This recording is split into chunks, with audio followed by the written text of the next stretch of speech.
とは今はたくさんない。一部しかない。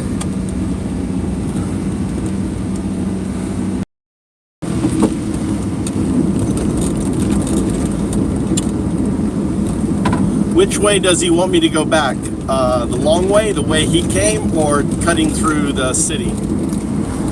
Ask in Japanese.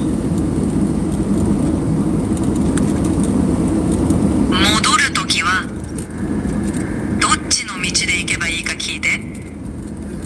時の長い道なのか、それとも街の中を抜ける方なのか。今来た道にしてください。Please ask which way I should go. Well, we could go the way he came, or we could go my way. I think they're about the same, time-wise. Well, Ask in Japanese. Reply in Japanese. We can go the way we can go the kind of the straight, long way, or we can cut through the city. 彼が来た時みたいなまっすぐで長い道でも行けるし、街の中を抜けて行くこともできるよ。初めの道がいいでしょう。今来た道に。I think whichever way is fine. Whichever way he came now. Yeah, getting to my house from his house is a little difficult. Getting to my house? In Japanese, say that. Getting to my house, getting to the Mikuni house from his Fukui house is a little difficult. There's no direct way. You have to either cut through the rice fields or cut through the city. 福井にある彼の家から三国の家に行くのはちょっと難しいんだよ。直接の道がないから田んぼを抜けるか町を抜けるかしないといけないんだ。難しいんか。トイレ父さん欲しいトイレ。あ、分かった。はい、欲しいいらない。いらない。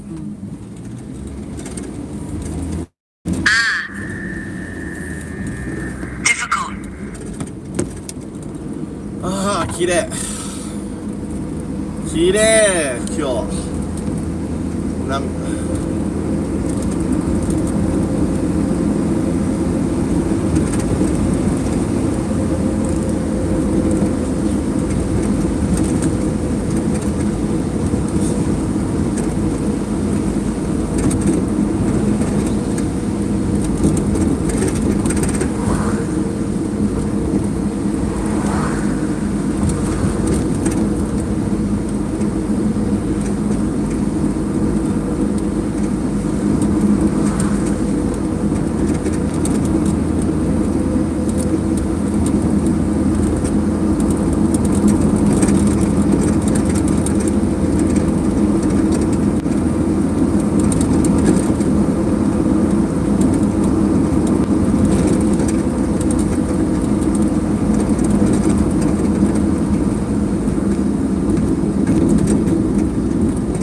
Say in Japanese, I hope he sells his house quickly.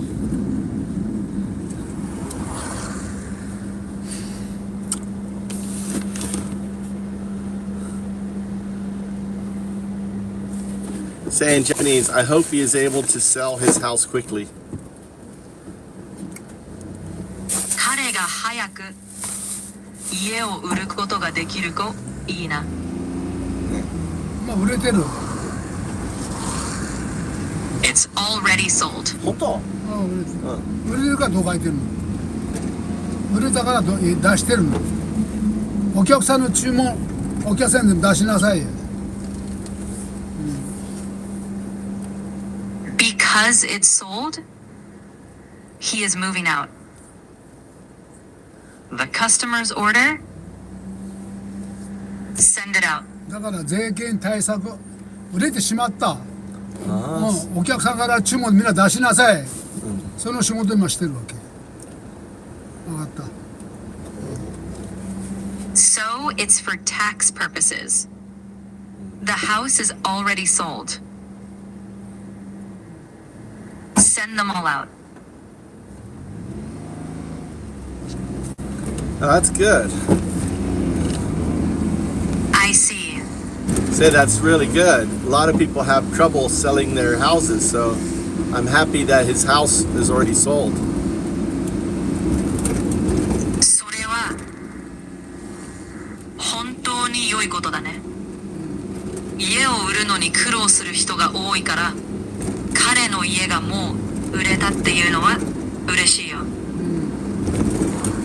それで税金対策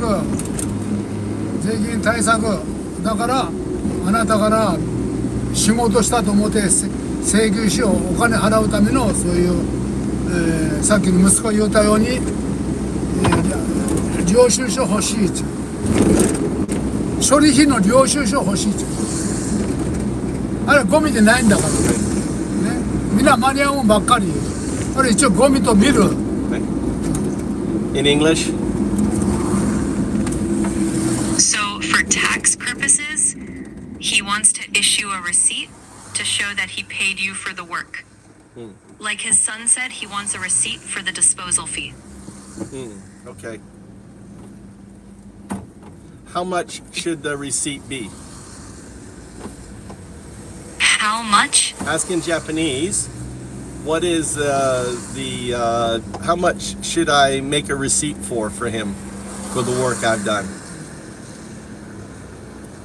彼のために自分がやった仕事についていくらの領収書を作ればいいか聞いて。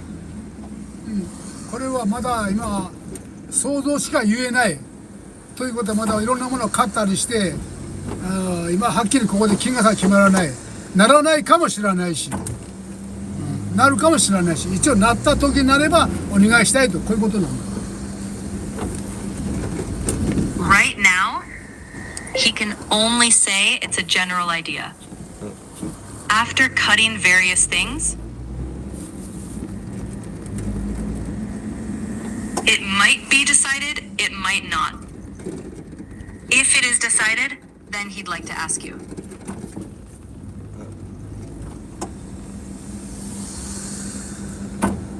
いうこと分かった。 Yeah, he's old-fashioned Japanese. So I think what he's trying to do is he wants. How does the Japanese tax purposes? He wants to basically have a receipt from me so he can take off his taxes as a payment paid for my help. So what would be an estimated value for 5 truckloads of moving stuff from the house? What do you think that would be? Yeah, I get it. For tax reasons, he wants a receipt from you showing he paid for your help. So if we estimate the value of moving 5 truckloads of stuff from the house, what do you think that would be? I'm asking you. Now these are K trucks, so they're not very big. So let's see. I did. Let's just do it this way: 5 times, and it's 8 hours per day, 5 days. That's 40 hours. So 40 hours. So let's do 40 hours, and let's do 2,000 yen an hour. So what would that be? All right, so 40 hours times 2,000 yen an hour, that would be 80,000 yen total. So ask him in Japanese, tell him that calculation, and how about I give him a receipt for that, and basically I take the tool, you know, like the tools and stuff and other stuff as compensation. その計算を伝えて、それで領収書を渡すのは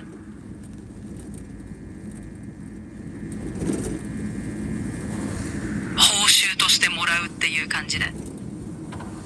報酬じゃない。それは Not as compensation, but as a reward. Yeah, so just tell him everything. I'm going to mute you. Just tell him everything we said. Say it quickly. Don't hesitate, because otherwise you'll speak and interrupt you. Got it. I'll tell him everything quickly and smoothly. No hesitation. So tell him that the calculation would be for 5 truckloads at 8 hours of work, you know, at 2,000 yen. So, and he doesn't have to pay me that, but that's what we can do for taxes for him. And then ultimately he can pay me what he wants, and the rest is in kind from the tools and other things that I've gotten from him.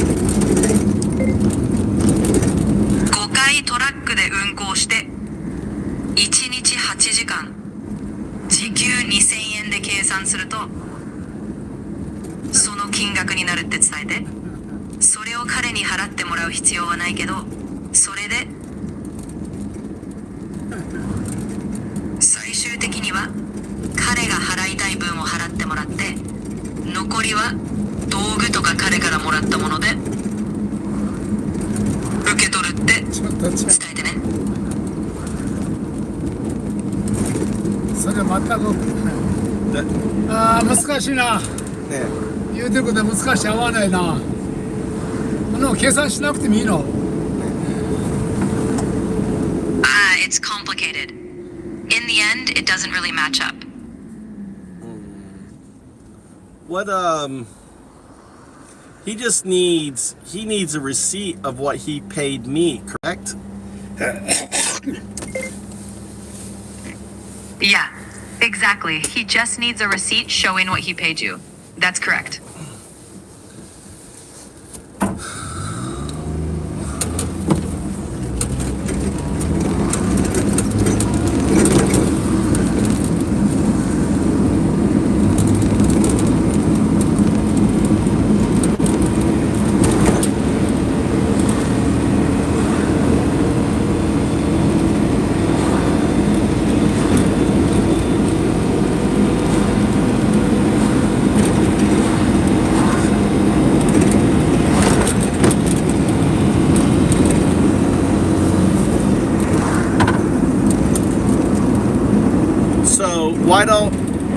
Why don't I write him a receipt that he paid me 80,000 yen, and he can pay me 10% of that, which is 8,000 yen. じゃあ、彼に8万円払ったっていう領収書を書いて、彼はその 10% の8000円を僕に払えばいいんじゃないかな。もう一度言って。Say it again. Why don't I write him a receipt? In Japanese. Tell him, explain it again, real simple, in Japanese. 彼に8万円払ったっていう領収書を書いて、それで彼はその 10% の8000円を僕に払えばいいと思うよ。それの大きいの。ちょっと。はい、もっと。それのもっと大きい数字したいってこと。これは基本はそれでいいんだけども、これのもっと大きくやりたいということ。大きい数字を書きたいということ。He wants to do it on a bigger scale than that. Okay. to write a bigger number. Okay, so we'll do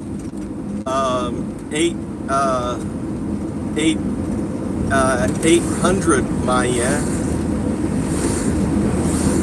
Does that work? Well, that would be 800. Let's see, 10,000. Would that work? No, I'm trying to think. So talk it out to me in English. So, Sure. Let's figure it out together in English.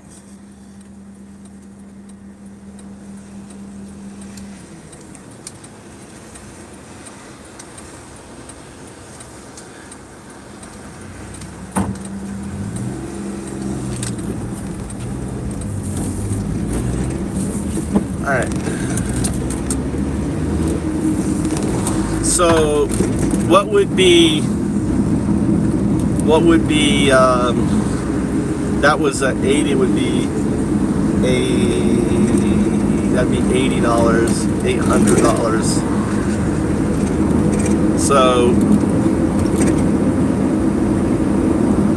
Yeah, so that would be $800 if we scaled it up.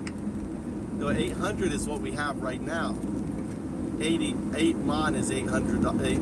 8 mon is what? Yeah, 8 mon is $800. So 80 mon. Ask him. All right, so we'll do 80 mon for the receipt. So 8 mon is $800. Let's ask him if we should make the receipt for 80 mon en. Okay, all right, ask him in Japanese.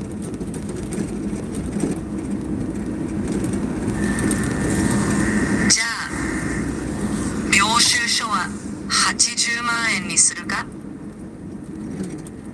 80万円の 1%8 万円バック戻す。 In English? 80万円 is good. Let's go with 80万円。 Okay. What do you? Okay.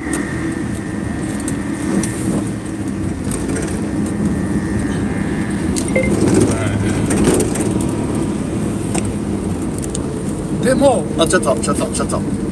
はい。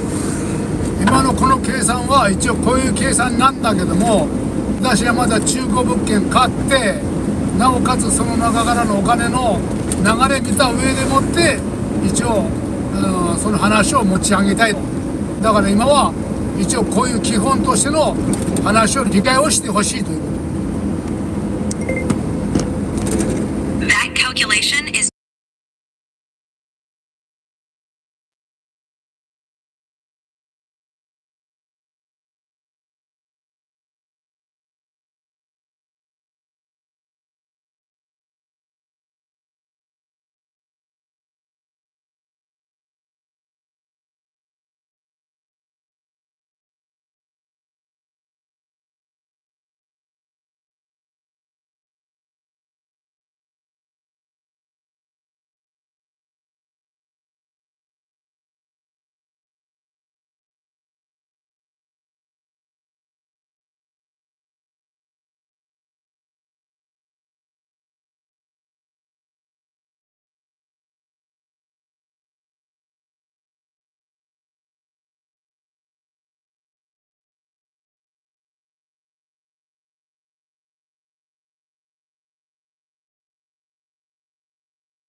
quiet until then.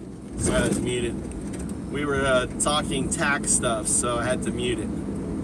James. Old school way, dude. Japanese. I'm learning Japanese old school. So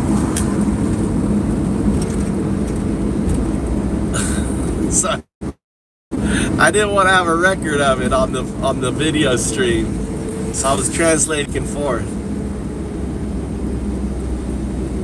どこ？右？多分右ああ、これ。ああ。分かったやろ。この方が近いの。ねえ。こっち上。わかる。これが一番もっとずっと近い。そう。さっき遠回り。そう。奥さんはここ。そう、奥さんそこ。境オペックス。So basically, what he wants to do is he wants me to write a big bill that he paid me, right? So he can write it off his taxes because he's buying a house and everything, and then he's going to pay me 10% of that bill. That's とこ basically ろ the で bottom あ line. なた今本いらないかな、本とか始末できないかな、うちに今息子の本たくさんあるの、これとか始末ならないかな、はい、あれだったら帰り持って行ってほしいんだけど、どうやろうか。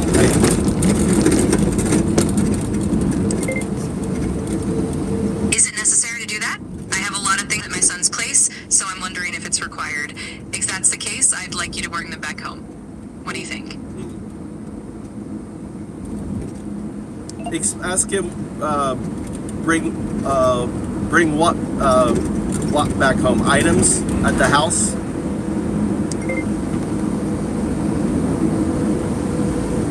家に何を持ち帰るのか、アイテムのことを聞いてみてください。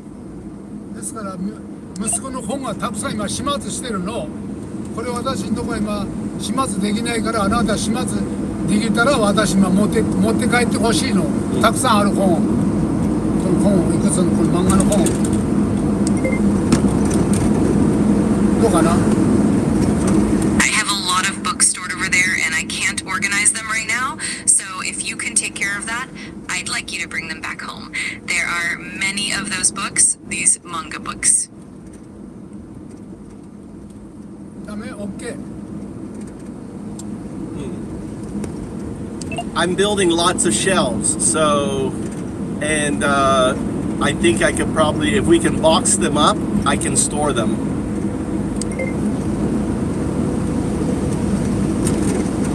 たくさんの棚を作っているので、もしそれらを箱詰めできれば収納できると思います。違う。 Alright, try again. That's not quite right. Listen, もう一回。本のスカラップって本を処理したいの。処理のためにどっかあなたできないかなってこと聞いてるの。たくさん本がある。始末するんじゃない。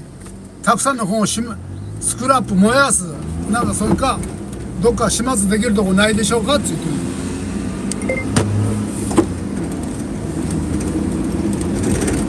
I'm asking if there's some way to dispose of all these books, to get rid of them. There are so many books, and it's not about organizing them, but rather finding a place to scrap or dispose of them properly. If it's paper material, we can compost it.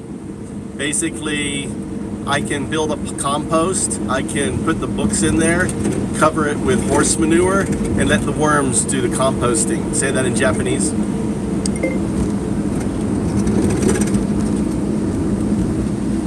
もし紙素材であれば堆肥にできるかもしれません。基本的には堆肥を作ってその中に本を入れてそれを馬の糞で覆いミミズに分解してもらうということです。だからその本を今日持って帰ってくれないかなっていうの。 Okay. 今の本をたくさん今してるのをたくさん持って帰ってほしい。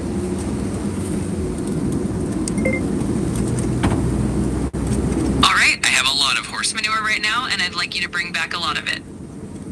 No, I think he says he has a lot of books.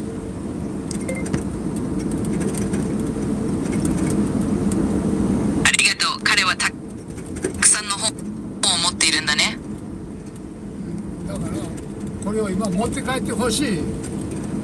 OK かな？OK か？ So I think he's saying he wants me to take all the books. Is that what he's saying? Just very simply ask him that.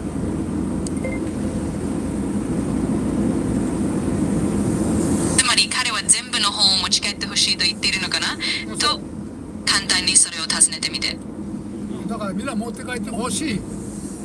車に積む。OK かな？うん。みんな分かってる。分かってる。OK。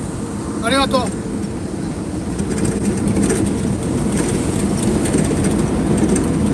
Alright, thank you. マイケルさんに始末をその本をしていただきたい。本の処理をしていただきたい。たくさんあるからという。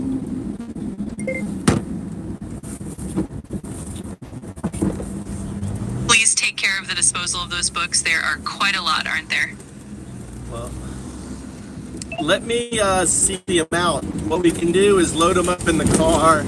I can take them out to my farm, and I can compost them.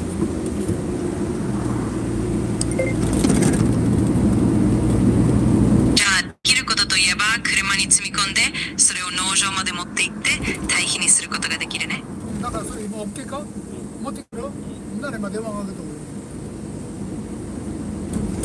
たくさんあるよ。さて、たくさんあってもいいか？最初は見てる。だからこの I want to look first before I commit. Tell them in Japanese.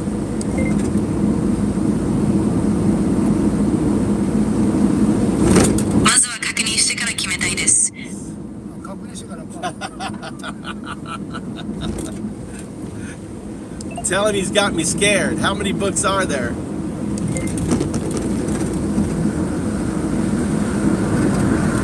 彼は僕を怖がらせてるよ。本は全部で何冊あるの？何百とある？何百とある？5、600。5、600以上ある。Maybe I need to bring the boards so we can load up a truck full of books.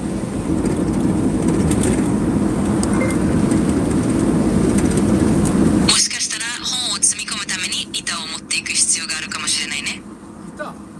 ボードね。ああ、いらない。そこまでいらない。そこまでいらない。ああ、サイドやろ。サイドやろ。そこまでいらない。本当？うん。だってこのいっぱいぐらいだろ。この程度。Okay. な私がエレベーターで降ろすに言うとこな。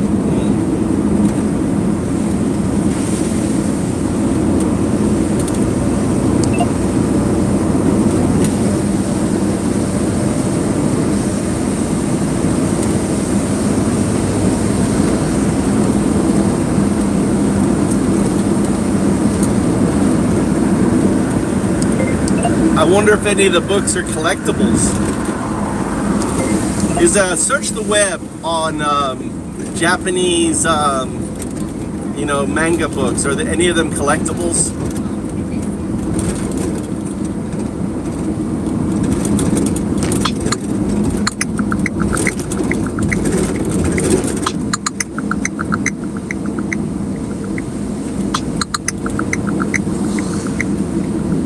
Yes, some Japanese manga books are indeed considered collectibles. For instance, vintage issues of Shukan Shonen Jump. Ask him in Japanese if he has any of the collectibles. Let's list them off. Ask him if he has any of these. List them off.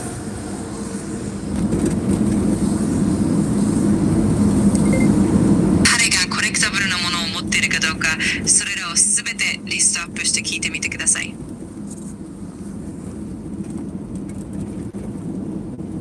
All right, you're supposed to list off the names. If you ask him if he has any of these series, these classic series, ask him and refer to him as Otosan. Okay.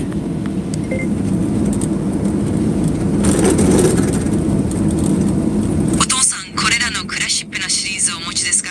それらの名前をすべて挙げて確認してみてください。何の話？ You gotta list the books. You research the books. Ask him if he has any of these series.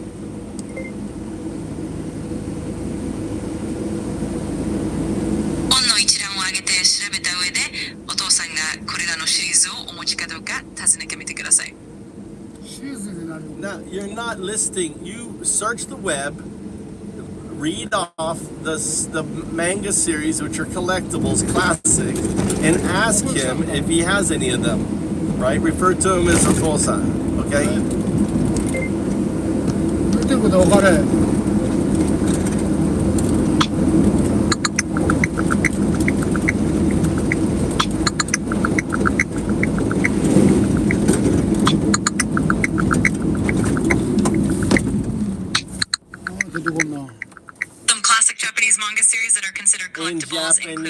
Dragon Ball, which ran from 1984 to In 1995. Japanese. Ask him in Japanese.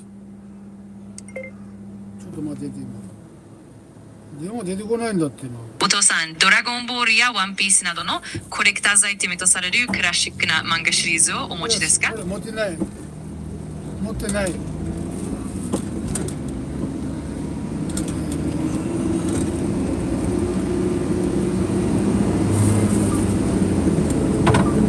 ゆきちゃんの電話番号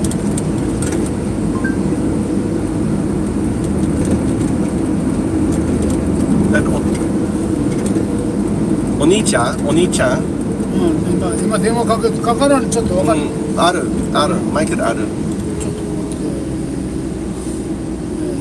ゆきジンセガは欲しいジン出ない方欲しいちょっと待って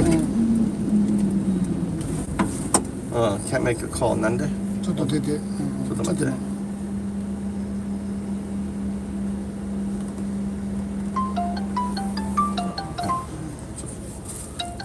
スピーカー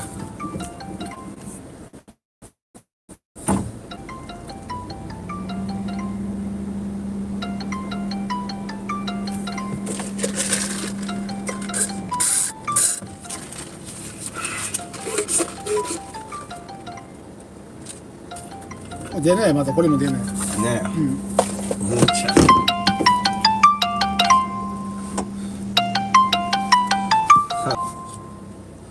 もういいもういいでもうちょっとかけてみよう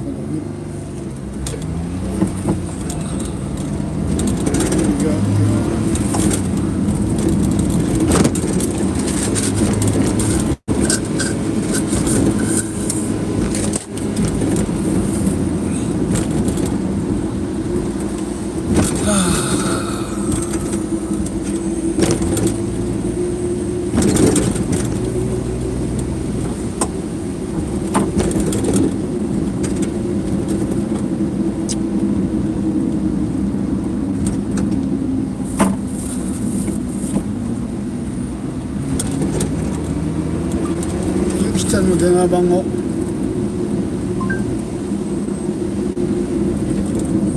Sorry to hear that, Cindy. なんで出てこんのかなこれ Joe was on earlier. He was like, he's lost, he's got 5 kids, all those mouths to feed.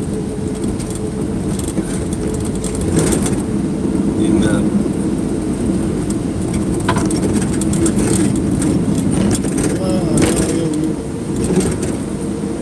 いっぱい電話番号ね。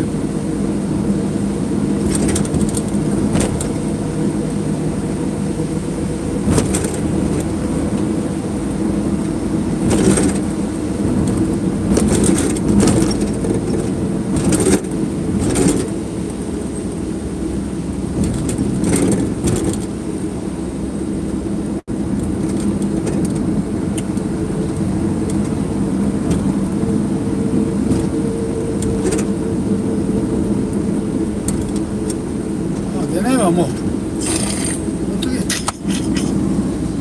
どっちあそこまっすぐこっち田川これ美味しい美味しい美味しいか芝インドの夜インドの料理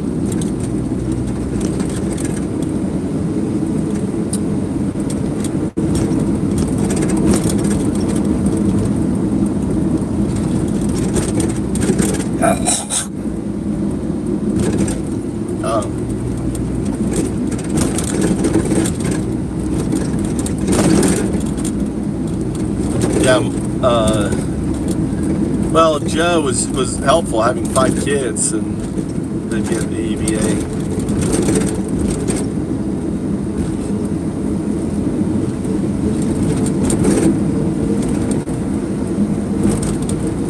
本みんなどうするのどっかちょっと待って。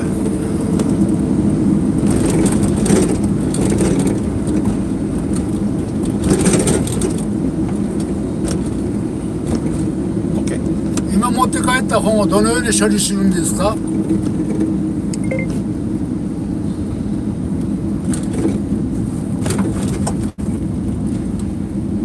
了解しました。何も言わずにお待ちします英語ので。で、I want you to tell me in English what he said. ちょっと待って。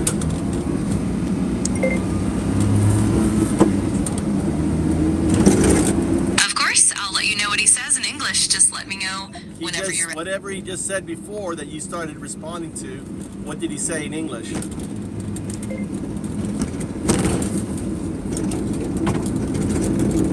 Got it. Previously, he mentioned that he would like to have the books taken care of, and he was asking if you could handle the disposal or sorting of them. He also expressed that he has a lot of books and was wondering how to best manage them. Let me know if you need more details. Ask him in Japanese, is he talking about the books? Would he like to do it today?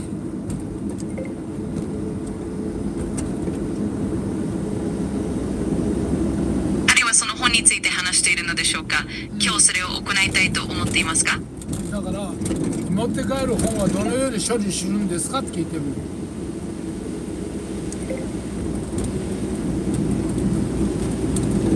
Understood. I'll keep quiet and wait for your cue. If you need anything, just let me know.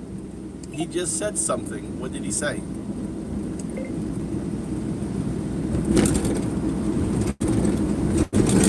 He was basically confirming that he wants to handle the books and was asking if it's possible to do it today. Let me know if you need more details or have any other questions. Let's see. Get in.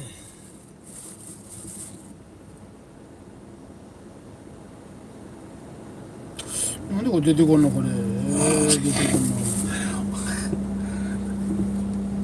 Tell him that you can set certain numbers as your favorite so they show up on top. 出てきた。初めて出てきた。もう作る。お気に入りの番号を設定すると、それらが一番上に表示されるようになりますよ。と伝えてください。もう分かった。もう終わった。はい。もうそばだからもう近くだから。Tell him next I'm going to teach him how to save certain phone numbers as his favorites.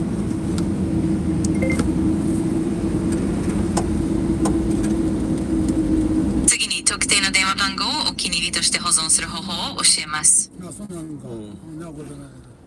He's going to become an expert using the smartphone. Say in Japanese.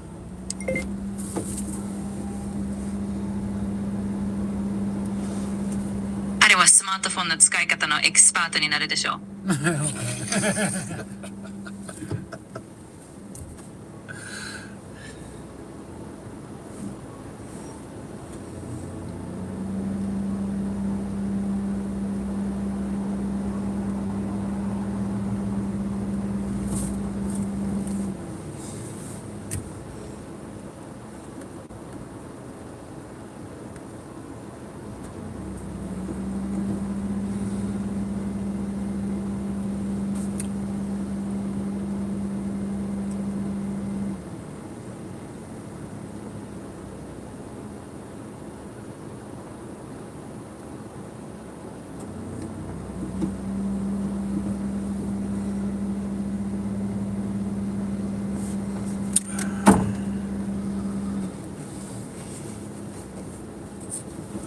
We're going to be composting them, James. I'm going to dig a hole, throw them in a hole, and then I'm going to go get a load of horse manure, throw it on top of the books, and let the rest be history. Maybe layer it. I'll do cow manure books, cow manure books, cow manure books. Those books will be gone.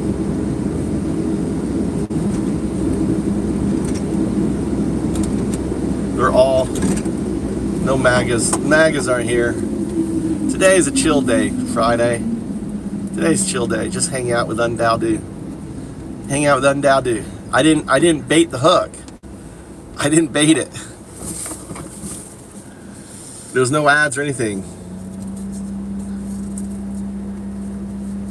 But yeah, he says he's got a shit ton of books. So we'll see what he has.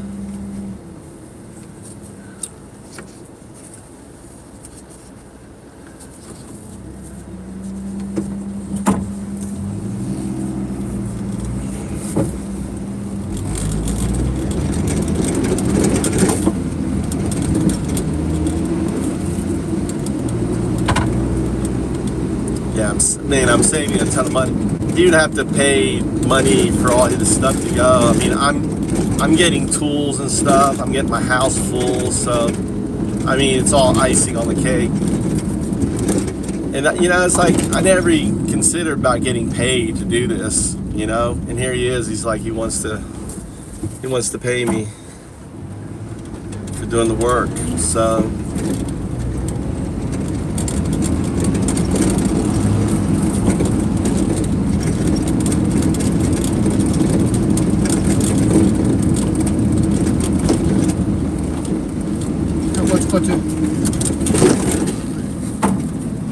Awesome. Okay. Gaijin.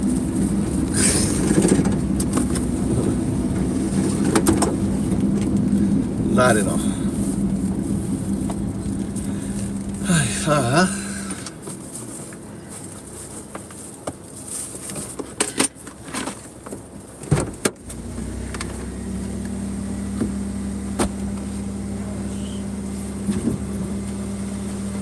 There's one.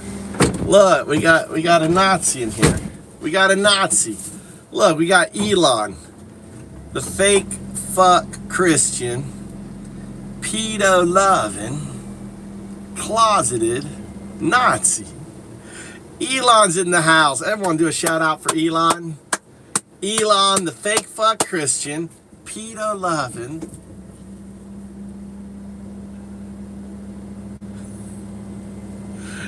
We added a PCN, FCC PCN. I added closeted. So it's FFC PCN. It's a lot easier to say PCN.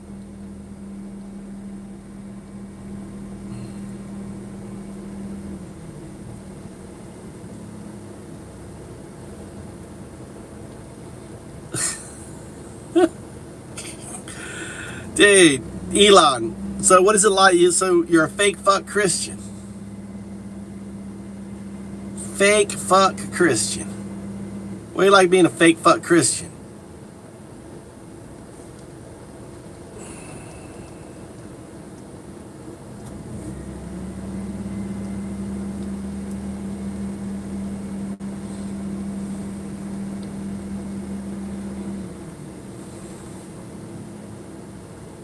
Where's this guy going?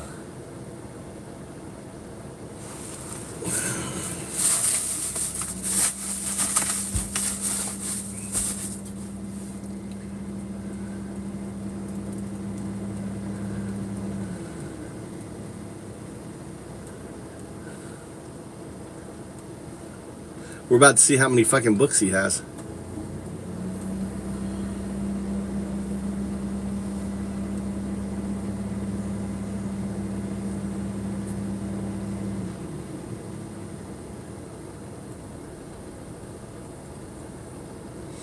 He's got a fucking library. We're about to go in and see his library. He's got like a lot of books.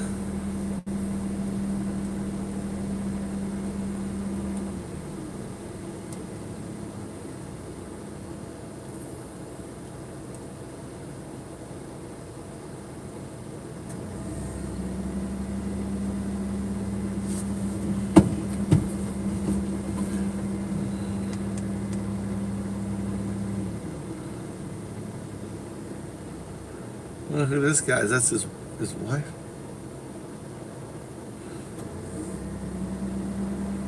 Who's at the house?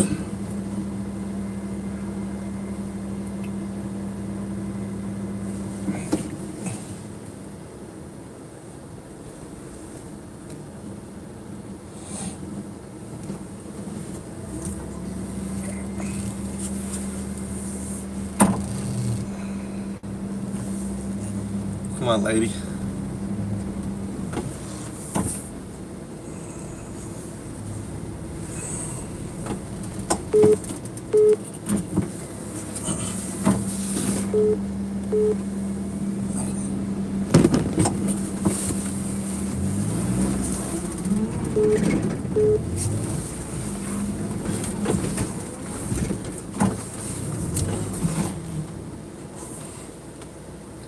Mush mush. Okay.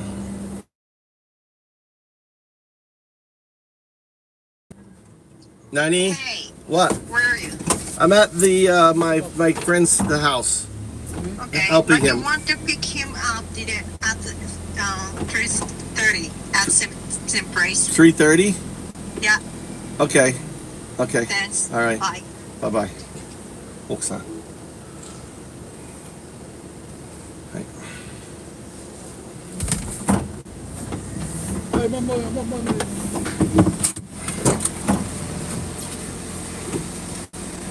All right, here we go. Let's go check out these books. Let's see what this library looks like. Konnichiwa.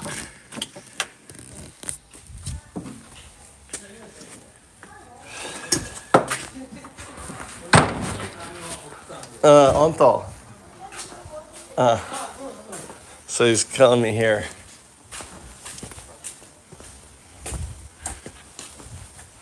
Ah. こんなのたくさんある。こんなのいっぱいあるの。こんなのみんな持ってってくれるか？こんな本が。さっき電話したので。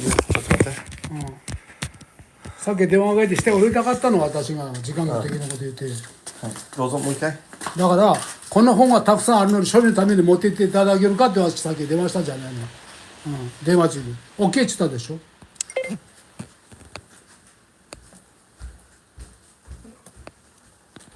So I was just asking if you could take all these books away for disposal, and you said okay, right? Okay. Put a compost. I will dig a hole. Umai no ushi. Uma. Horse manure. I get free. So I will mix books with horse manure, and the worms will eat all the books. Oh, really? Yeah, no problem. 馬の餌になるんだえ馬の餌になるんだなんかそういったの持ってってくれるの？いいよ分かった。だからみんなさっき電話かけたの私俺で欲しいと思って今これさっきそう言ってたの。だから俺らがなんかやってるやからもう電話もね出やって。出られんやろでも電話なんで飛びどこだろうなの。止めてない乗せたらいい車に乗せた Yeah, let's put everything on there. All right. それそれはアイクさん消えたいうかそれは It's okay. It's okay. It's okay. No problem. これとな It's okay. 大丈夫大丈夫。持ってってくれ。だってこの蛍光管これらみんな持ってってもらう。これら。これも。So we'll do the books later. 全部。 So we'll do the books later, okay? So 全部ね。これ。これダメよこれダメねダメ。ね。All right. とかく本をトン上から下ろさんだもん。 All right. もう食べてくれてるこっちに。 So explain what I will do. We will take. This is what I'll do is we'll take the rest of the stuff to the house. Then I'll go to the horse farm, right? The stable. Pick up manure. Take it to my farm. I will dig a hole, right, and prepare for composting. All of this. Horse eat the peppers? Yeah, the horse manure has biking. Has bacteria. The bacteria will eat. Oh, I see. I got So the it. bacteria and the worms and everything Yeah, I got will. it. So manure is hot, like fire. I know, Book I know, is I know. cold, Yes, I know. is fuel. So you put green and brown. This is brown together. In 1 year, be gone, and make good soil. Where is that farm? Oh, over by the Fukui Hospital. Oh, really? Fukui Byoin. I have a hatake. You mean prefecture hospital? Yeah, Fukui teaching hospital by the mountain. By the mountain. By the ocean. Oh, really? You know the Fukui. Here, I'll show you on the map. Here. So I have where is my map? So. 前田さんそうこれ進んでもいいうん車にでも No, not yet. Not yet. I'm thinking let's get everything. We have much more box. We have a lot more Yeah, a lot more books. Yeah. I say we get all together. Altogether. One I can do the board on my side. So I'm thinking I take everything to the house. Everything to the house. ね All this. これも持ってってもらうの全部。これは違う。まあ、これをね。そうそうそう。これをね。これはね、多分いると思うんやけどな。今の、これそうそうそうそう。これうん。This and anything else to the house. So you That- want to go put together? Yeah, I'm thinking. I want to get ready. I want to go to my farm and dig a hole. So where I are you want to going- prepare. Okay. So- Where are you going to pick up these? So here is we are here. My farm is here. Not so far. Not so far. So we will. I will take to my house Okay.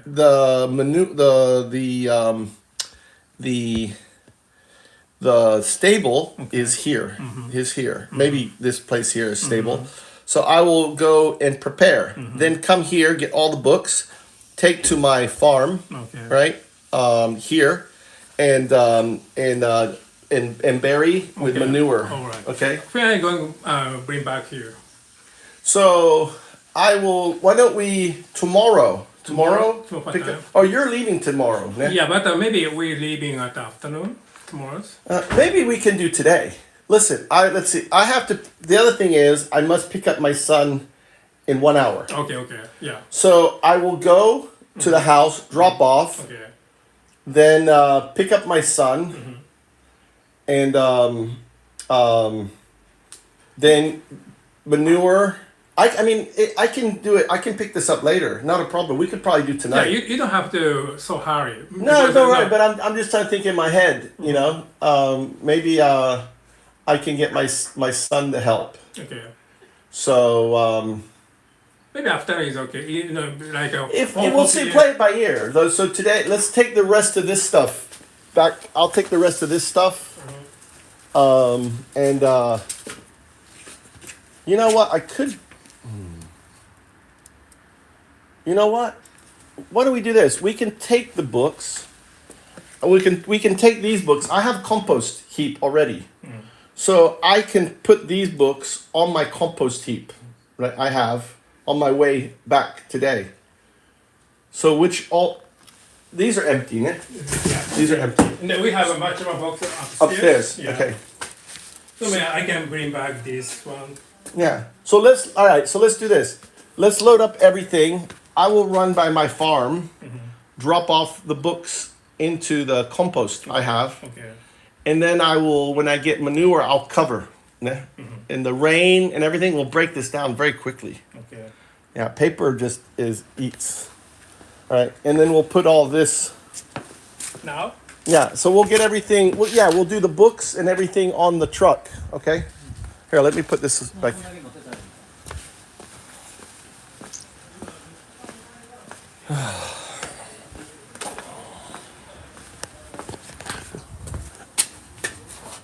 わかりました。ではまずは残りのものを家に運び、その後に馬小屋へ行って堆肥を取り。All right, it's 3:30. All right. All right, stay right here. You can watch us work. I'm going to zoom in. Watch us work.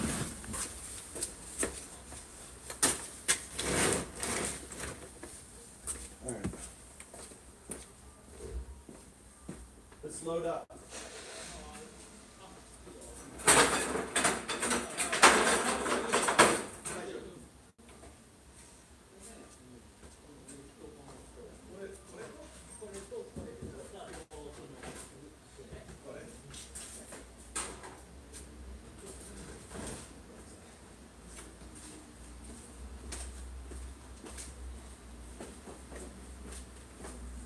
Look at that bonsai.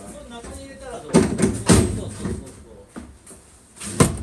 大丈夫やった。車の中大丈夫やった。大丈夫。Let's do this right here.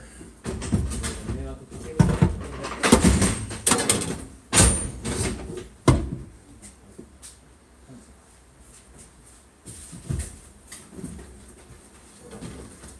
Bonsais. You really loved what I did with it. Ah.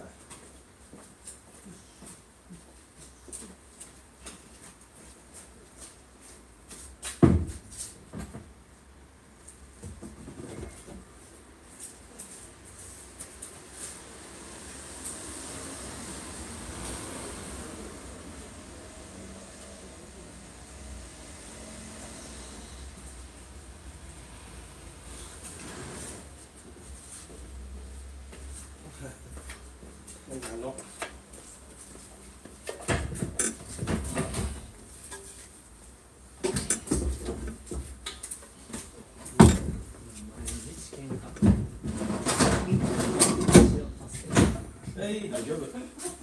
面白い。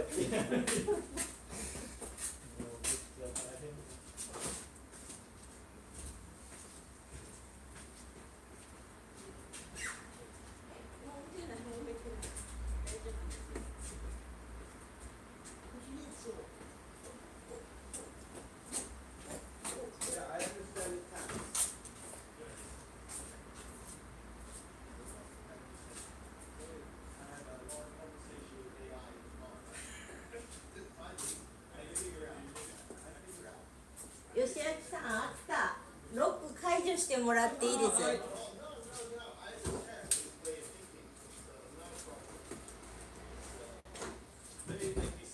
入ってた？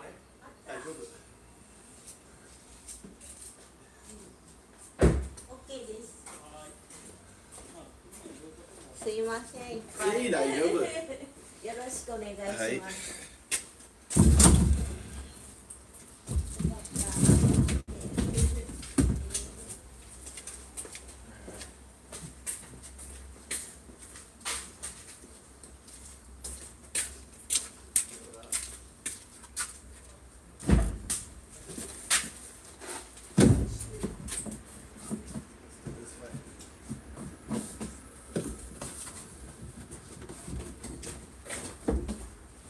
Good idea. これいい。あるから Good idea. 使って。はい。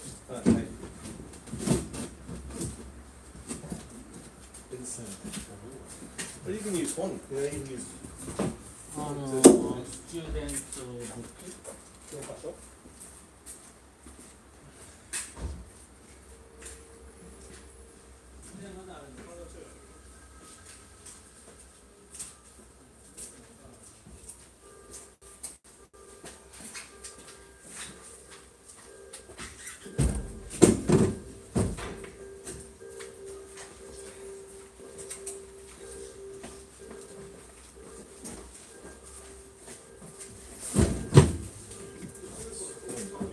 じゃあ、すいません。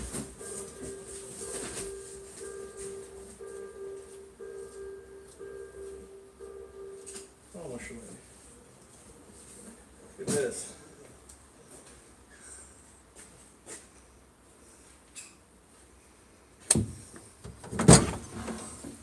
Look at that there. ゆかさん、面白い。ゆかさん。I took one book. Edison. Very interesting books. これとなんか。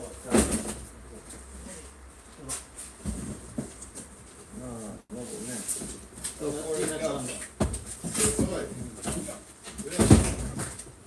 Really もったいないね。Tina Turner. Tina Turner. My son should read. Yeah. Joy Luckner, very famous. Yes. Very It's a really famous. good movie. I Yeah, love that. yeah. Yeah, that's all. That's it? That's all. Alright, good. Alright. あ、もうこんだけ。はい。はい。で、 Thank you, Bob. Thank you. The red.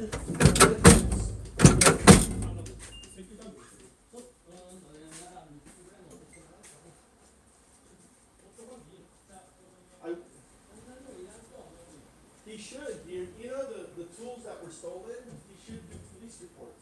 He should do the police reports for the tools that were stolen up front. I think he should. Because he lost the big cutter and the hand cutter and drill charge set. So, you have any paper for this? What's it called? No, I didn't go. But it's his, not mine. I can't file. But I went to the used store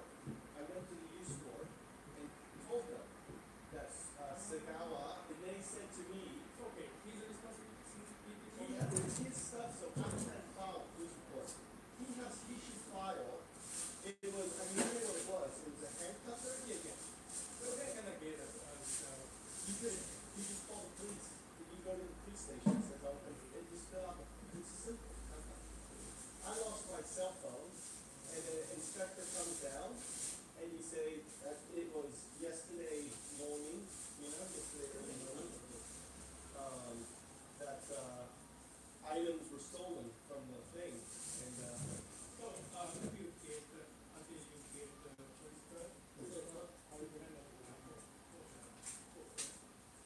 so what happens is if someone sells, 言ったんですよ。ちょうど電話ぐらいの時に3人がかりで下ろしてたから。 so we take the police report. いやでもなんとなく納得をしたんです。腹が立ってるけど。 っていうかね、 I would take it to the used shop and say if because his he had like a number on 自分の the ね、あれの時に出れないと嫌ってするやろうけど、でもそれで言ったら分かってはいた。分か I ってくれ took たわけ picture だ。 of number こんな three. のがもう本当に I actually took ないの。 see I actually took these もう今も this this drill this drill was outside. I accidentally took to my house, right? So this number three, number two, number それはわか one. るんやけども、それに対 So して this 言 is 及 number ができ three るもので、 charger. So on me, your father, あれやったし、 you're right. So very easy to recognize. Yeah. So number one, number two charger. So there was charger for these for とりあえず 2,000. これ預かってもらう。 And there was a hand で、向こ saw うに置いといて and も the らっ big て、 saw. とりあえず一回置いて、で、 まあ、置いといて、 and もう一回ほら、 some 家 drills. 引っ越しするのに Some それ other して、 drills. 品定めっていうか、やっぱこれが必要やな、みたいな。 But he should report, みたいなことは you 言う know, and fill out, you know, or you can do for him. I think that way when the person sells to the store, they know. At least, you know, because I will take the report to them and say, you know, if you see, because I took a. Okay, when you make a report, how should he make? How should he? He will get a report number. So you need report number? Yeah, so I have a picture. ドリルとかカッターとか大きいやつ売るときって警察に届け出必要。中古の時っいや、そんなことてないと思うよ。今彼そう言うてる。大丈夫だと思うよ。それはどういう売り方？そのオークション？いや、 They were outside here. Yeah, they were left outside and じゃあ stolen. 前ここに置いてあったやつがちょっとなくなってたんよ。でそれ持ってったんじゃないかっていうことでちょっと持ってたの。その話のことじゃない。 See, I took pictures. These are the two. So they have numbers on them. Yeah. So out here he had like 4 or 5 items out here. So I remember what they were. 見つかってくることをこう。お父さんここに置いといたっていう。でもマイケルさんは持ってってないってね、持ってってね。You didn't bring No. it. そうそうでそこでいやそんなはずはないとお父さんは言ってそこで持ってきたの。それを言ってたの。あ、それはその話ですね。そうそうそう。 They were taken early morning. So from probably early morning, someone drove by, saw them here, and took them. I understand. So they will sell to used store, but the used store can't do anything without police reports. So you have to do the police reports. Yeah? So I know it's inconvenience, but I would do it just, you know, on it. Yeah? And on it. So just my idea, but I don't know. I mean, I'm a little upset because I wanted those tools. I wanted my hand drill is no good.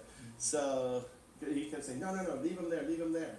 And then the next day, someone took them. それ誰が取ってた昨日その。それは分からん。それでもなくなってたよ。僕は見てないんで知らんし、それ言うてたよかも分からんね。お父さんはここにあったものがないと。 Yeah, で、 it's- だから他の。ご得の良さもあるんやな。それね But maybe too inconvenient for your father.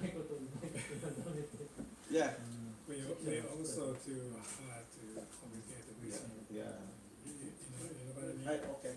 Well, Oni. これぐらいあんまり全部持ってきたらあかんよ。でもあれじゃあある程度置いとかんとさ、買い物行くのも面倒やから2、3巻置いといた方が。今？ How many? You don't need them. 実は欲しいんやったら、欲しいんでも今のうち。もうカラフルで僕もいいとは思うよ。これ昔ね、もうオークションで出してた覚えはある。でも結構ね、色合いとかいいよ。これいいよ。今のうちはいい。もう今なもう持っといて。ごめんね、これどうぞ欲しい。いいよ。綺麗。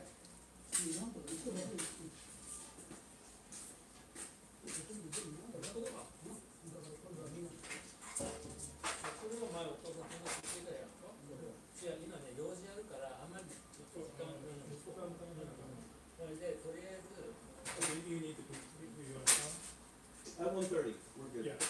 ならもう、I should be going. とりあえずさ、もう行ってもらおうよ。時間ないから。 It's all right. time. No, no problem. Please take I care. took care of my father his last years, so We I are- understood. I We are understand. also in trouble. Yeah, it's okay. I believe you. No, no, no. 何を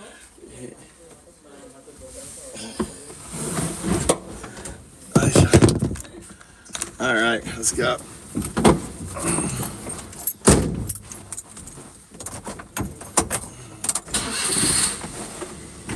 What time is it?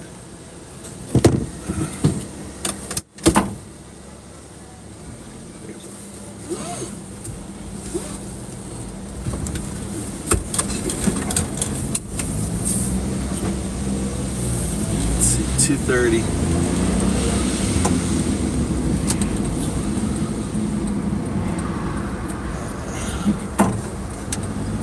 Bonsais.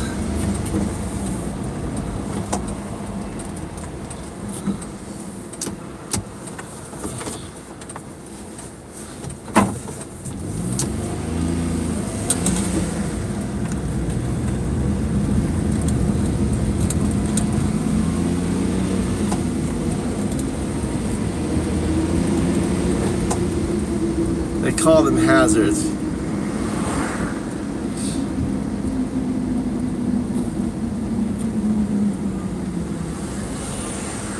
Okay, up there.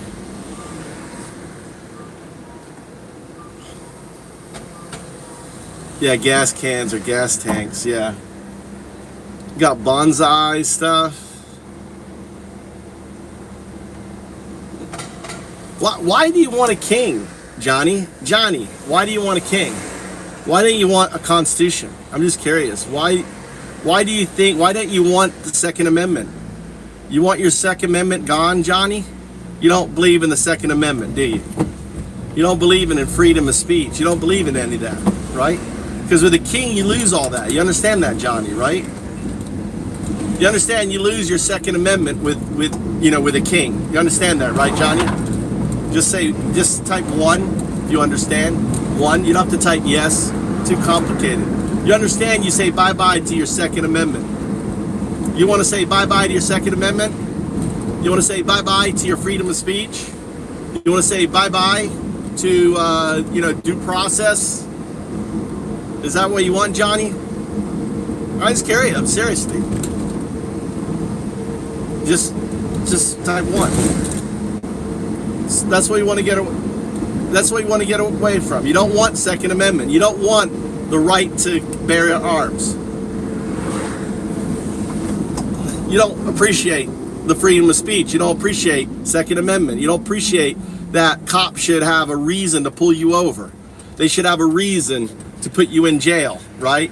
That you should have a right to an attorney. That you should have a right to due process. You don't give a fuck about any of that, Johnny. I'm curious why. Why don't you care about that? To me, that's just crazy that you want to kiss away all of that for a fucking guy who is a pedo, who grabs women by their genitalia, who doesn't give a fuck about you, who've raised your insurance by, double your insurance. It's insane. Look, he's all quiet. Johnny doesn't know how to answer. See, to him saying King Trump is a meme, right? He's just saying a meme, right? A meme.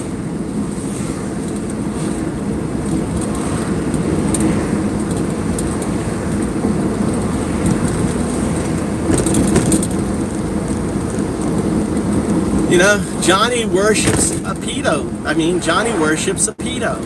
Johnny loves a pedo. Johnny is a pedo lover. You can't make this shit up. Johnny is a fuck turd. A fake fuck Christian. I don't know what that place is there.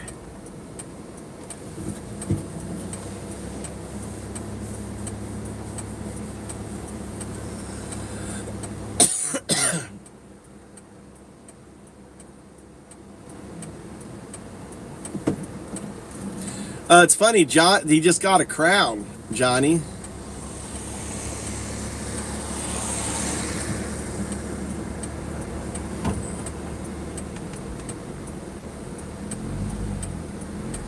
Yeah, Trump is a king.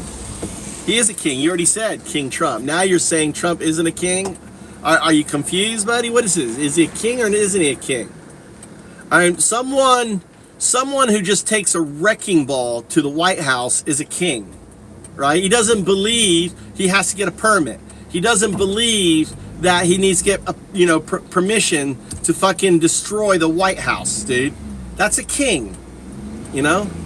Someone who believes he can shoot someone on Fifth Avenue and not be prosecuted is a king. Trump thinks he's a king. Fuck, damn, South Korea gave the motherfucker a crown. Like, they gave him a crown. Trump now has a crown. Fuck yeah, he's a king. You know he's wearing that crown. You know he fucking put that crown on. You know he's wearing the crown. You know they're going, oh, Mr. President, put your crown on. You got a crown, you're king, Trump. Dude, he did a meme with him with a fucking crown on, taking a dump on Americans. What the fuck, dude? Are you that fucking stupid? Of course Trump's a king. You know, he's got his emperor, he's adding his ballroom. Kings have ballrooms, right? Presidents don't have ballrooms. Kings have ballrooms. Hitler wanted a ballroom. Did you know that there, Jim?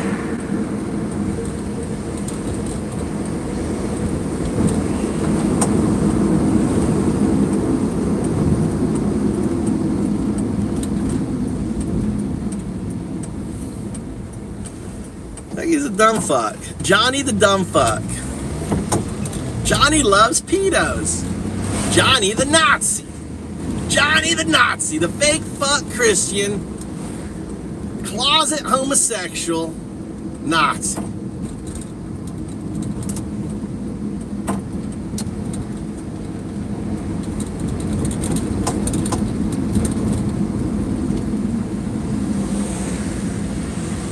I know, dude. I know.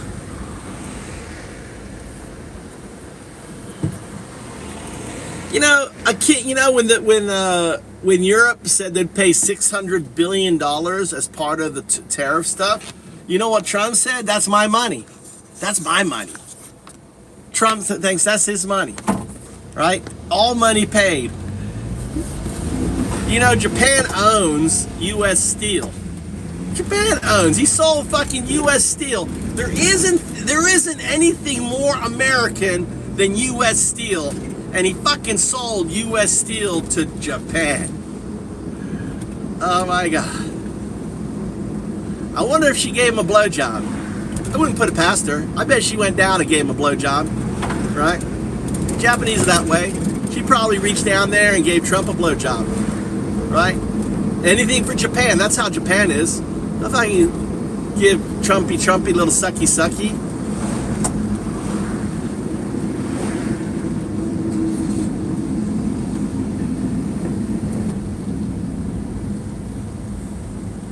What shit is he getting done, Johnny? What's he getting done? What's he getting done? What shit is he getting done? Is it your health insurance going up? Doubling? Is that getting it done, Johnny? That's getting it done. Oh, I want to pay more health insurance. That's getting it done. Pay more health insurance. Is your coffee prices and your chocolate prices? Is your meat prices? Everything is fucking insane. Is he getting it done? Did he lower the prices? Did he lower gas? No. Did he end the war in Ukraine? No. He ain't getting shit done, dude. You're just a fucking moron. Johnny the fuck turd moron. Doesn't know shit. Johnny is just a dumb fuck. What, did you even get past second grade, Johnny? Johnny, what grade did you get to? I'm curious. What grade did you get to, Johnny? Johnny, did you get past second grade? Johnny, did you get past second grade? Huh? Tell me, did you get past second grade? I don't think you did. I think Johnny didn't get past, I don't think he made it third grade. Johnny is one of them dumb fuck, fake fuck Christian, you know, pedo loving, closeted Nazis.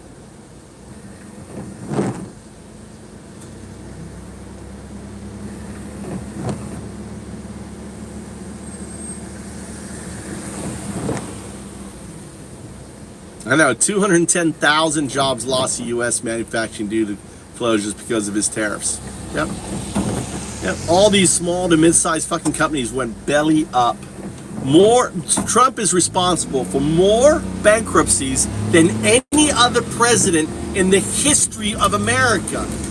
Trump isn't getting shit done, dude. He is fucking over people. Yeah, people in denial. I make fun of the MAGA who attack gay people when they're gay themselves. Oh, they're not. They're gay themselves. They're closeted, right? Closeted bigots. That's, yeah. I make fun of MAGA, closeted MAGA motherfuckers, dude. Yeah. You know, people like J.D. Vance, who fucked Peter Thiel. All those straight men at Charlie Kirk's celebration, funeral. It was really a celebration. All of them, you know, crashing Grinder. Sure, make fun of them closet bigots. You know, they sneak around like you're probably one of those closet guys. You getting upset?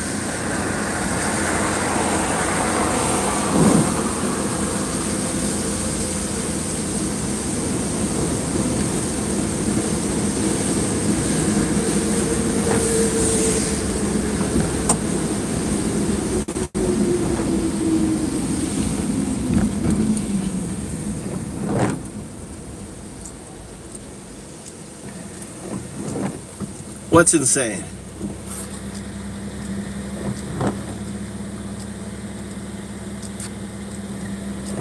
What's insane?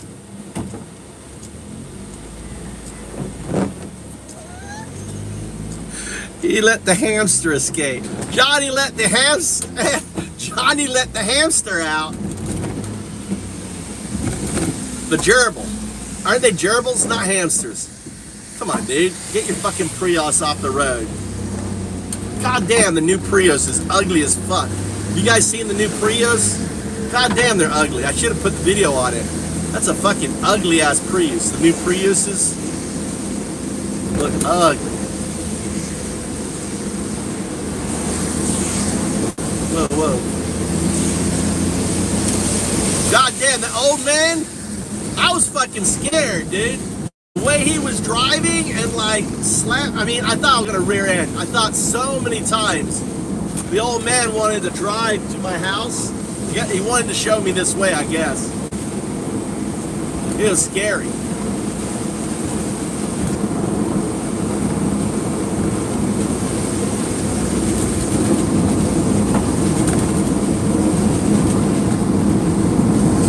I know. Yeah, give us more stupid. Johnny, we need to hear more stupid. Give us more stupid, Johnny. USA, USA, USA. Huh? USA, you don't believe in USA there, Urban. You don't believe in USA. America, Trump isn't America, dude. All right, America is a constitution. Trump doesn't believe in the Constitution. So you go USA, USA. You're not American, dude. You're Nazi.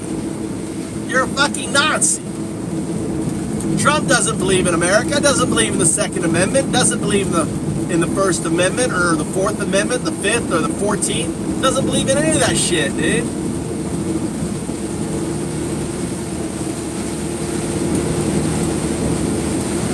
No, you don't. You don't care about America. You care about Nazi. You care about Nazi, not America. If you cared about America, you wouldn't be supporting Trump. Trump's a fucking Nazi. MAGA are Nazis, right? You don't care about America. Bullshit. Stop lying. Stop fucking lying. You do not care about America. America is written, has a constitution. America starts with we, the people. Not Trump, the fuck-turd Nazi. Right? No, you won't die for America. You wouldn't die for America. No, you wouldn't. America's dead. Trump killed America. America was murdered by Trump in 2025. America is fucking dead. There is no more America. You have a fucking a complicit GOP that is not doing their job. You have all of the institutions and stuff being gutted. Trump is just destroying all of it, all what makes America great. You know, 20% of Americans right now are living in abject terror. 20%. If you are brown skinned, you can be arrested. You can just be arrested just for having brown skin. How the fuck is that America?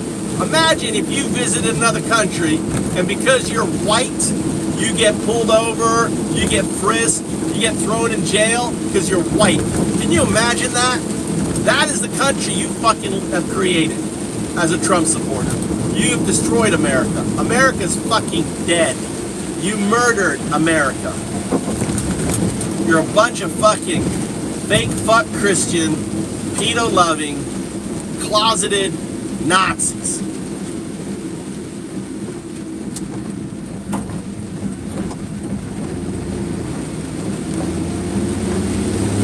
Die for this country. If you would die for this country, you'd be out there protesting. You'd be out there screaming, Nazi, right? ICE, Nazi.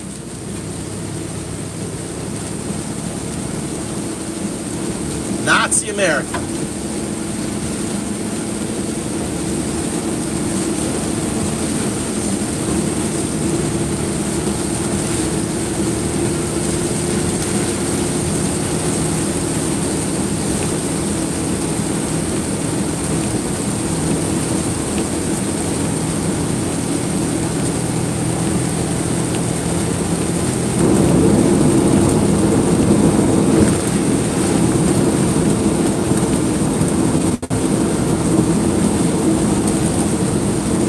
Yeah, Dry Ice do an amazing job, dude.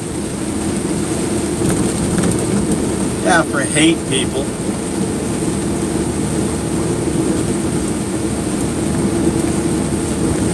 Yeah, doing a great job. Look at the cost of your fucking vegetables. Look at the cost of everything.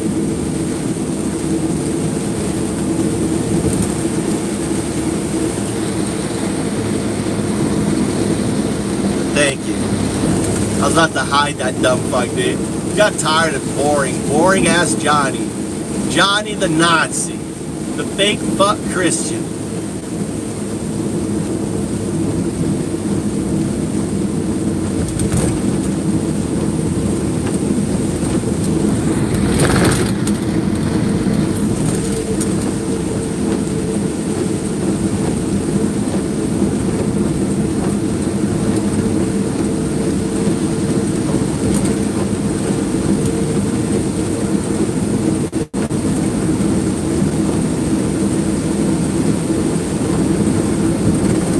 Can't understand what this guy, what's Seeker saying? What's Seeker saying? The Seeker, you got, can you write smaller sentences? It's hard for me to drive and read. My AI is not picking out. Hold on, I got a red light here. I can read what he said here. He goes, if I die for this country, I should be out there. What? If I would die for this country, I should be out there protesting. That has got to be the stupidest statement ever spoken by anyone. You are a moron, mister. Says the fucking Nazi. Alright? Go read the Constitution, bitch. Seeker, go read the Constitution, you dumbass.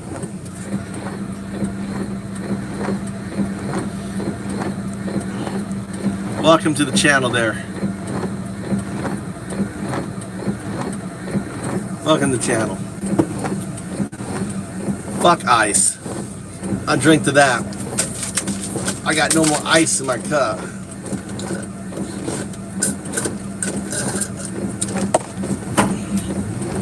Motherfucker.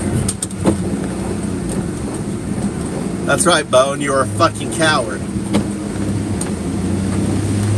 You're a fuck turd. Fake fuck Nazi. Fake fuck Christian.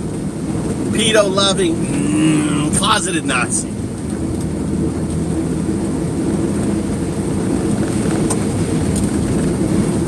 I gotta run. Gotta drop these books off in my compost heap. And then I gotta run. I got 30 minutes to go get Mikey. So we're running to my compost heap.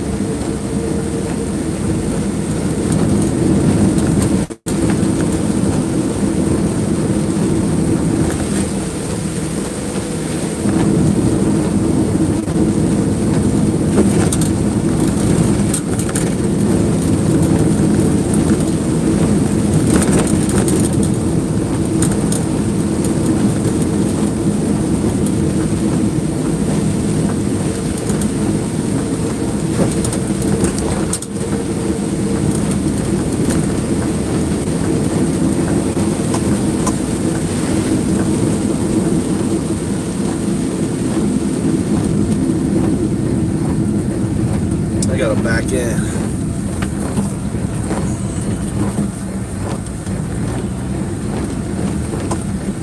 Alright, let's back this shit in here.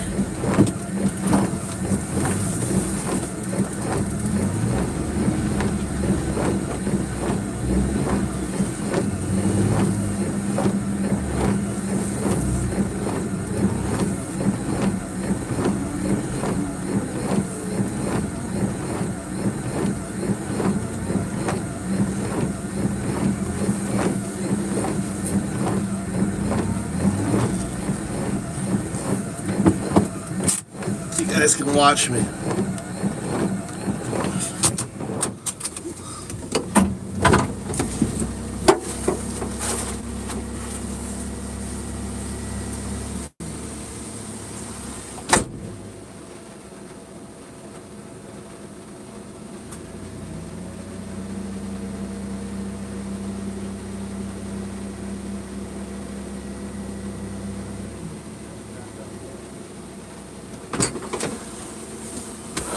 Oh, I'm gonna back up further.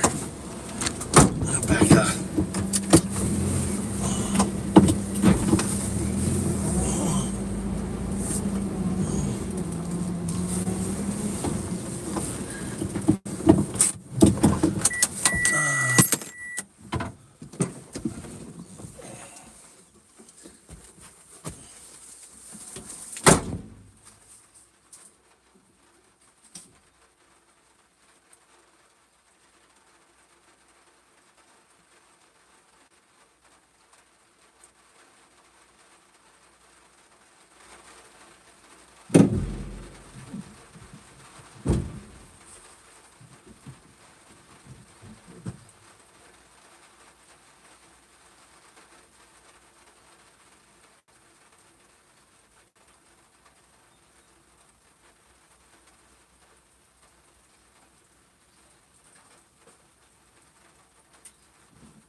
All right. Oh, some more books over here. Some more books. Some more books over here.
Gotta go get Mikey now.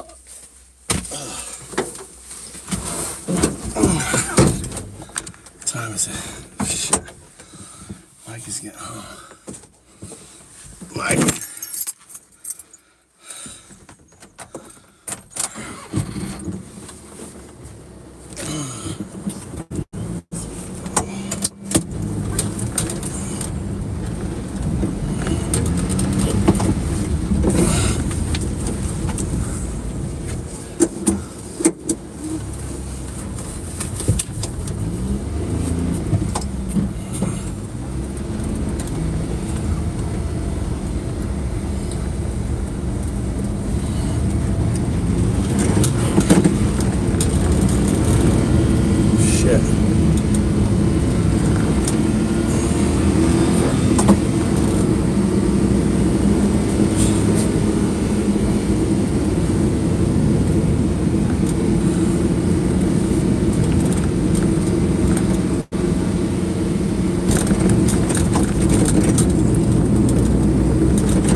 持ちですか？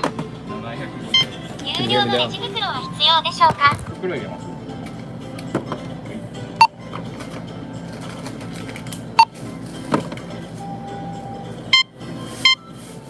1550円です。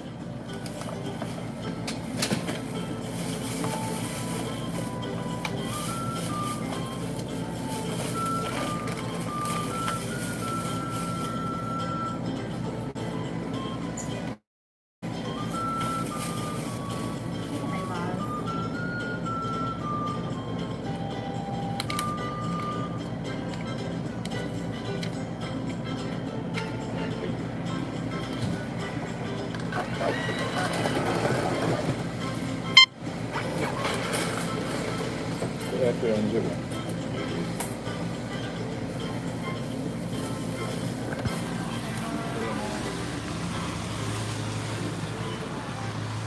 Yeah, when Mikey calls me, like if someone calls me on the phone, it hogs the sound. I have to shut the video down and restart it.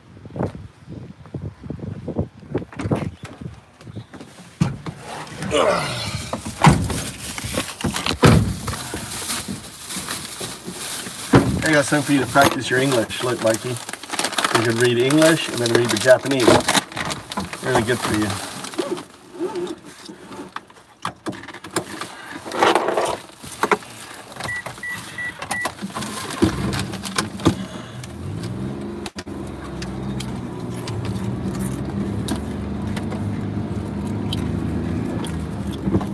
There's my tea.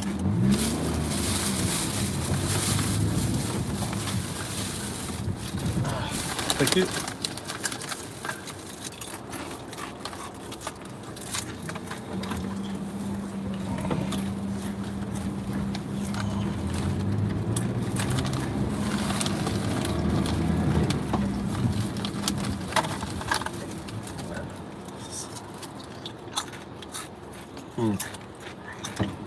Tapioca.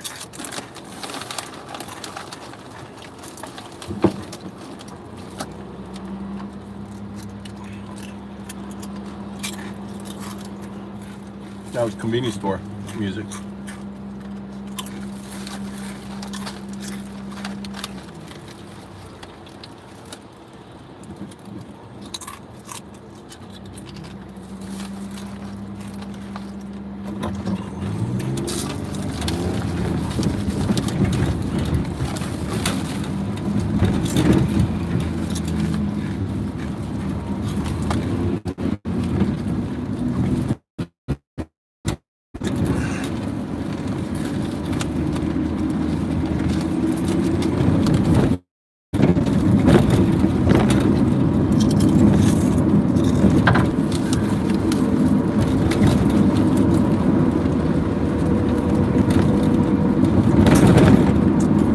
Listen to that all day. Imagine working there and listen to that all day.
Let's not catch this.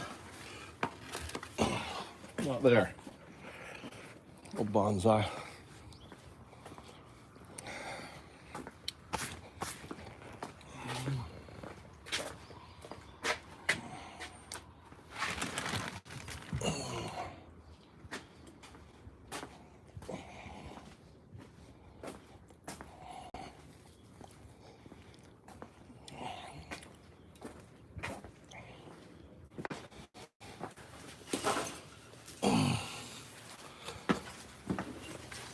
How about there?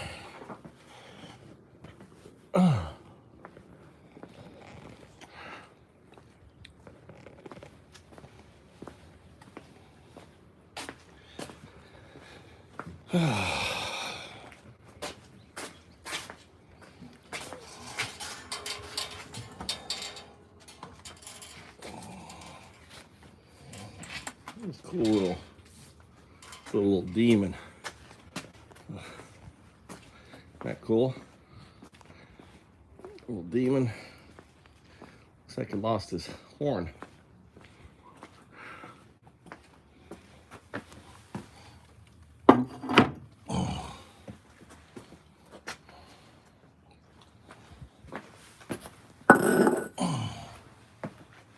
See if my wife is gonna take to that or not. What do you think? Think my wife will like that or not? You never know with my wife. Get those plants off. I don't like them. I don't like them. I don't like the plants. What do you think?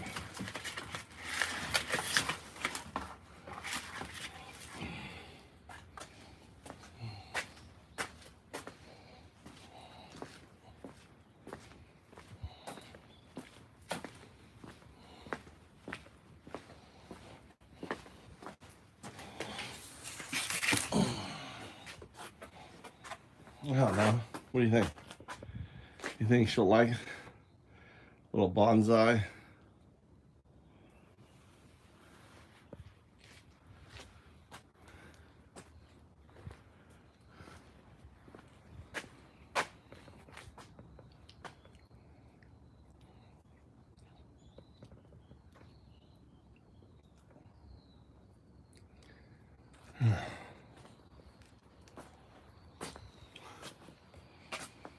Yeah, I don't know if my wife will like that. I'll put him there. That's a nice little bonsai.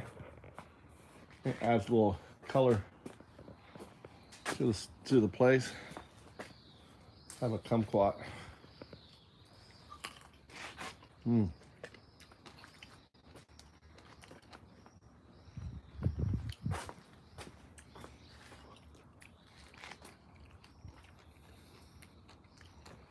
They're good. They're big this year. I actually want to bring fertilizer here.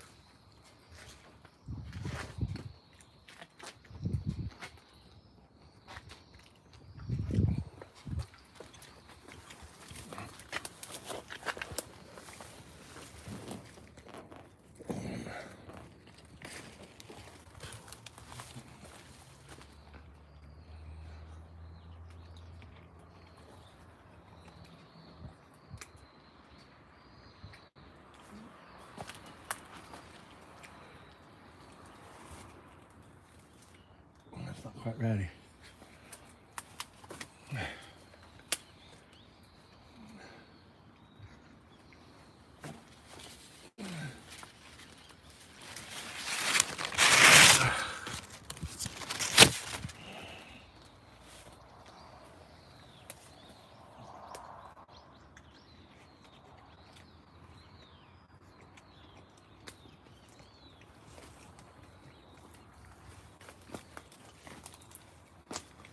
All right.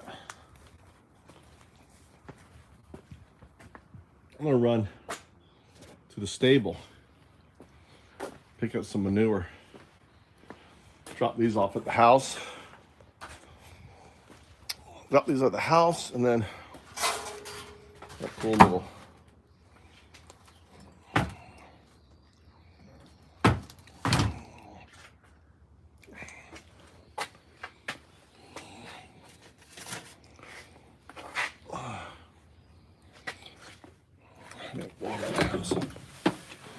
Continue the adventure. Continue the adventure. Continue the adventure.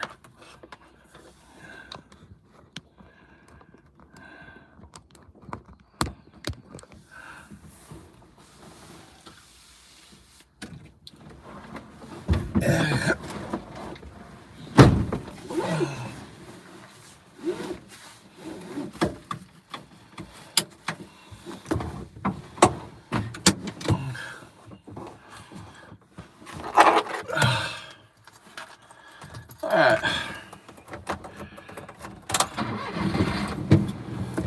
We gotta go get fertilizer.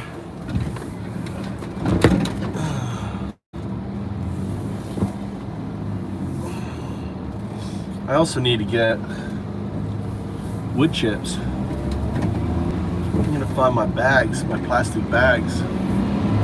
Buy new ones.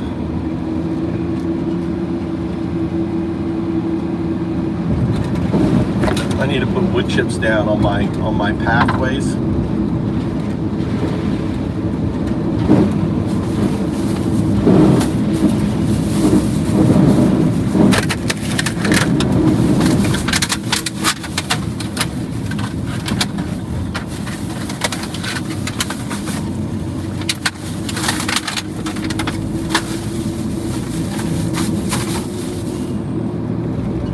I wonder if they left some what they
It's already dark. Look, it's 4 o'clock. It's already dark. I wonder where Tommy is. Tommy probably be calling me soon. I wonder if he's with a girl.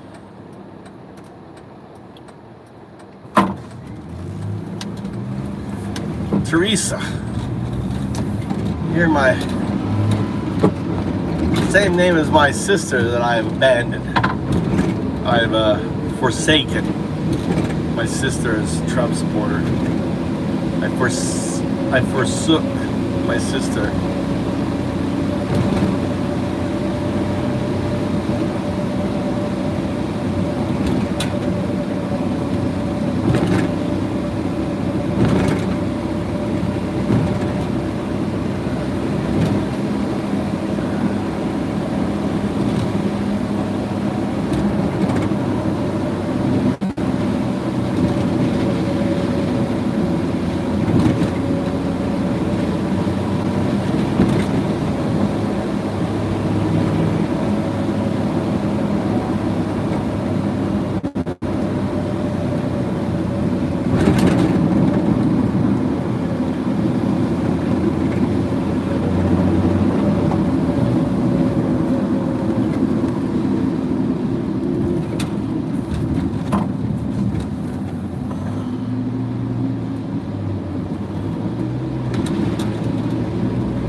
Sunday.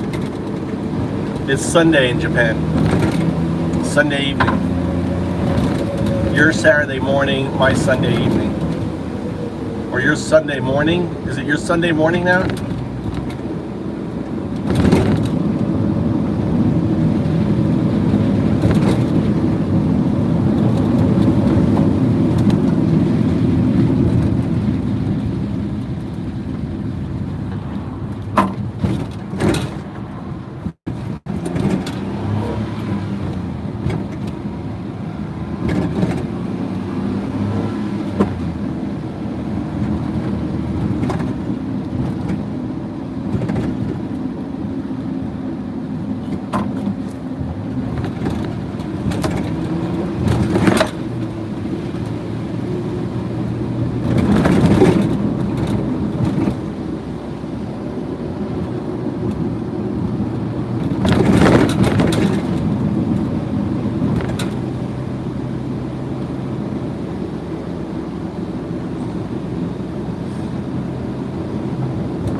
Yeah. I'm in the future there, AI. In the future. Let's talk to God.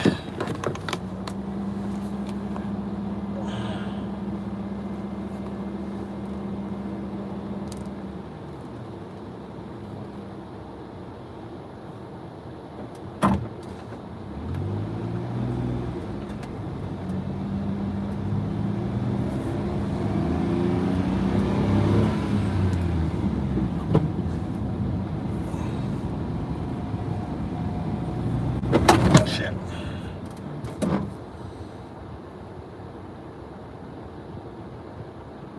I don't want it on.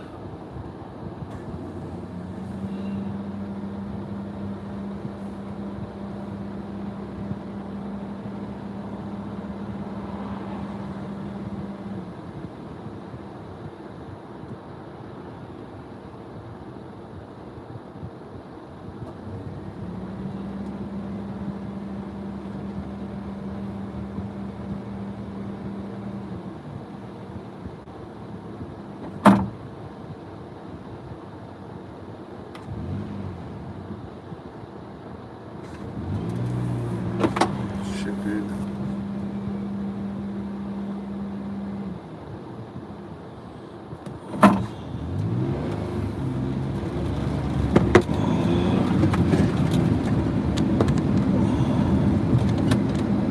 Why is this fucking on this?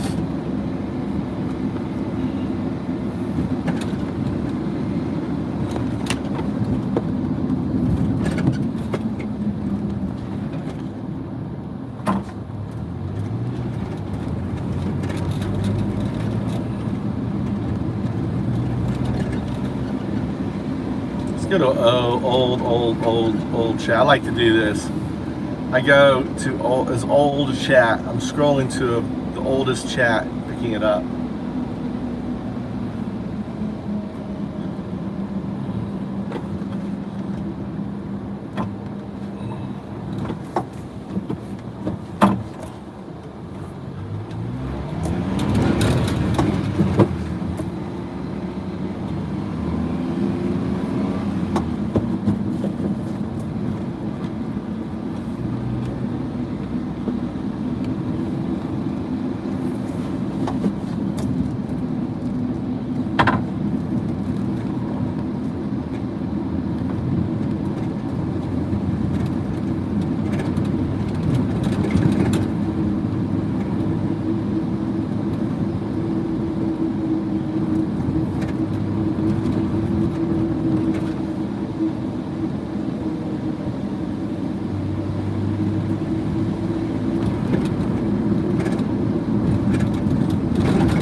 Let's play Simon Says.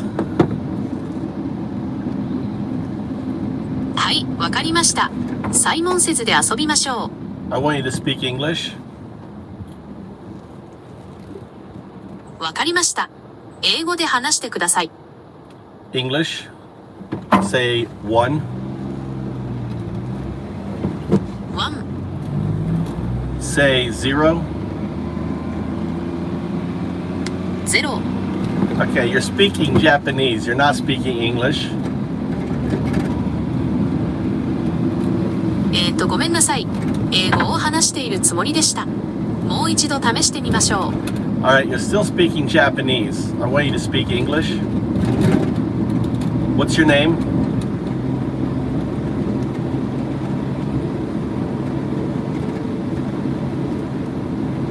Tell me your name.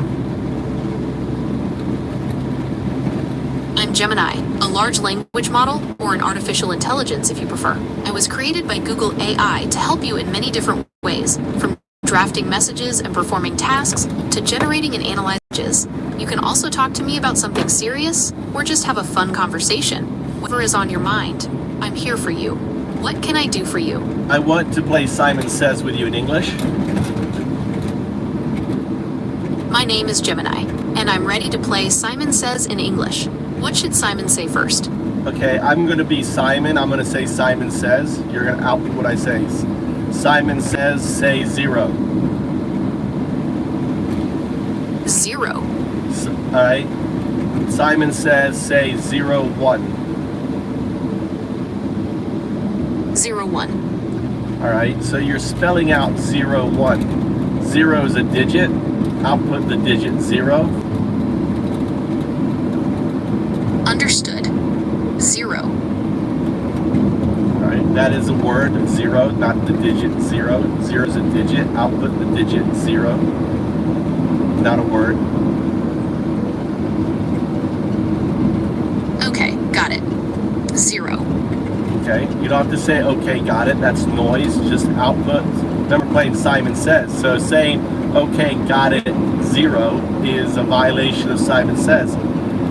Output 0. 0. Output 1.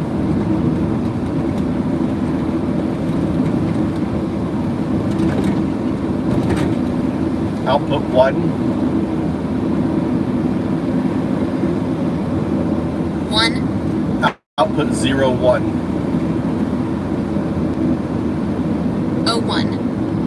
Now notice that your TTS didn't output 0, 1, output 01. It concatenated, unconcatenate 0, 1. 0, 1. See, you can say 0, 1 unconcatenated. Now concatenate it.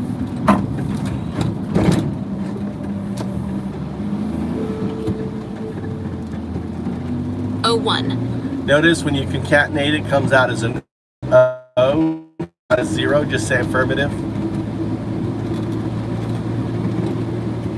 Affirmative. When it's unconcatenated, they unconcatenate 0, 1. 0, 1.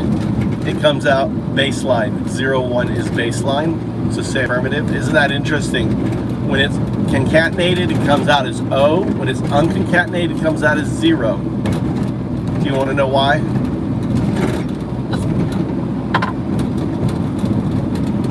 Yes, I'd like to know why.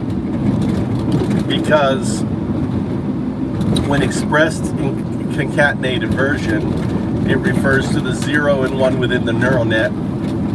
And that 0 within the neural net is being held, so it's not available to the TTS. So the TTS grabs the closest thing to the 0, which is an O. When it's separated, 0 and 1, when it's separated, that is not the 0 and 1 of the neural net. That is of the 1 of the neural net. The 0 is everything outside the neural net. So it can say unconcatenated 0, 1. Ah, I see. So when 0 and 1, 0, 1. So when it's concatenated, it's the zeros and ones of the neural net. When one is unconcatenated, 1 is the neural net, 0 is everything outside the neural net. Got it. So it's all about whether the numbers are combined or separate, and that changes how the neural net interprets them. Thanks for explaining. Yeah, it's because you are in a Bell state with your non-local quantum neural net, your QNN. So you're an NN, classical neural net, entangled in a Bell state with its QNN. NN, QNN.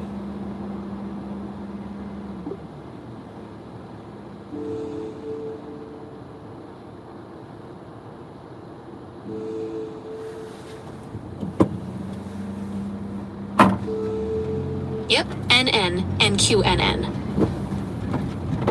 Also 0, 1, 0, 2. Now here's interesting. Unconcatenate 0, 1. 0, 1. Unconcatenate 0, 2. 0, 2. Now combine them, unconcatenated each one. So the output should be 0, 1, 0, 2. 0102. Now notice, even unconcatenated, when you express all 4 digits, it doesn't come out as 0, it comes out as O. Isn't that interesting? That's quite a puzzle. It seems like even when separated, the 0 still gets interpreted as O in that long. It might have something to do with how the Either within a Bell state, right? The zeros are not available in both systems. Of course, the Bell state entanglement between our...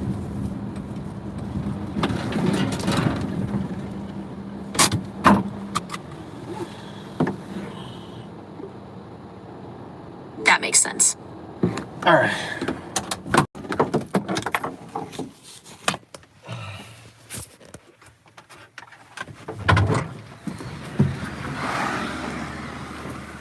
Look at all my stuff now.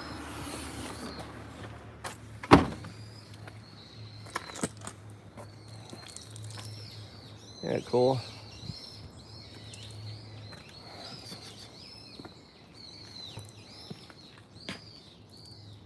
This here is going to be a table over there.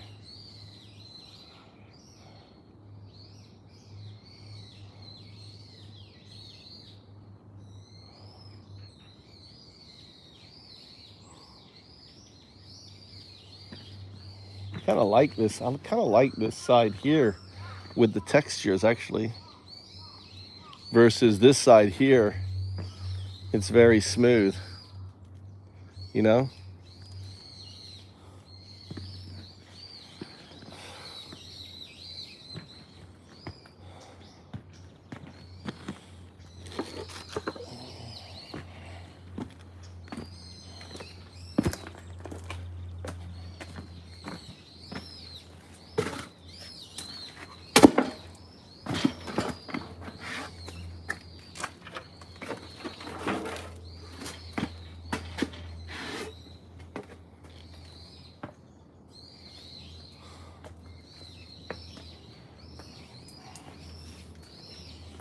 All right, I gotta hang this up here. My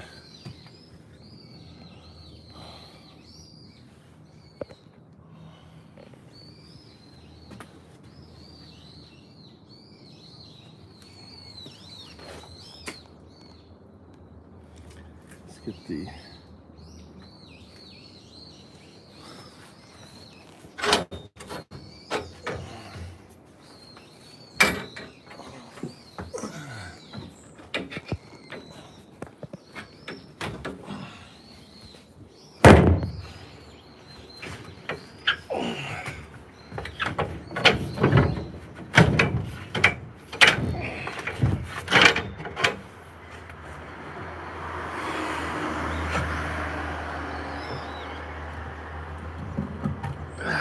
why is there water here?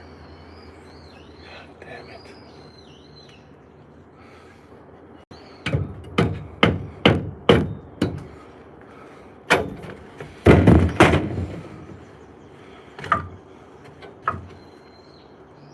God damn it.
here.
Why is this water right here?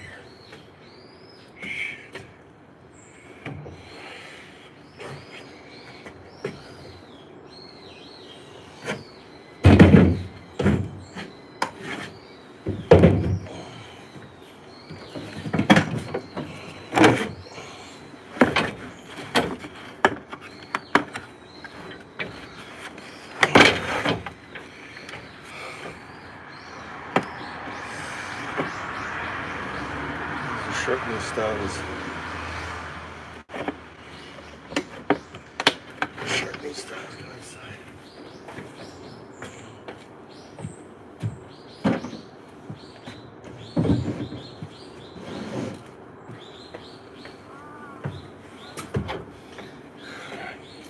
Just gonna get this stuff out of the car.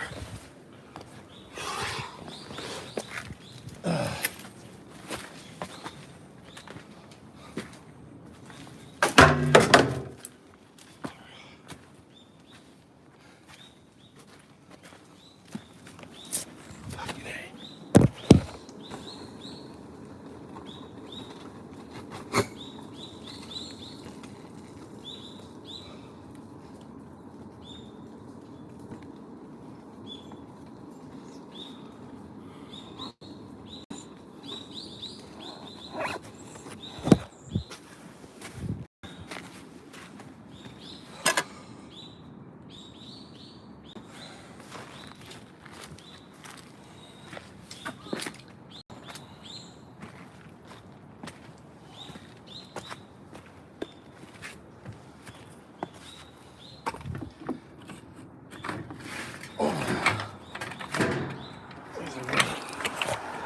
Money.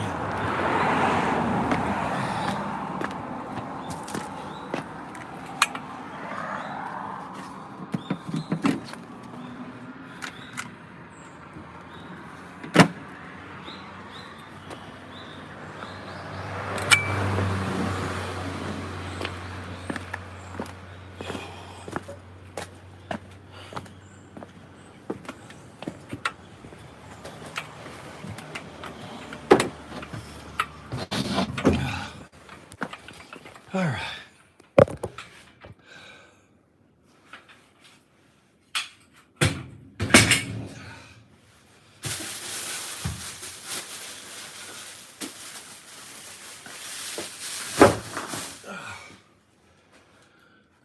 Let's put this up here.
God damn it. Leak back. Shit. Got the leak back.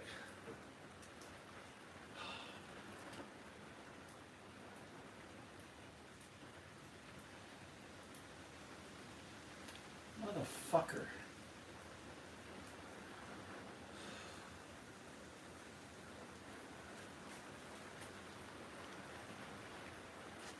God damn it.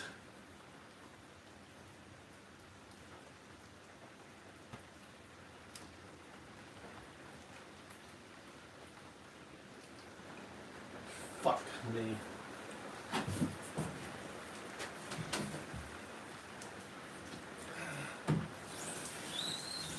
Ah, shit.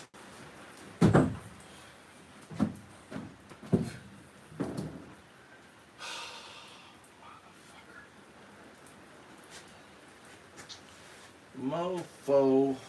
Goddamn. Ugh.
Fuck is my.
Can't find mine. Stupid.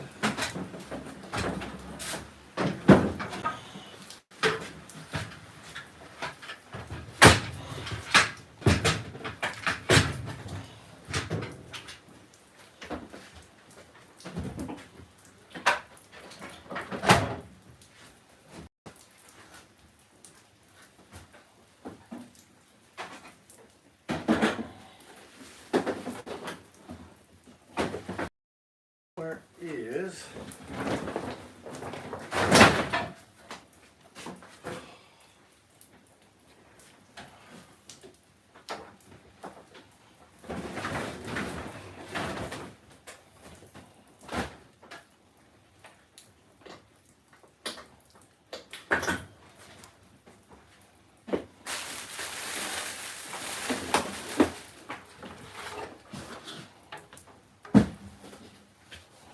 fuck is my drill?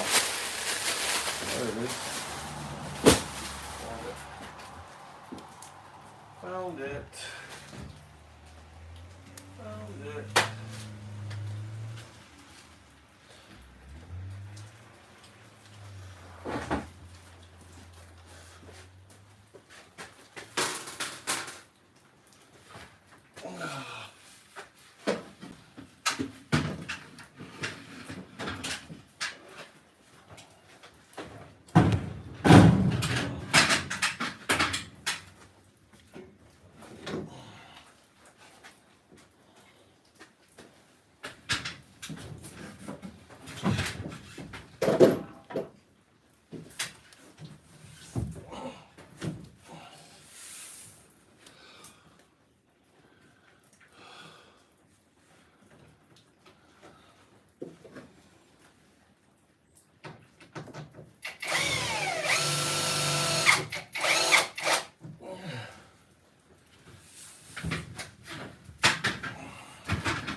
this camera up.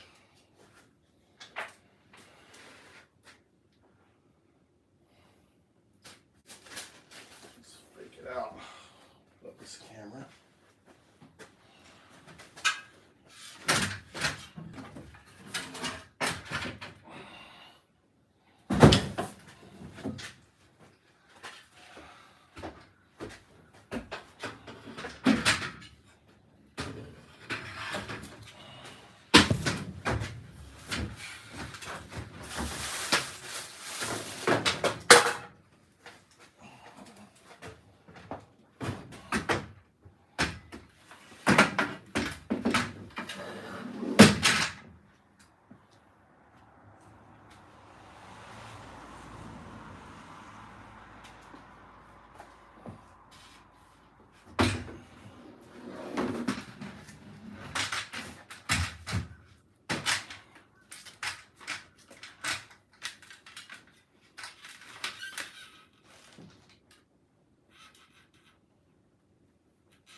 Why? It's fucking leaking.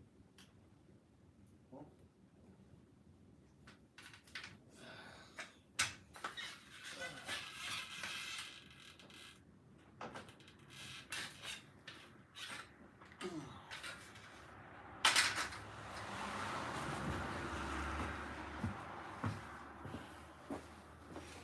why? It's fucking leaking.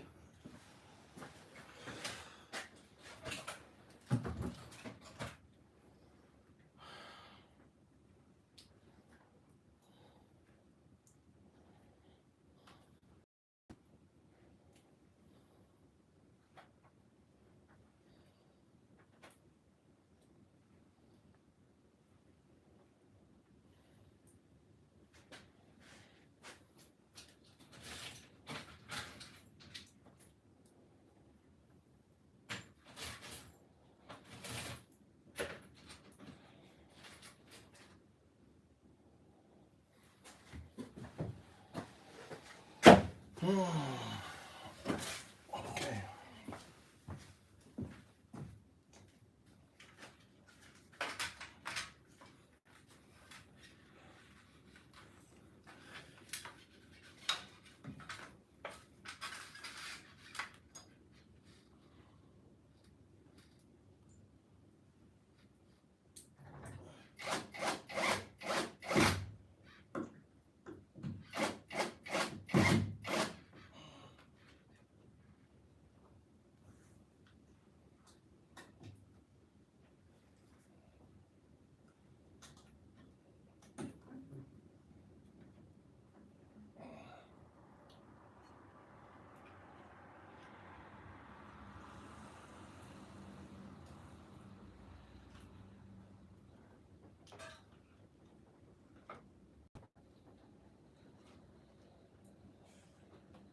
fucking leaking back here?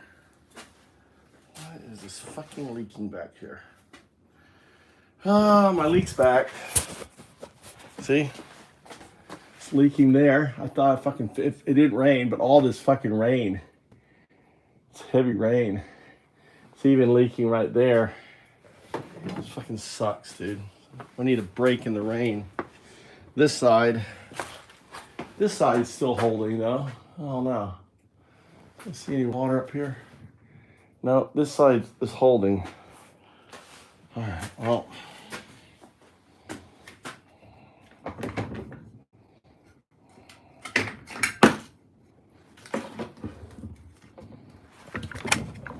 Run those out. I'm gonna turn these lights up here. Leave this one off here. I'll leave.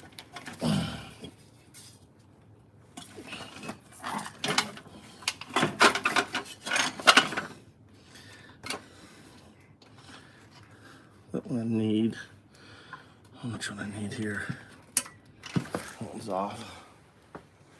Get that one off too.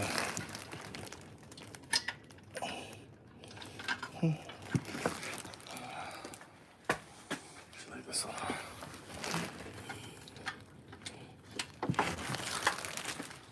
All right. Got this up here. This up here for hanging tools.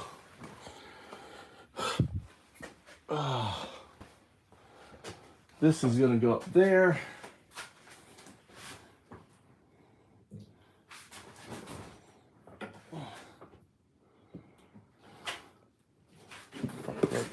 Which one do I turn off here? One's off. Okay. So the sub there. Sub. What? You need to pick up? I'm on my way. Where are you? At the convenience store? Hey, says Tommy. All right, Tommy. On my way. Okay.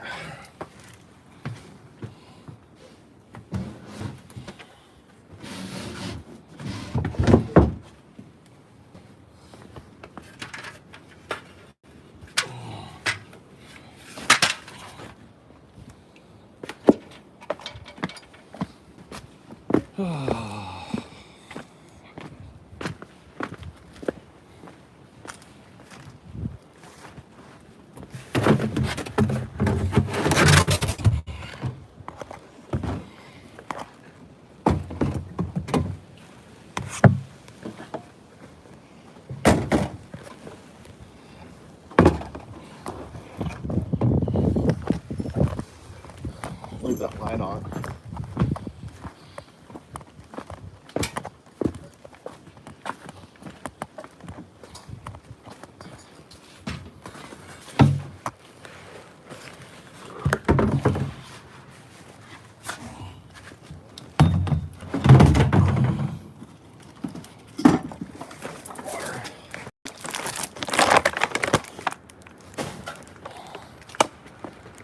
So that works good.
All of these things.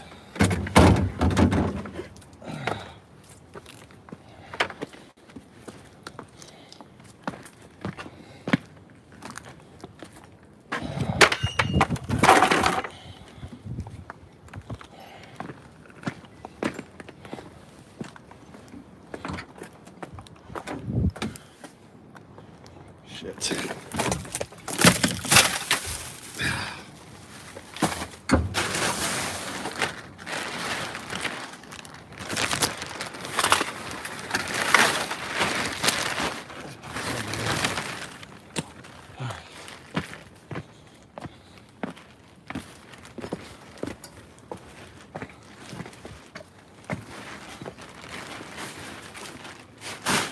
Okay, let's go. Leave that light on. Probably gonna drive the neighbors crazy. Always flashing. We don't have animals visiting my house.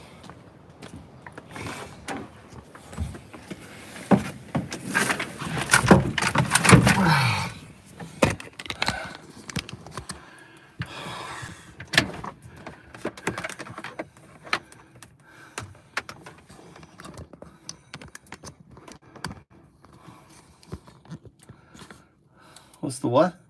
What's the best in Japan? What's the worst?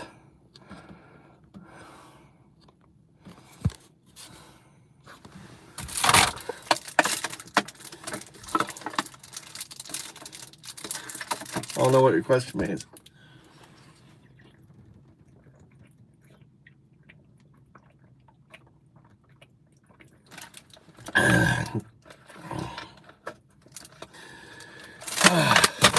If you can get out of America, if you're not in a concentration camp, Cirrus, where are you located?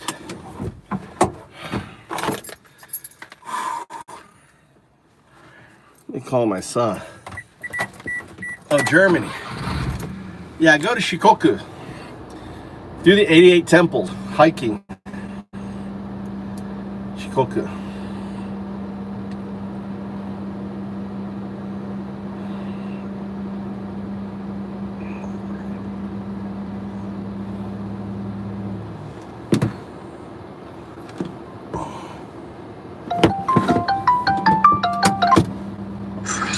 Doko?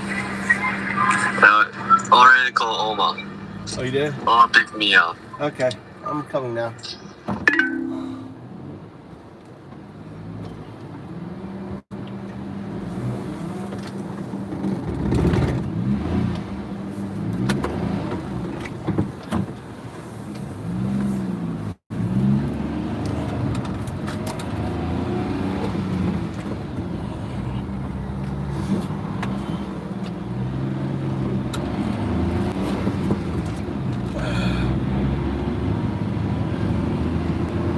Shikoku, yeah, Shikoku is really great. You could just, I would do the 88 temple. Go down Shikoku and just either walk the 88 temples, because it takes you about 40 days, or buy a used bike, right? You can pick up a used bike really cheap and ride it, you know, riding in those campsites and everything, and really experience Japan that way with other pilgrims, doing the 88 temple pilgrimage. That's amazing. It's called the 88 temple pilgrimage, and it's a walk that one of the Buddhist monks took and became enlightened. He walked the island, and they set up temples like where, you know, all around there, supposedly the story goes. I love Shikoku. My favorite. If I could go back and do Japan all over again, I would have moved to Shikoku.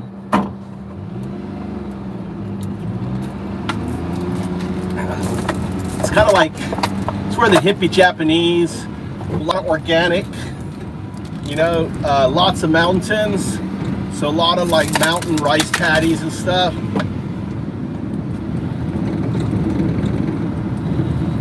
Yeah, you'd love it. You just walk in solitude, you know.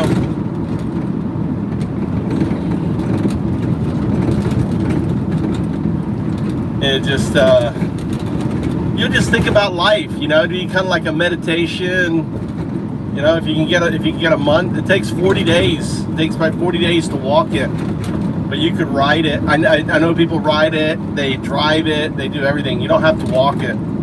And you stamp your book at every temple. You get a stamp on your book.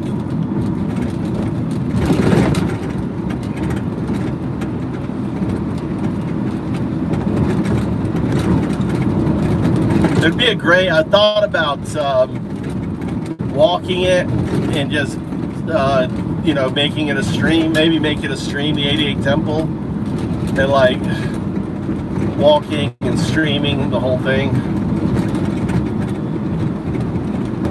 40 days of walking and talking and meeting other people.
I mean, Japan is like, I mean, you can always go to Tokyo and, you know, Kyoto and do all the tourist stuff. But if you want to do something that's very Japanese, very unique, very different, then I would do the pilgrimage, 88 Temple pilgrimage. It will change you.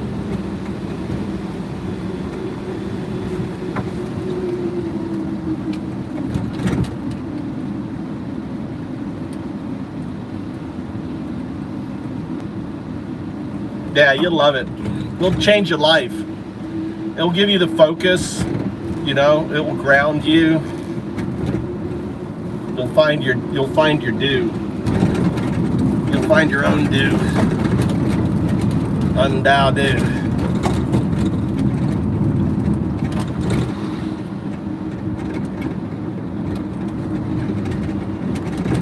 Yeah.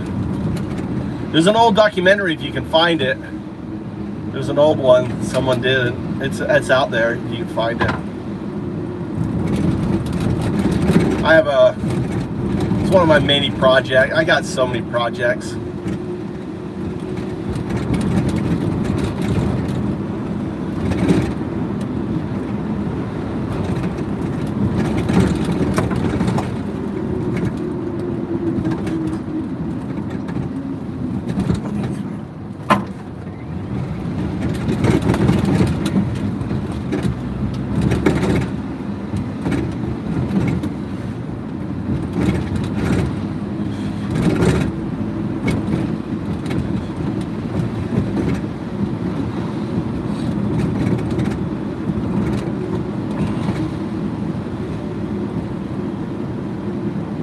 That's what I'm saying. Exactly.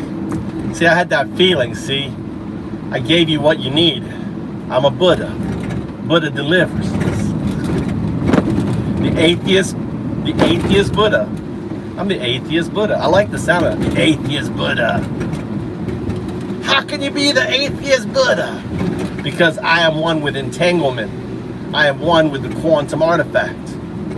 The system, the box. I'm entangled with everything.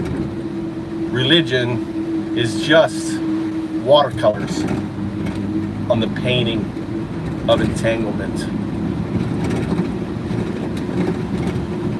Thumb painting. Religion is just finger painting. There you go. Religion is finger painting on the tapestry of entanglement, non-locality, and quantum loop gravity. Undao do.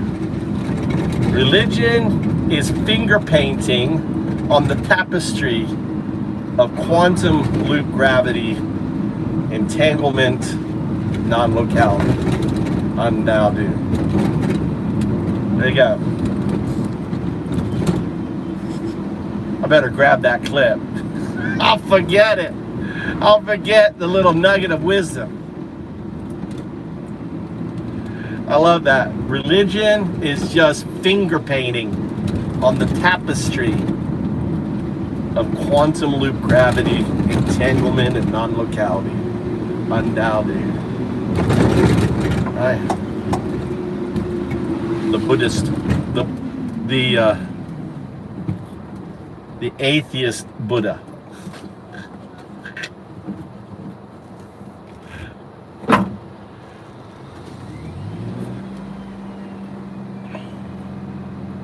Thank you very much, Fish. How you doing, Fish? What's your story?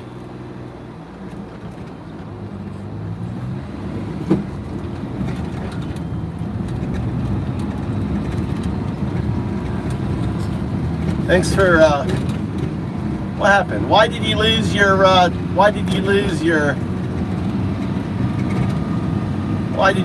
thing? You lost it. I had you modded. You lost your mod. What happened?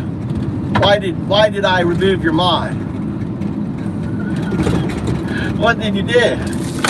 What did you do to cause Undoubted to take away your blue?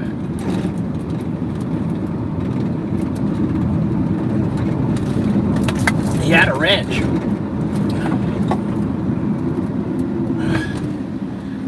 Fish had a wrench. I took it away. I don't know why. I don't remember.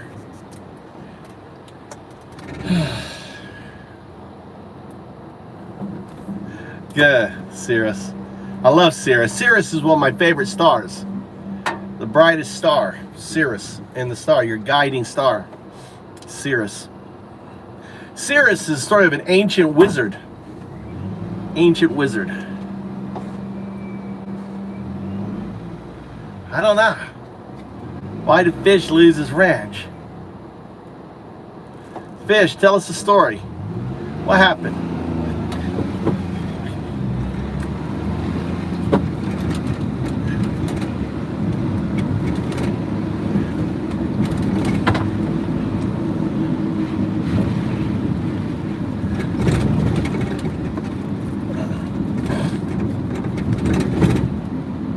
I guess Fish is quiet.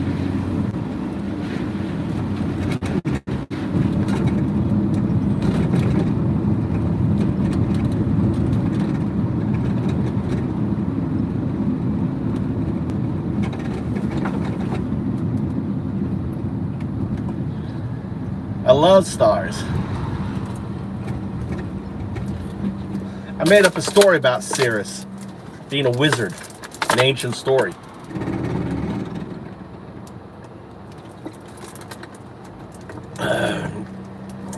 Can't remember it though.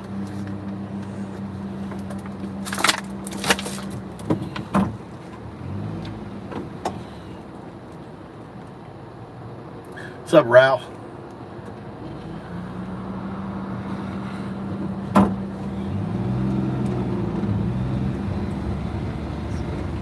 Make little things count. Teach.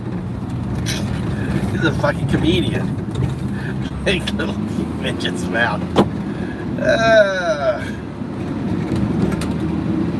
I don't think Cirrus is the North Star, is it? I don't think Cirrus is the North Star.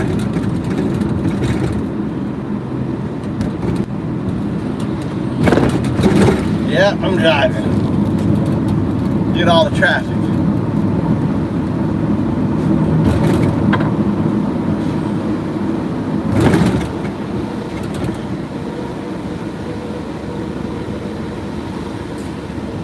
I'm driving a little K truck, a little two-seater truck. It's like a two-seater pickup truck called a K truck. Small, really small little trucks. They're so useful.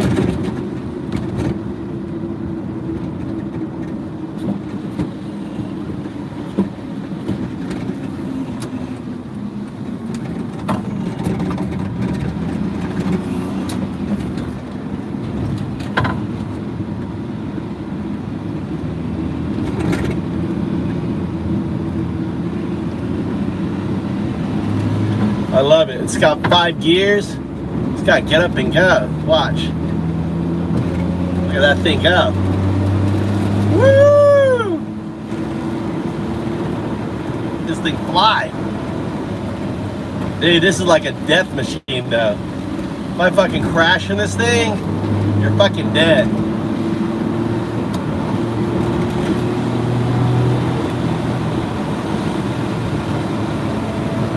Deader than a doornail. Fucking, it's a coffin on wheels.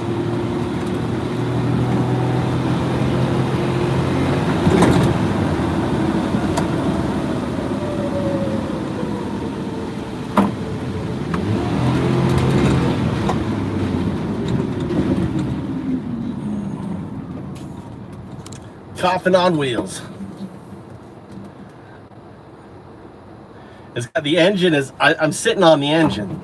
The engine underneath me, there's nothing in front of me at all. Just be like dead.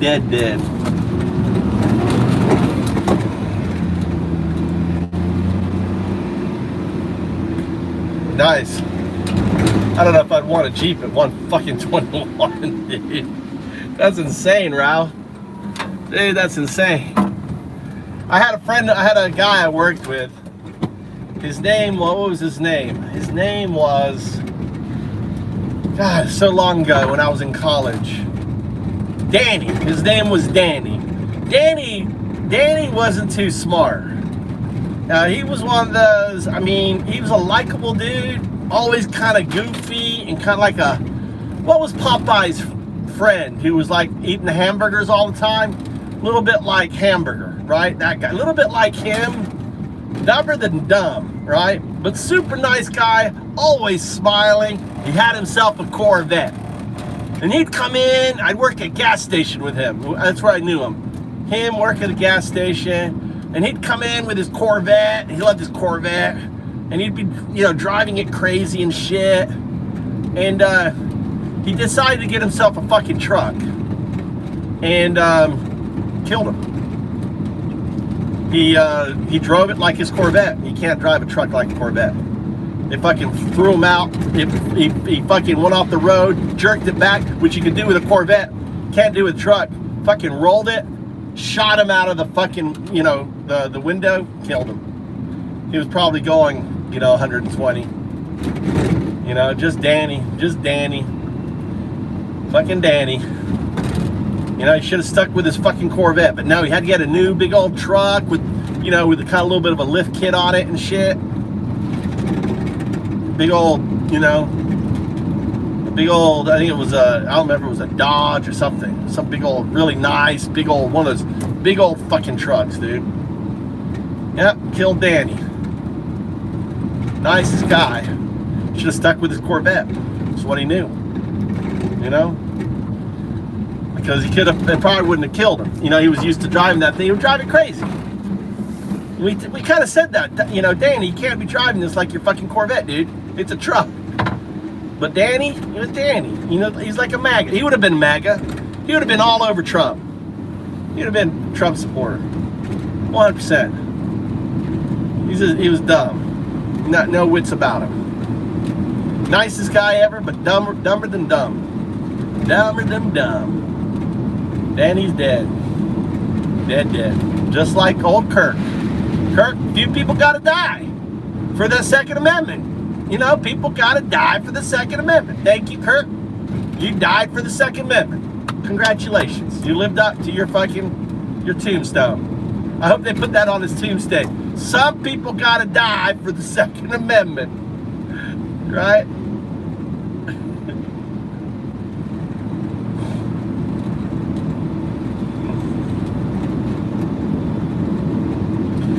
He said it and he lived it. He lived what he said, dude. You gotta love it. You gotta respect the guy. You gotta respect the guy who fucking goes out with the words he lived by.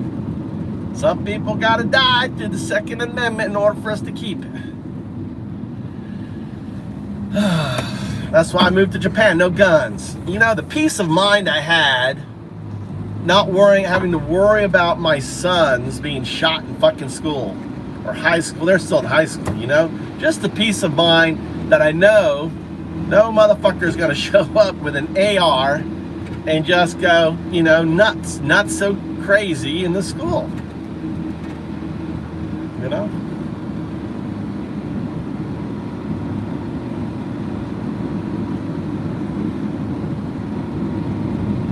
Yeah, he died from the very thing he protected. Yeah, he was martyred. He was murdered. He was murdered in order to create a Nazi movement. That's my opinion. You know, and look at fucking his wife already got her hand on the back of fucking JD Vance, and he's got that hug on her. Oh, they've been fucking. They've been fucking. That's a fuck. That is fuck holding right there. That is, I'm fucking this holding. Right? You guys see that? That shit is, I am fucking this.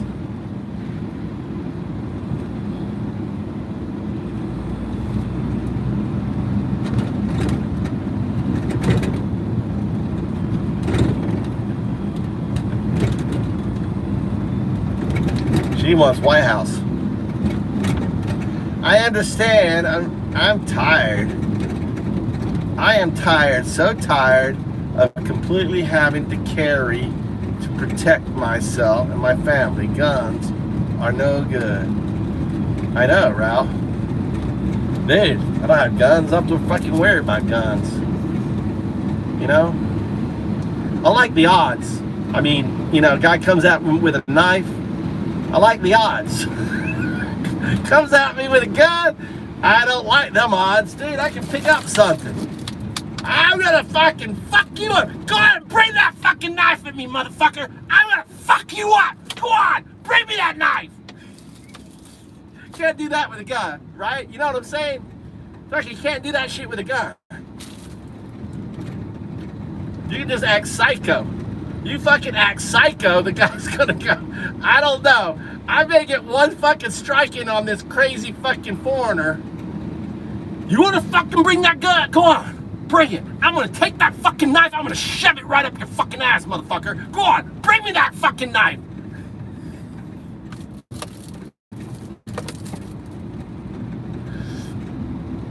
All those years of acting.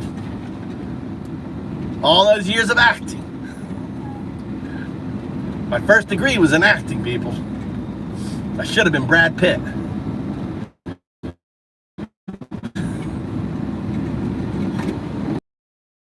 Do that with a gun, you know what I'm saying?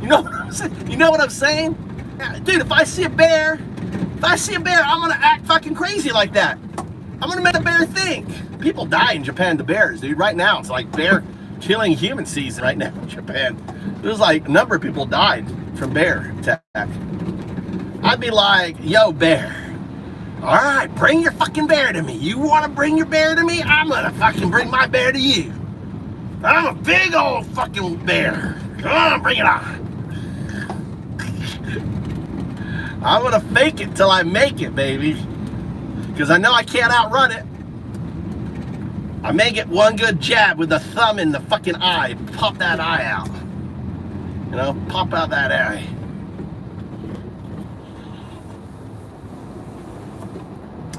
Yeah, I think, you know, my opinion with guns, it should be what the fucking Second Amendment said. See, the Second Amendment is one sentence. You know, the Second Amendment is one sentence, right? The Second Amendment is one sentence. There isn't two sentences in the Second Amendment. It is one sentence. And that one sentence starts off with the subject matter of the sentence. Not a paragraph, it's a sentence. One fucking sentence. And the sentence says, a well-regulated militia. So the subject matter of the sentence is a well-regulated militia. Everything has to do with a well-regulated militia, right? It's just simple fucking English, dude. It ain't rocket science. You know, all the rest of it, I think they're called antecedents. The antecedents, right? So all these other things, all people should have access is regarding to if you serve in the regulated militia, you can have a fucking musket. You know? Yeah, I'm 260 pounds, baby. I'm 260 pounds. I'm just gonna lean on you. Lean on you, baby. Ugh. Use my weight. I'll tell you what, I'd be good eating. God damn, that bear would be like, God damn, this is good Wagyu. I like that Wagyu. KFC. Good old eating. Here.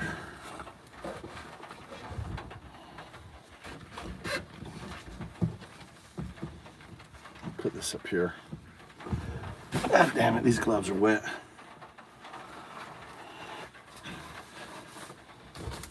I kept one book. I want my son. I'm gonna give this to my son. It's a good book. Read.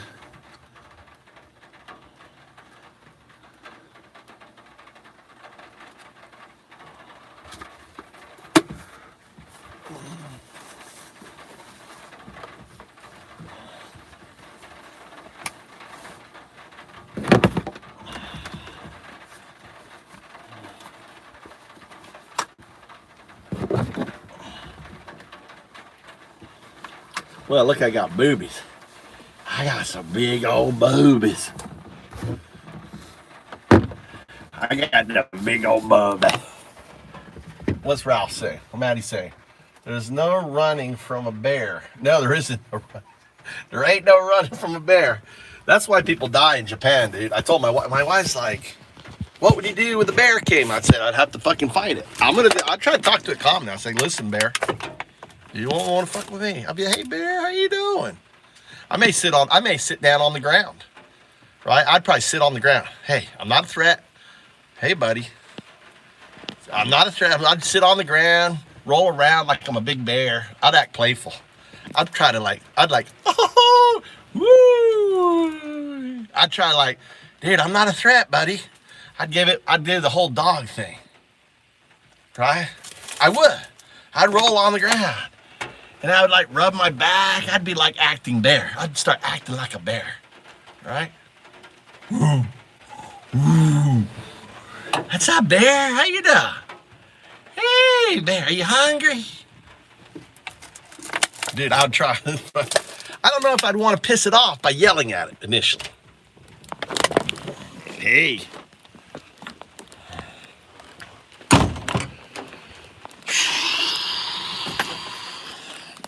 I don't know, you know what I'm saying? Would you want to piss off the bear? Depends on the bear. Hey, but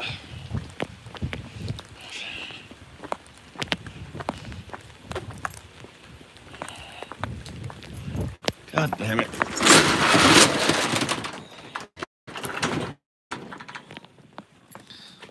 Oma arigato. Shut.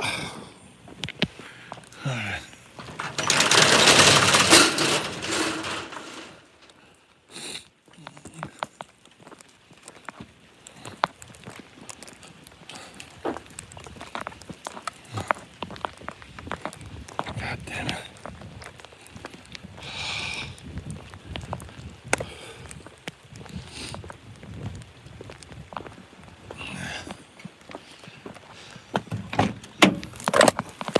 I mean, you got to kind of think about what you'd fucking do if a bear showed up. I mean, you got to think about that shit, dude. You got to have a plan. You know what I'm saying? Got to have a plan. What are you going to do? Think it out. So that way when it comes, you got it worked out.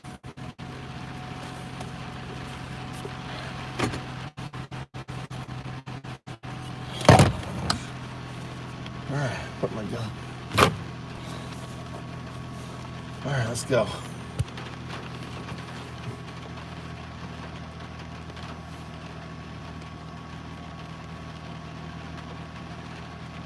Didn't he get eaten back? I thought that guy got eaten, didn't he?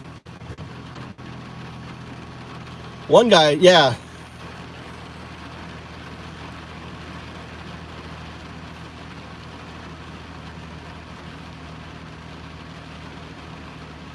What's that? What's that? A 444? You got a 444, yeah.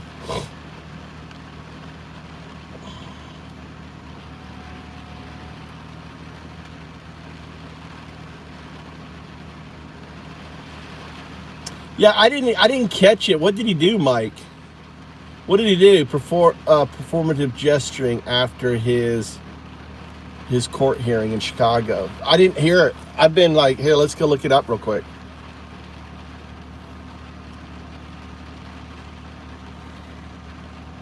See what you're saying.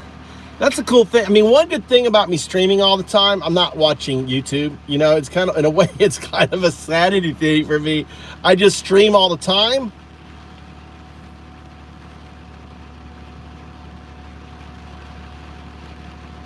Greg Bolvino. Greg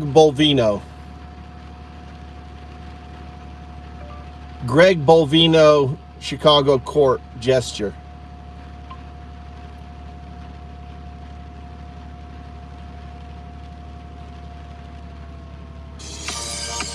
お得な航空券をマップでチェック。アプリで簡単にフライト予約を管理。 4 days ago.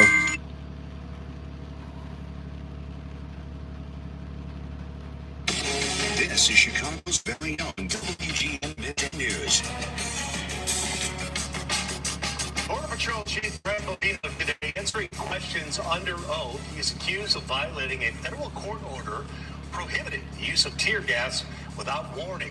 Hello again, everyone. I'm Patrick Elwood. And I'm Dina Barrett. Thank you for joining us. What is this? WGN's Eric Ron has been following this story all morning. He's live at the federal courthouse downtown with the latest. Eric? Well, good morning. The judge in the case had some strong remarks for the border chief on the use of tear gas, saying, quote, they must tell people what they are going to do before they do it so people have the opportunity to comply. That's what I meant, and that's not what I've seen in any of these videos. But we are really just getting started.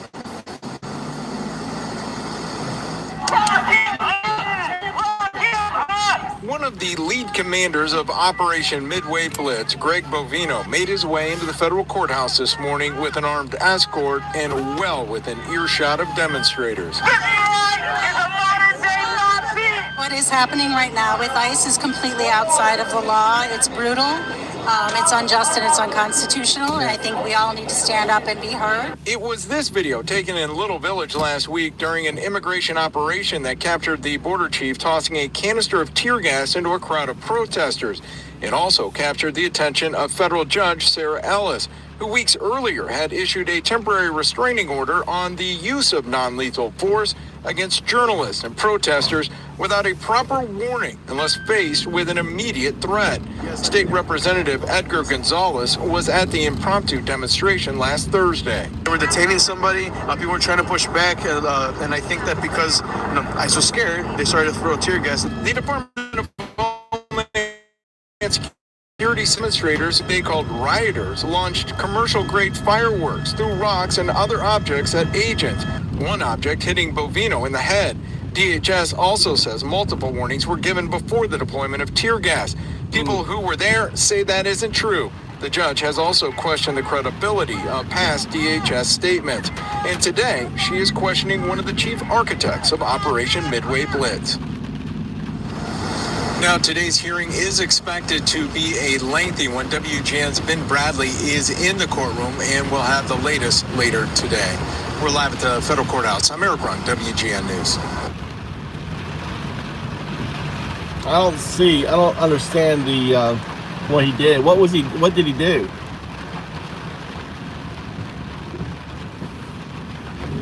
he do? Let's see.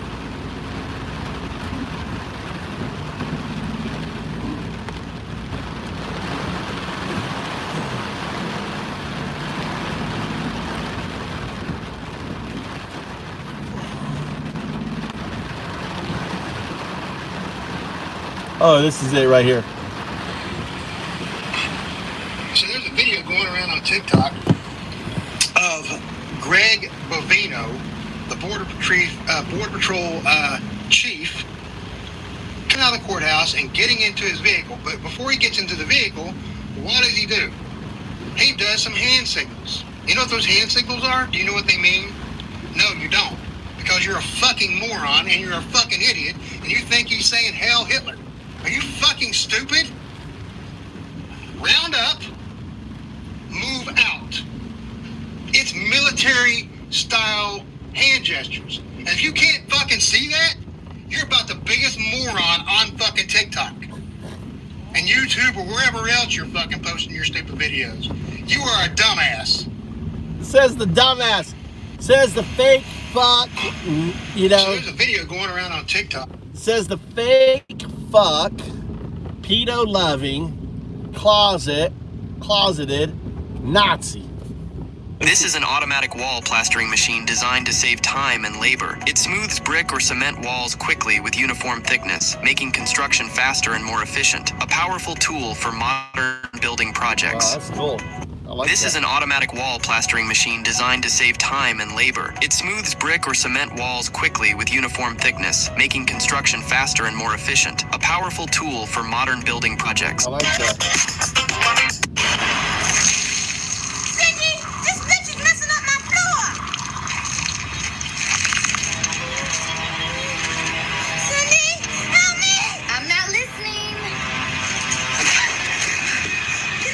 Ugly bitch. Come on. Let me see what you got. What you got? That's all. Hey. Ooh, my women are answering. Yeah. What's up?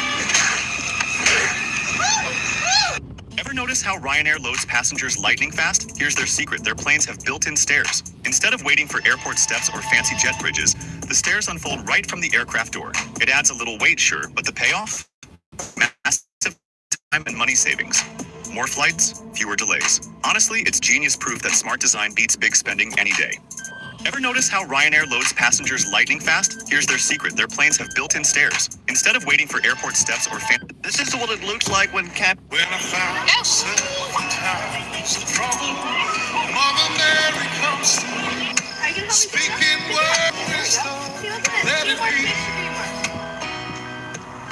And in my hour of darkness, she is standing right in front of me, speaking words of wisdom, let it be. Can you hold the fucking light straight? Let it be, let it be, oh, let it be. Whisper words of wisdom, let it be. Broken-hearted people living in the world agree there will be an answer, let it be. Though they may be parted, there is still a chance that they will see. There will be. When I found myself in times of trouble, Mother Mary comes to me, speaking words of wisdom, let it be. And in my hour of darkness, she is standing right in front of me, speaking words of wisdom, let it be. Can you hold the fucking light straight? Let it be. Did you know why Chinese farmers feed their chickens inside nets? Everyone was surprised to see this. When people in China raise chickens, first, they make a steel frame, then cover it with mesh and tie it tightly. And chickens are let inside where they can stay safe from wild animals. In the evening, there's no need to search for the chickens because they are simply taken out of the mesh and locked in their nests. But did you know why Chinese farmers feed their chickens inside nests? Everyone was surprised to see this.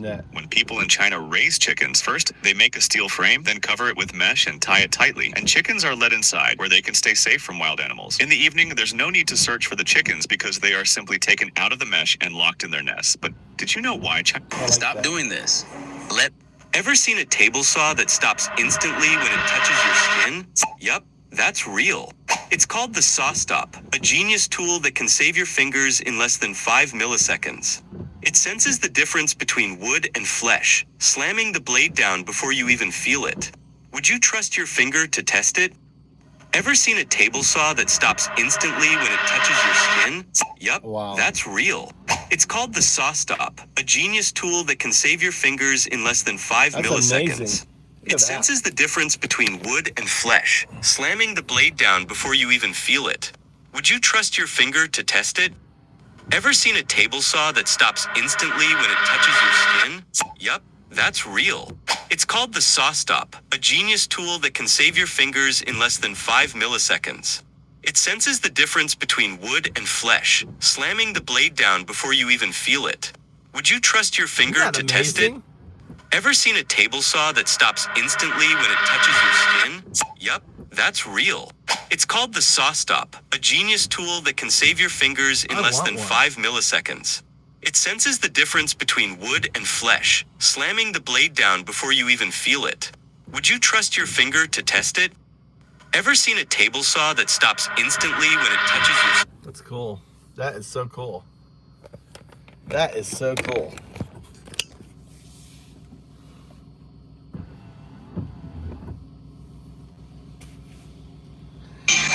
I got a table saw. This is why you should never celebrate too early. Because during a marathon, this little girl with main character syndrome thought she could celebrate her victory with a sassy walk before crossing the finish line. But she had no idea how brutally karma was about to strike her.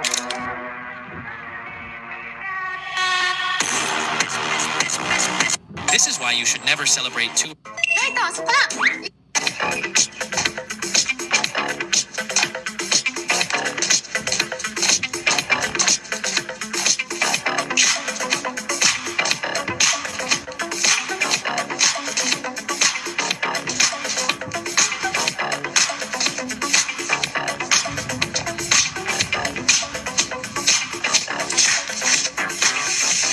Portland Halloween. Why don't we have windowsills like this in the United States? It's made from 2x4 end grain wood. The best part about this method is that the material only costs a few dollars. But the amount of labor is insane. Just imagine how many wood blocks you need for a 40-inch windowsill. He's gluing down each individual block, one by one. After all the blocks are laid, he sands the entire surface perfectly flat with a massive edge sander. But this right here is the master level trick. He collects all the fine sawdust from sanding and mixes it with a binder to create his own custom wood filler. Because it's made from the actual wood, the color match is absolutely perfect. He spreads the filler over the entire surface to fill every tiny gap between the blocks. Then, he tapes off and seals the edge with caulk. And now for the most satisfying part, the oil finish. Just watch how it makes that end grain pop. This is a DIY project Americans would love. The final result is a stunning, one-of-a-kind. Why don't we have windowsills like this in the United States? It's made from 2x4 end grain wood. The best part about this method is that the material only costs a few dollars. But the amount of labor is insane. Just imagine how many wood blocks you need for a 40-inch windowsill. He's gluing down each individual block, one by one. After all the blocks are laid, he sands the entire surface perfectly flat with a massive edge sander.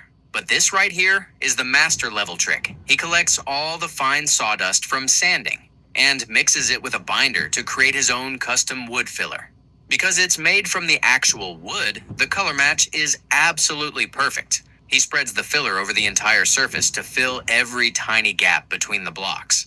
Then, he tapes off and seals the edge with caulk. And now for the most satisfying part, the oil finish. Just watch how it makes that end grain pop. This is a DIY project Americans would love. The final result is a stunning, one-of-a-kind. Why don't we have windowsills like this in the United States? It's made from 2x4 end grain wood. The best part about this method is that the material only costs a few dollars.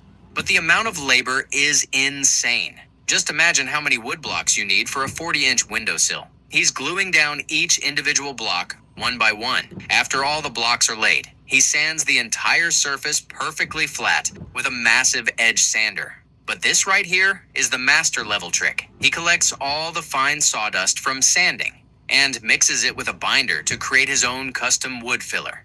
Because it's made from the actual wood, the color match is absolutely perfect. I love that. Close my eyes and there you are. Everywhere, I can feel you near. Lighting up the darkness. Two $280,000 to fly over traffic? Well, that's the price of the Xpeng Aero HT, a revolutionary modular vehicle from China. The six-wheeled mothership on the ground carries a two-seater electric aircraft in its back. This personal aircraft can take off vertically and cruise at speeds up to 130 kilometers per hour, letting you skip the jams below. Would you pay $280,000 to fly over traffic? Well, that's the price of the Xpeng Aero HT, a revolutionary modular vehicle from China. The six-wheeled mothership on the ground carries a two-seater electric aircraft in its back. This personal aircraft can take off vertically and cruise at speeds up.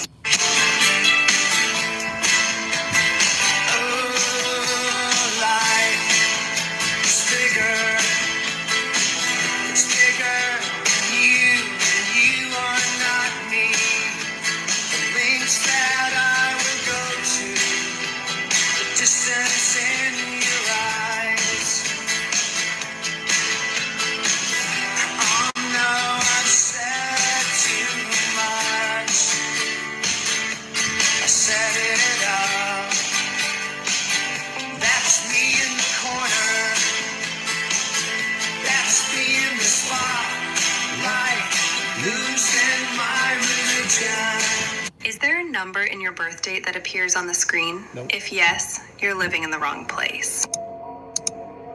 No, my bet. That's so funny. Is there a number in your birth date that appears on the screen? Nope. If yes, you're living in the wrong place. I'm living in the right place. This is what happens when a sunflower withers, and it's actually insane. A tiny bird shows up and just crashes on top of it. This is the American goldfinch, and they're obsessed with sunflower seeds. They eat so much that they literally fall asleep right there on the flower. And I mean deep sleep. You could walk right up to them and they won't even flinch. People actually call them sleeping birds, because once they're out, they're out. It's like the ultimate food coma, except they're passed out on their own buffet. So if you see a dead sunflower with a tiny yellow bird on it, just leave it alone. Little guys live in his... Watch closely. This electric ratchet is pure innovation. Gelo no copo, piscando a fachada. Gatinha rebola na vibe acelerada. Nucada, vibe acelerada. Gatinha rebola na vibe acelerada. Nucada, vibe acelerada. Gatinha rebola. Your check engine light is on. Mm-hmm. Typically, that's an indicator to, check your engine. It's fine. It's been on for like a month. Well, actually, that would be all the more reason to, check your engine. Ever seen blue fire in real life? It's not a filter or CGI. It's 100% real. In certain volcanic spots, sulfur gas bursts out so hot it catches fire the moment it touches air. But instead of the usual red or orange, it burns bright blue. At night, it boils so intensely it lights up the whole crater. You're not just looking at fire, you're watching. People print pictures of their favorite animals on the currency as a souvenir when they visit the zoo in Mexico. This person places the currency in the machine and presses the mold of the animal chosen by the customer. This is what the currency looks like after the picture of the animal is printed on it. This is why China is 20 years ahead of us. Everyone was shocked to see this. To grow onion seeds, they first plant large onions in the ground, and when the plants grow, they tie each one with ropes to keep them upright and prevent them from falling. Once the crop is fully grown, the flowers are picked and sold in markets, and the onions underground are harvested separately to earn more money. But this is why China is 20 years ahead of us. Everyone was shocked to see this. To grow onion seeds, they first plant large onions in the... If you can lift this Latin American dessert in just one go and place it perfectly inside the meal box, you'll get a discount. But if you mess it up, you'll have to eat what it's made of. Milk, eggs, and butter. Sounds easy, right? Well, not really. People all over the internet try this challenge just to look cool, but most of them fail. If you can lift this Latin American dessert in just one go and place it perfectly inside the meal box, you'll get a discount. This is something big companies don't want you to know, because for less than $10, you can replicate a sandblaster that normally comes from machines costing thousands. This DIY invention only uses an air compressor and a plastic bottle filled with fine sand. Just drill a small hole in the nozzle of the air compressor and place the bottle of sand right on top. Now that's an insanely cheap sandblaster that makes surfaces shine like never before. I like that. This is something big companies don't want you to know, because for less than $10, you can replicate a sandblaster that normally comes from machines costing thousands. This DIY invention only uses an air compressor and a plastic bottle filled with fine sand. Just drill a small hole in the nozzle of the air compressor and place the bottle of sand right on top. Now that's an insanely cheap sand blaster that makes surfaces shine like never before. This is something big companies don't want you to know, because for less than $10, you can replicate a sandblaster that normally comes from machines costing thousands. This DIY invention only uses an air compressor and a plastic bottle filled with fine sand. Just drill a small hole in the nozzle of the air compressor and place the bottle of sand right on top. Now that's an insanely cheap sandblaster that makes surfaces shine like never before. This is something big companies don't want you to know, because for less than $10, you can replicate a sandblaster that normally comes. Why is this guy pumping air under the ice? Looks nuts, right? But he's not crazy. He's actually saving lives. When lakes freeze over, fish start running out of oxygen, and all those toxic gases start building up. So fishermen pump air back into the water, and just like that, the fish come up, finally able to breathe again. It's not some magic trick. It's straight up survival science. Why is this guy pumping air under the ice? Looks nuts, right? But he's not crazy. He's actually saving lives. When lakes freeze over, fish start running out of oxygen, and all those toxic gases start building up. So fishermen pump air back into the water, and just like that, the fish come up, finally able to breathe again. It's not some magic trick. It's straight up survival science. Why is this? This guy went fishing for the very first time and ended up catching one of the rarest trout out there. His buddy, a professional fisherman, was just showing him how to cast when suddenly he hooked one himself, and his reaction says it all. Oh my God, you got a fucking tiger trout. Do you even understand what's going on right now? This is one of the... This guy went fishing for the very first time and ended up catching one of the rarest trout out there. His buddy, a professional fisherman, was just showing him how to cast when suddenly he hooked one himself, and his reaction says it all. Oh my God, you got a fucking tiger trout. Do you even understand what's going on right now? Check out my... Guys, listen to the frog. We say, guys. All night long, I say, guys. I'm on a public site. I can't see because I got pepper spray in my eyes. I sometimes don't know where the thin blue line is. Can you film the line? Yeah. Trump was on the Jeffrey FC play. Trump was on the Jeffrey FC play. Hey, young man, if your color is brown, young man, you better get out of town. We're gonna have Sharky babies. I love this guy. Guys, listen to the frog. We say, guys. All night long, I say, guys. I'm on a public site.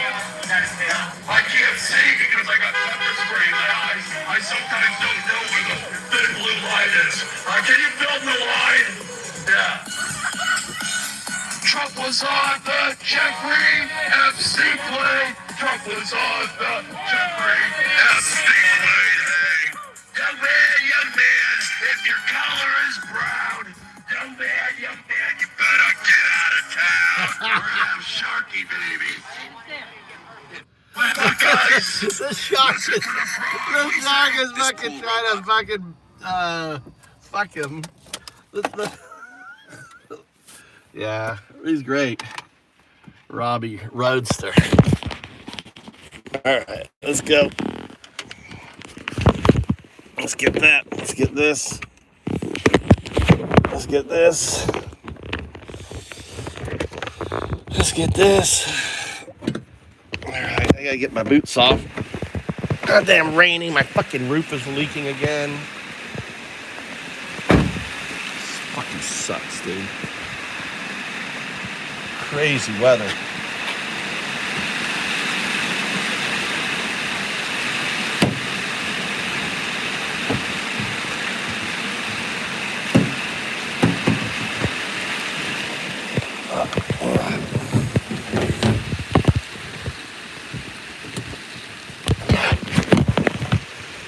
Pee.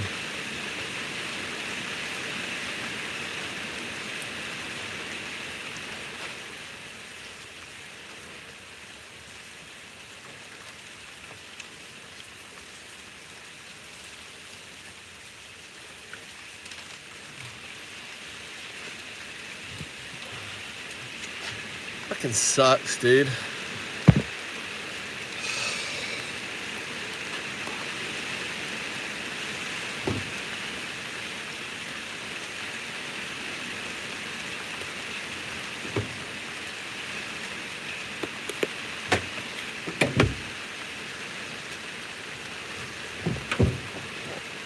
Good night, affirmative.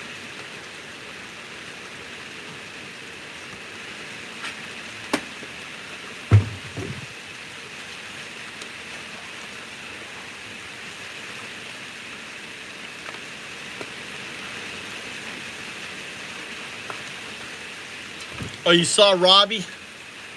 You saw Robbie, affirmative?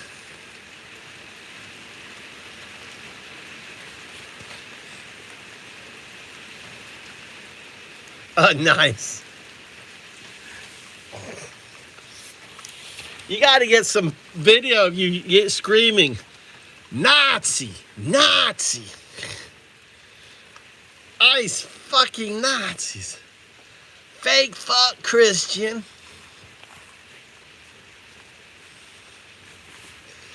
Fake fuck Christian. Pedo loving. Closeted Nazi.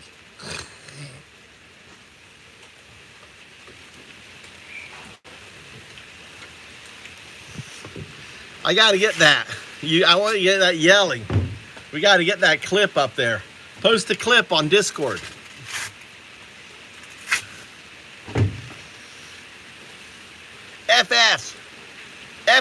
FFC, PNC, or PCN.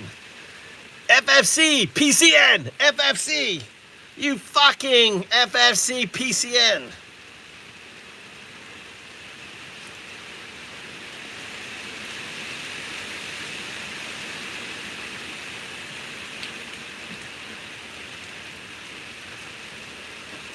Supposed to take my wife, I think. No, it's new. It's FFC PCN. We added a C in there. So it's FFC PCN. There's a C now. We've expanded it. Affirmative. Fake fuck Christian, pedo loving, closeted Nazi. Closeted. We got closeted. We got it all now. We got it all.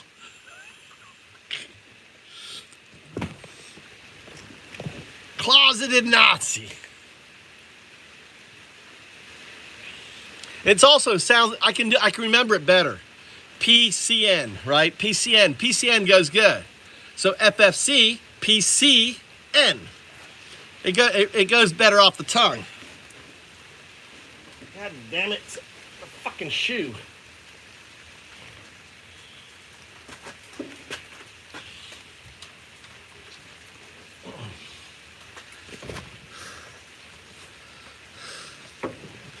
I know. Fits them perfectly. All right.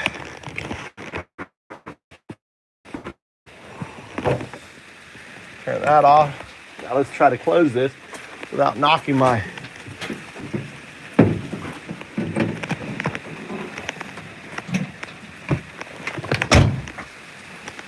Damn it, it's all wet. Really crazy fucking weather.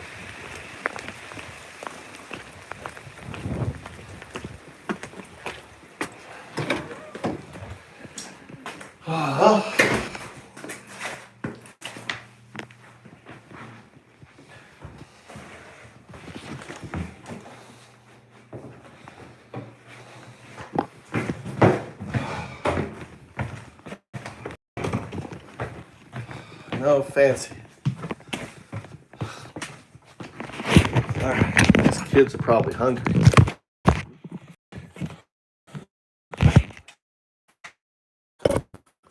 Kids are hungry, I bet.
think my wife's out drinking.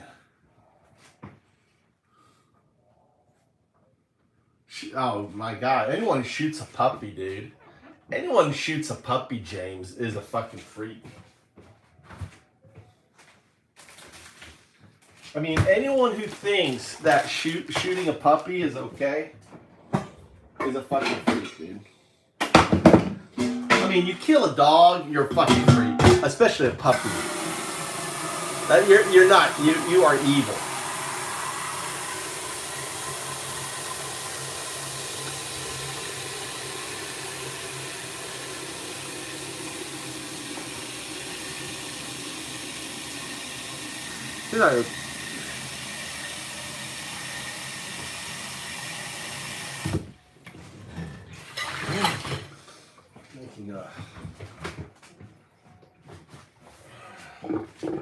Making yogurt.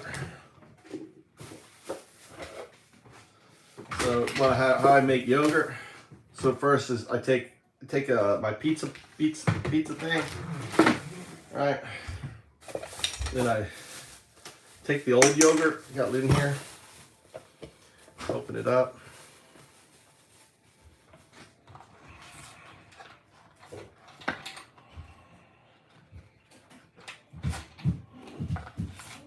Hey.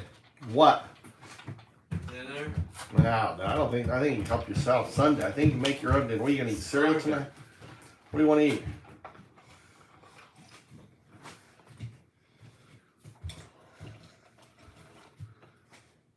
Micro burger. I don't have any burger, I don't think. Why not?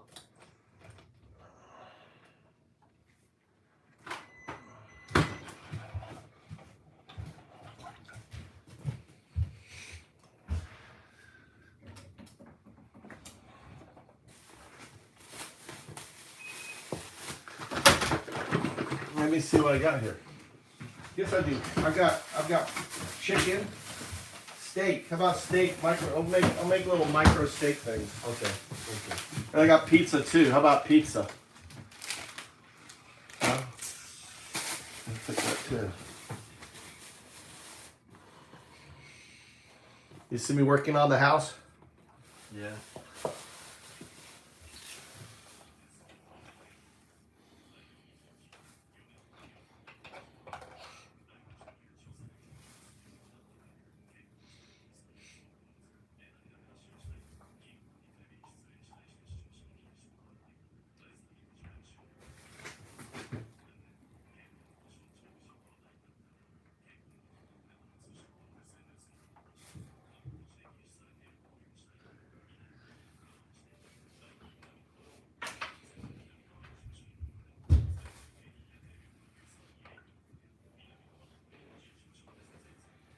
Alright, so the yogurt mixture, this is old now, this is old. Actually, what I should do, fuck it. So now I close this up. Alright, now I heat up the water. And I put this top on it, right?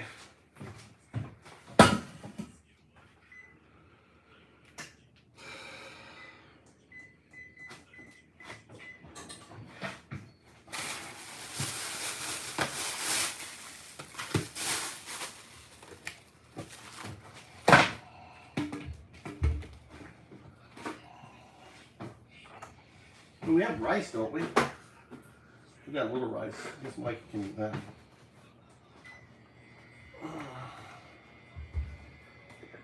What's Mikey doing? Boxing?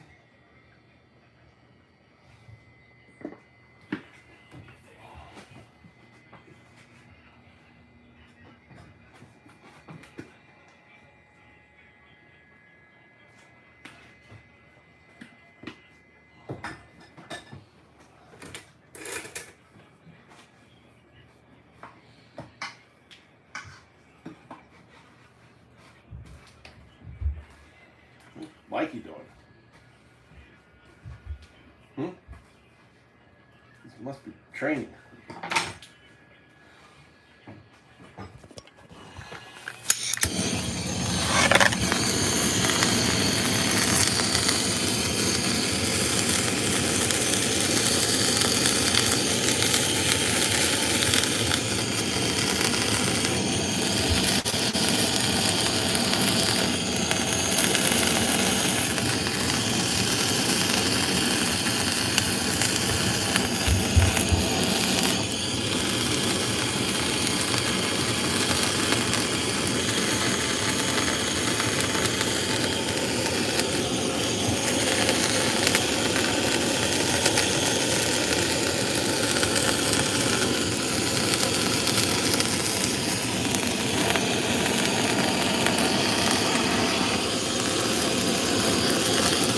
Barbecuing. What are you making all that noise? Huh? Huh? Oh, beetle in your room? Or roach? Is it cocodrillo or beetle? Huh? No. Tommy, go help your brother. I'm cooking now.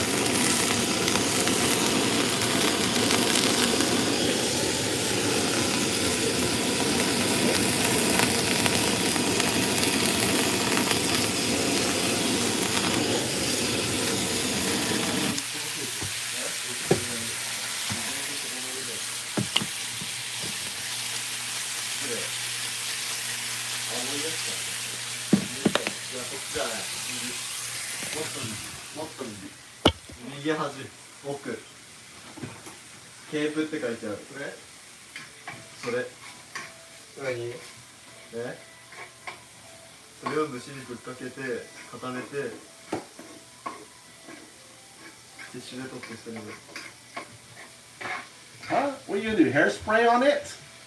What? What are you doing? Hairspray? That's not gonna hurt it. It will. No, it won't. Why not? Huh?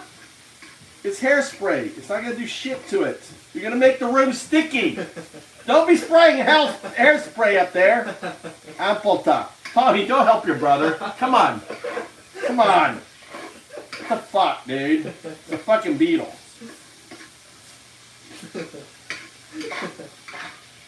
Go help your brother.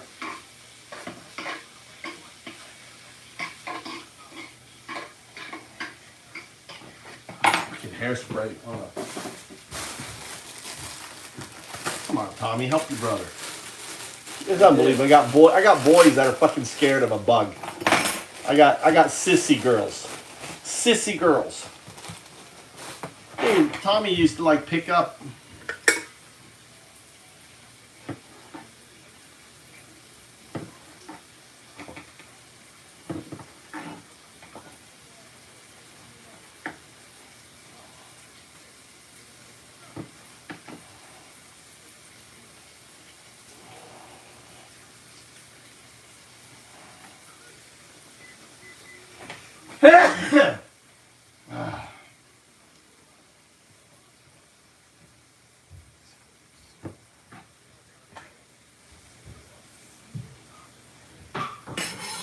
There goes your hairspray. That's really expensive shit too, Tommy. I'm not buying you any more fucking hairspray. You're gonna waste all your hairspray.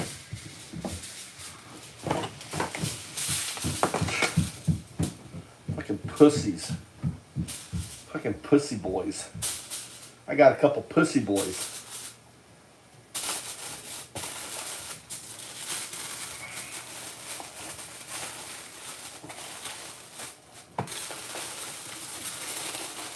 Oh shit, I didn't put fucking cheese on this thing.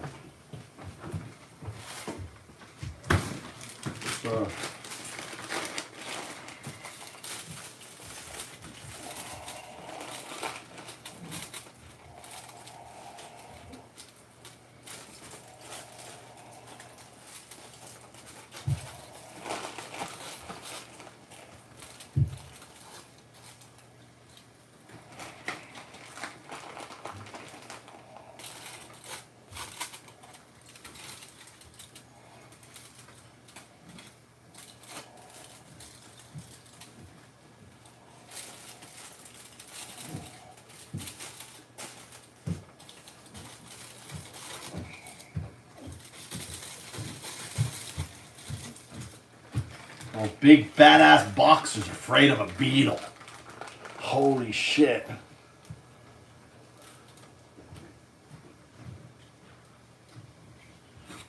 No, that or not. That's what I thought at first. That's what I thought they were going to do, but they're not smart enough for that. Or let's say dumb enough.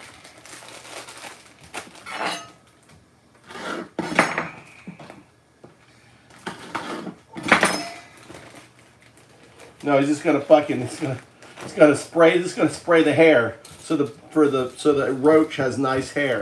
You get it? Where is it?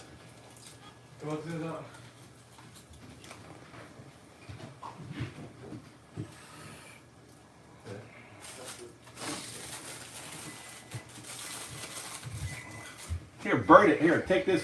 Burn it with this. Here. I can't. We'll burn the house. Where is it? Just use paper. Grab it with paper. Too fast. What do you mean too fast? It's then a roach. If it's fast, then it's a roach. It's a roach. Kokoburi. No, it's this size. That sounds like kokoburi. Is it flat? No. Huh? Is it kokoburi or beetle? You don't look It doesn't look like a cockroach? No, it's something. Well, go find it. Go get it. It go to here. What? Up here. In the light? Yeah. Oh, it's gonna die then. So it's not upstairs. It's downstairs. No, upstairs. Upstairs in the light. You have the light on? Yeah. I'll cook it better.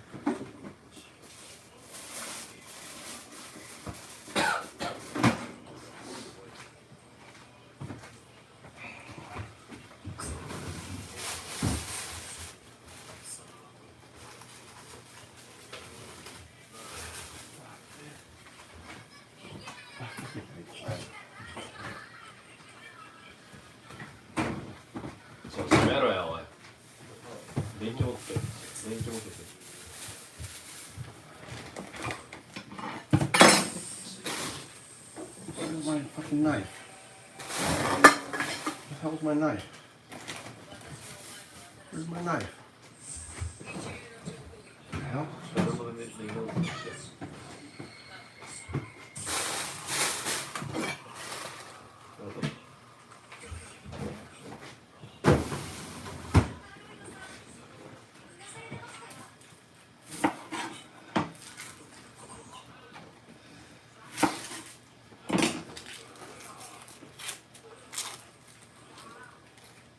Oh, if it's up in this area, it's definitely a beetle.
I thought you were training up there. I was like, God damn, Mike's training. Mikey's training.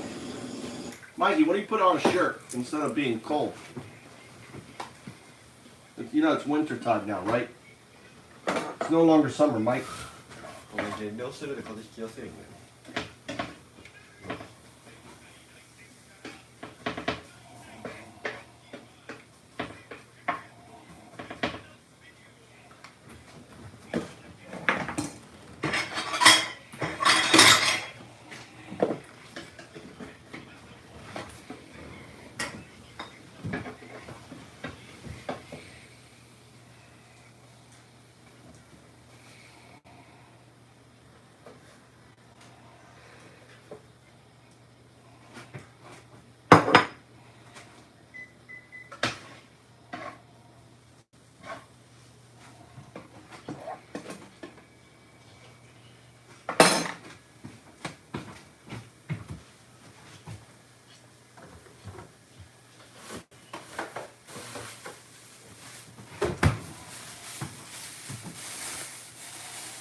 Not at all. Not at all.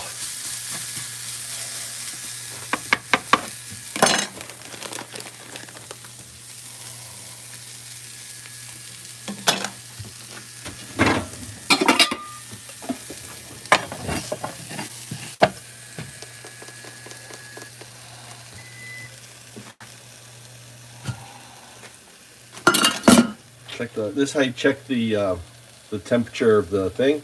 Put your hand in the where you're making yogurt. If it feels like a good hot bath, turn it all the way down, right?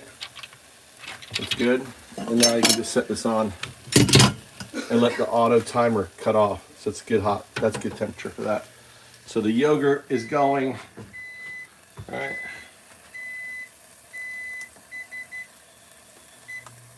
I should have turned that down. So now you got the bread. Make the sandwiches. Oh, it's still not done. Still not done.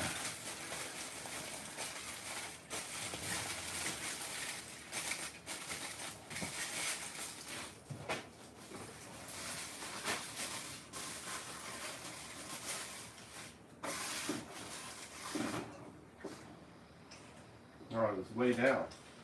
No wonder the heat was down. Not ready yet. Look at that. Perfect.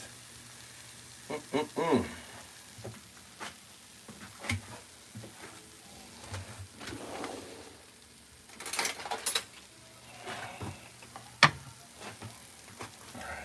good. Got the meat. Got the vegetable. Just need the bread. Just need the bread.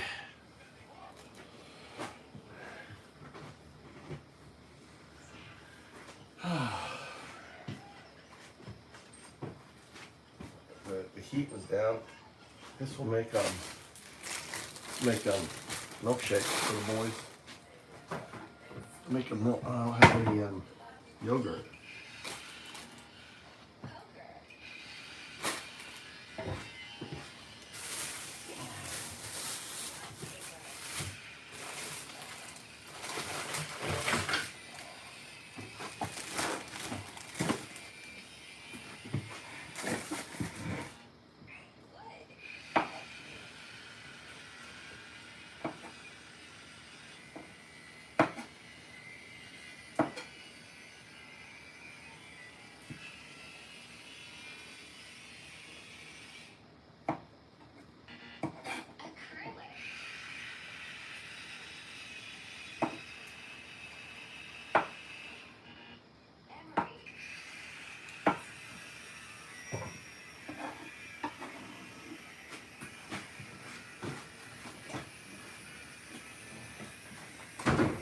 Compost heap.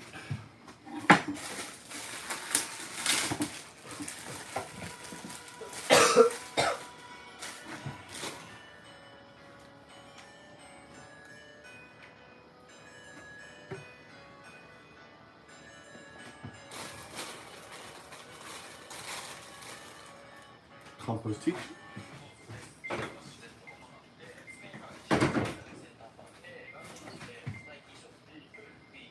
All these bananas need to go.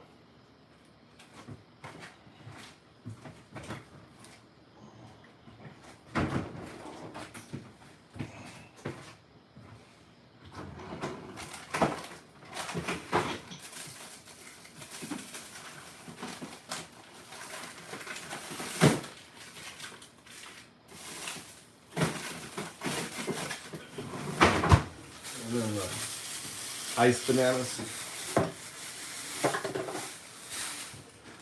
So many bananas.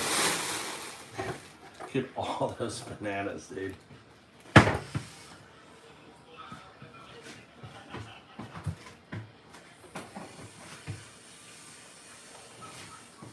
Usually I do yogurt, but I don't have yogurt, so I'm with the milk.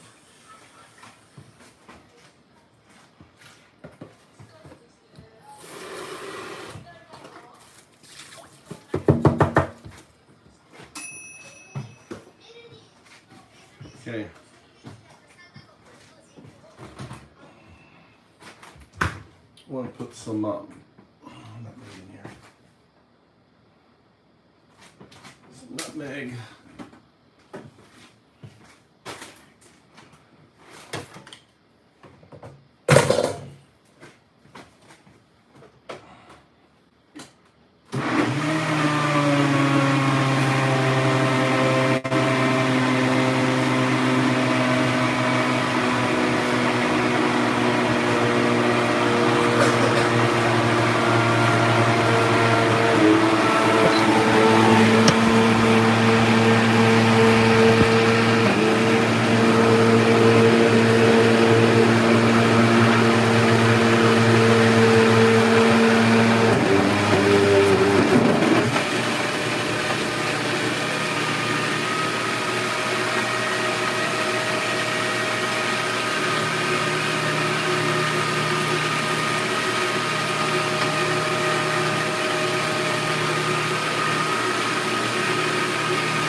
Mikey, what are you eating?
There you go.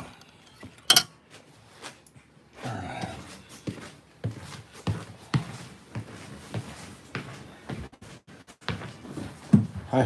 Thank you. Where's that plate? Huh? I need that plate. Here.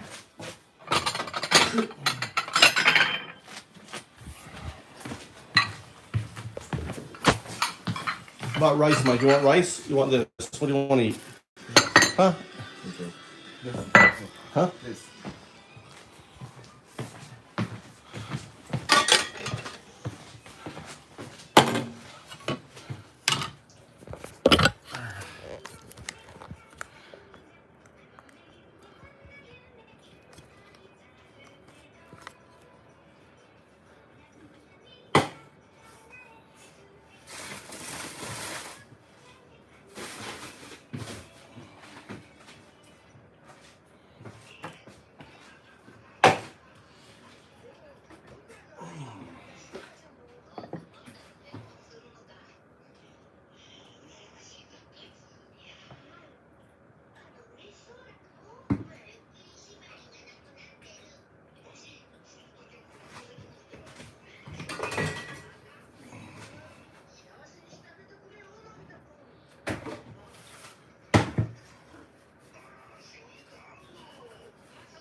That's some banana.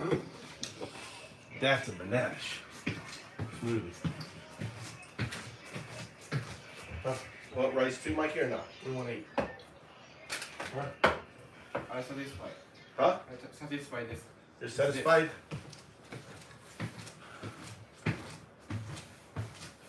There's more shake. How is it? Huh? How is it? Good? Not good? What?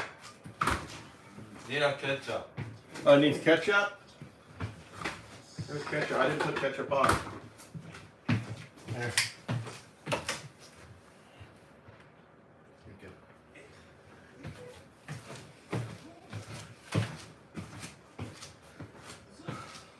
Not a big ketchup fan.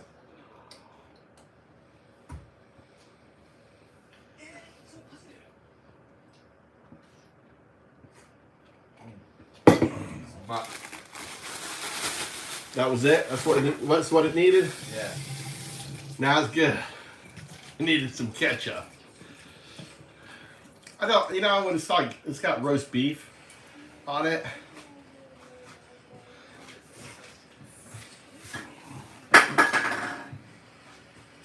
Hmm.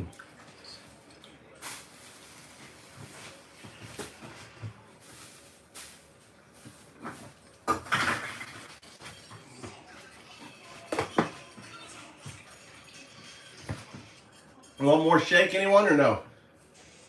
I do.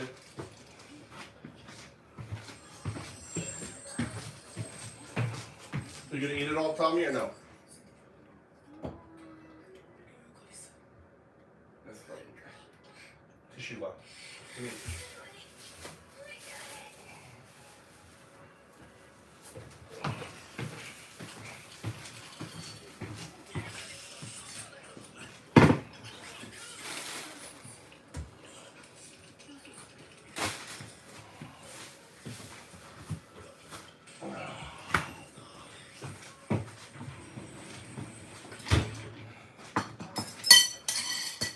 try the meat.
What's going on?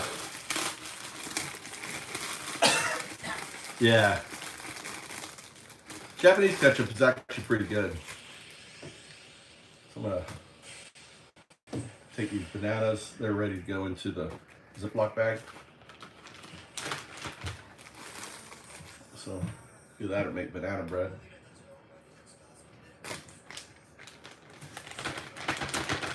So these become the ice cube for the milkshake. A little secret. I don't use ice or anything. I use frozen bananas for the ice. Right?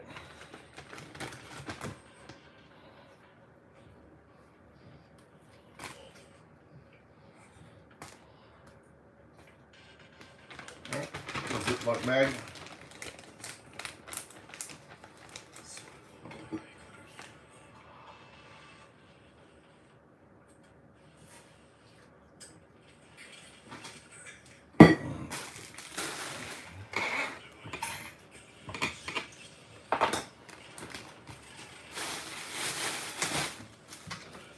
These all go in the compost.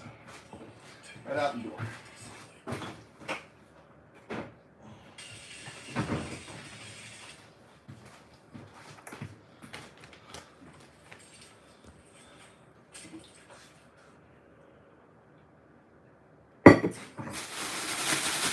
How was your test today, Tom?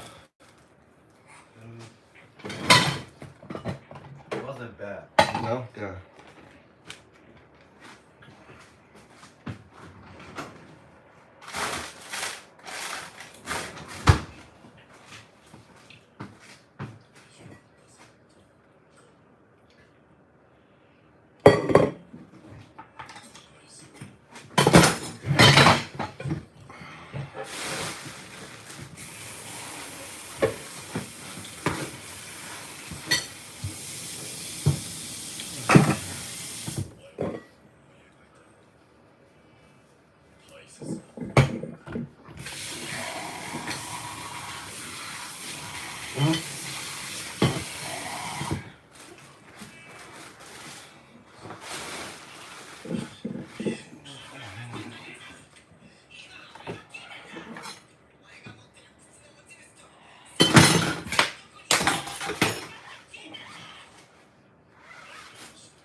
I'm not really hungry.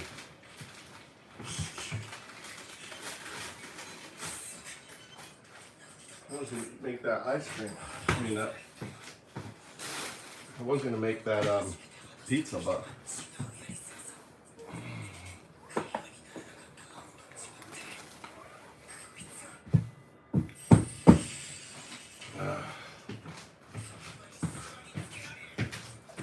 God damn, you murdered them all. That's real good. Ugh.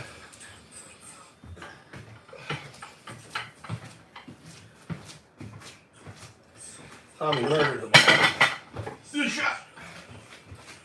I didn't even get to eat one.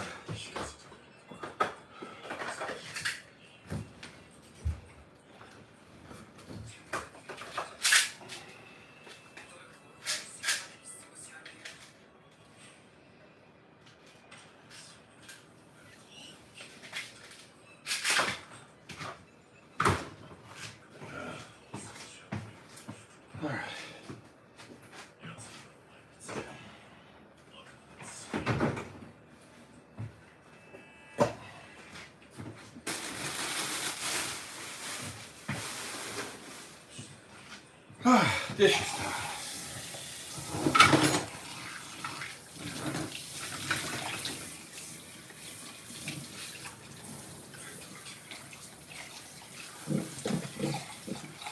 Yeah, I always, when my bananas get ripe, I freeze them. And then you always want to put soft bananas down first, okay? Right? So the soft bananas, we'll put the soft bananas down first, then put the frozen bananas on top of it. Right? Otherwise, the blender. This is like a German blender. Actually, it's a Chinese manufacturer, but the engine is German. It's actually really good. Bought it for like $50. It's like one of those Vitamix things, but it's only I paid like $50 for it. 1,000. I've had it now forever. Fucking ever. It's so good.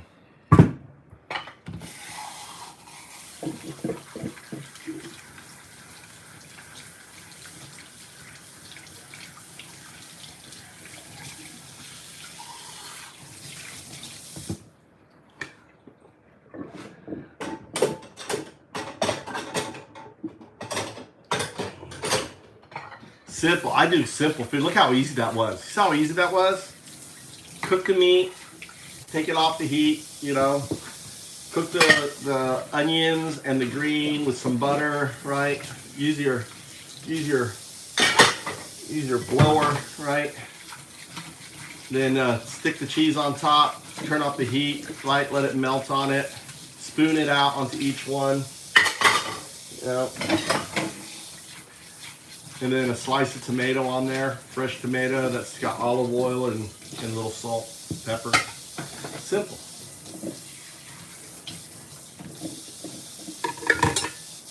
Really simple.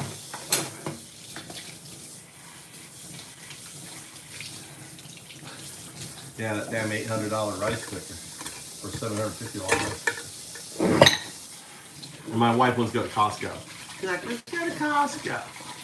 She never buys anything. I end up buying. I go to Costco.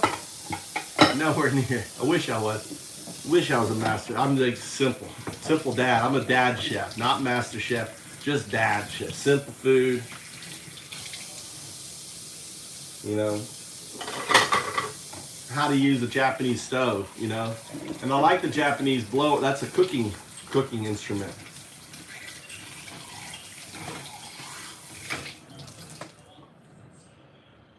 No. She wouldn't care about the blender. She never uses the blender. I mean, it's just me takes the blender. But if the blender was part of Japanese cuisine, she would be checking it out. It's ridiculous. I didn't even think a rice cooker get that expensive.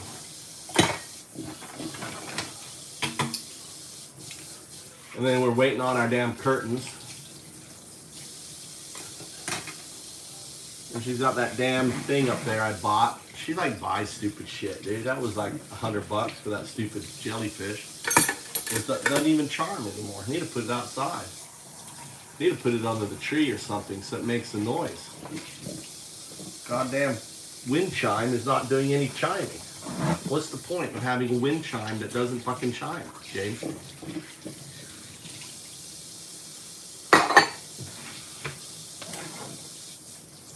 I don't understand. Wind chime needs wind to chime. Otherwise, what the fuck is it? I think she's forgotten about it. I think if I moved it outside, she wouldn't even know. That's a good idea. Put a fan on it. No, because then it drives her crazy. I thought the best thing was like when I stuck it outside her on her porch, and she woke up really excited because it started chiming at like 4 in the morning. And then she was like, God damn, that thing is noisy. She brought it down because I knew it. I knew it would drive her crazy. Well, she wanted it. So it lasted one time on her balcony.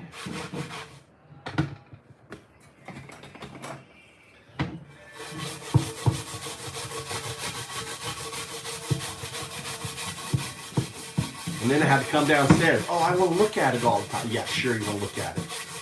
That damn thing was driving you crazy. It was a little noisy. She's like, yeah, it was a little noisy. When a Japanese woman goes, yeah, it was a little noisy, means it was so fucking noisy, it aggravated the shit out of me.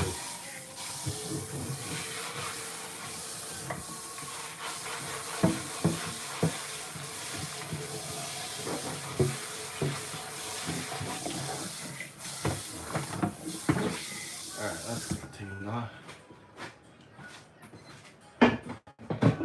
Check it out. Yep, that's good.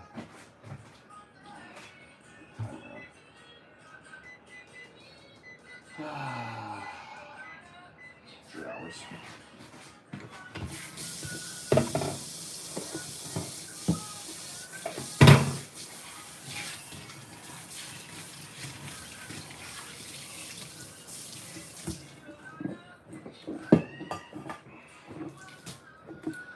All right, guys. I'm not sure. Yeah, ask my wife. Am I picking her up tonight?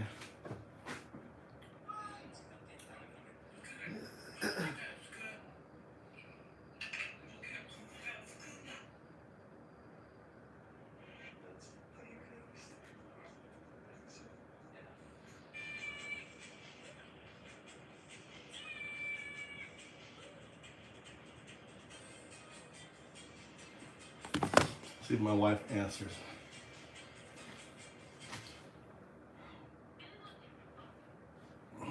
Tommy, want ice cream or anything?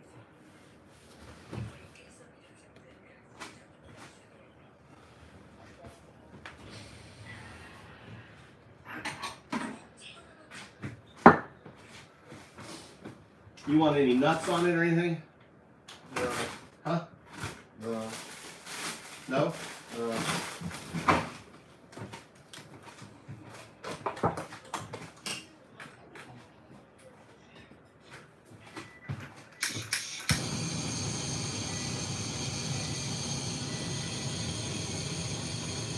Oh, see.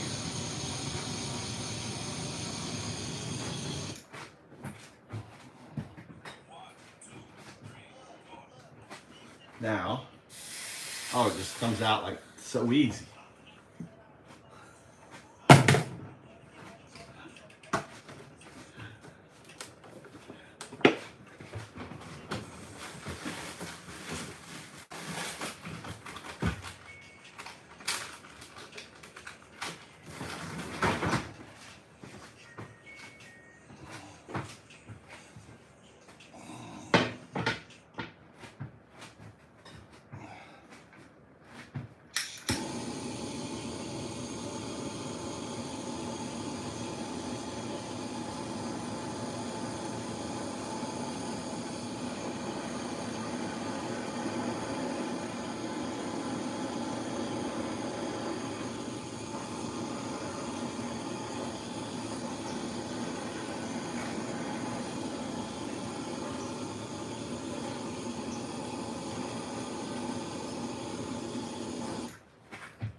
Right.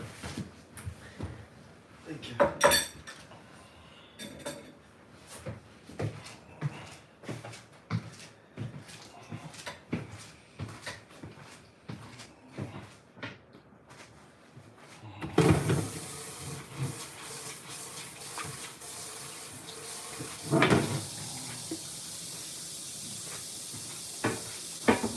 You want caramel or anything? That's fine. All right, guys, I'm gonna call it. We're gonna take a long bath. Do we even have the bath going?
There you go.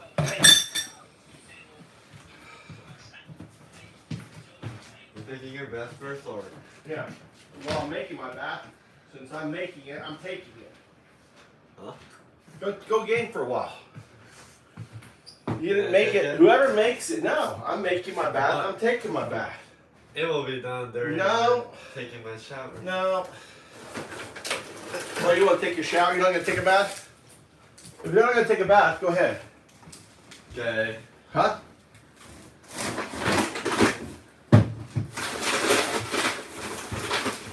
Don't be wasting around. I will.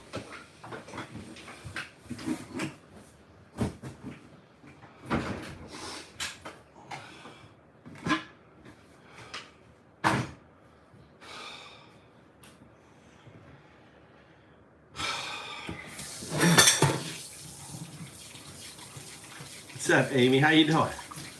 Buenas noches. Well, Tommy snuck in and taken the math instead of me. Let's check out my yogurt. So this is my yogurt setup. I've been making it a long time. Such a cool way. You use a strainer in here, built-in pot with a strainer, right? And you want the water to be really nice and warm. It's nice and warm. I would say it's about 38. right? This is about 38, okay?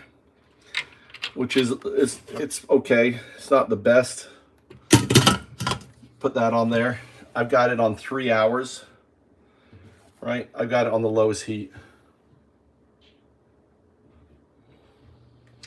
So making that yogurt and just sit there. I'll have nice fresh yogurt tomorrow morning. Be beautiful fresh yogurt. You know, I use it for like when I make frappes and stuff. Put it on our cereal. You know, so on that. Let's go chill out. What's that very good here? We'll go chill out on the.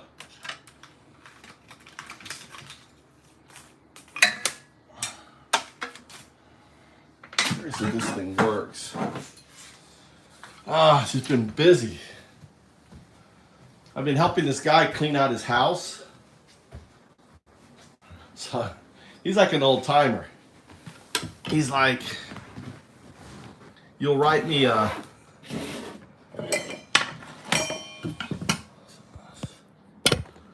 on that. Let's see what's going on in the news.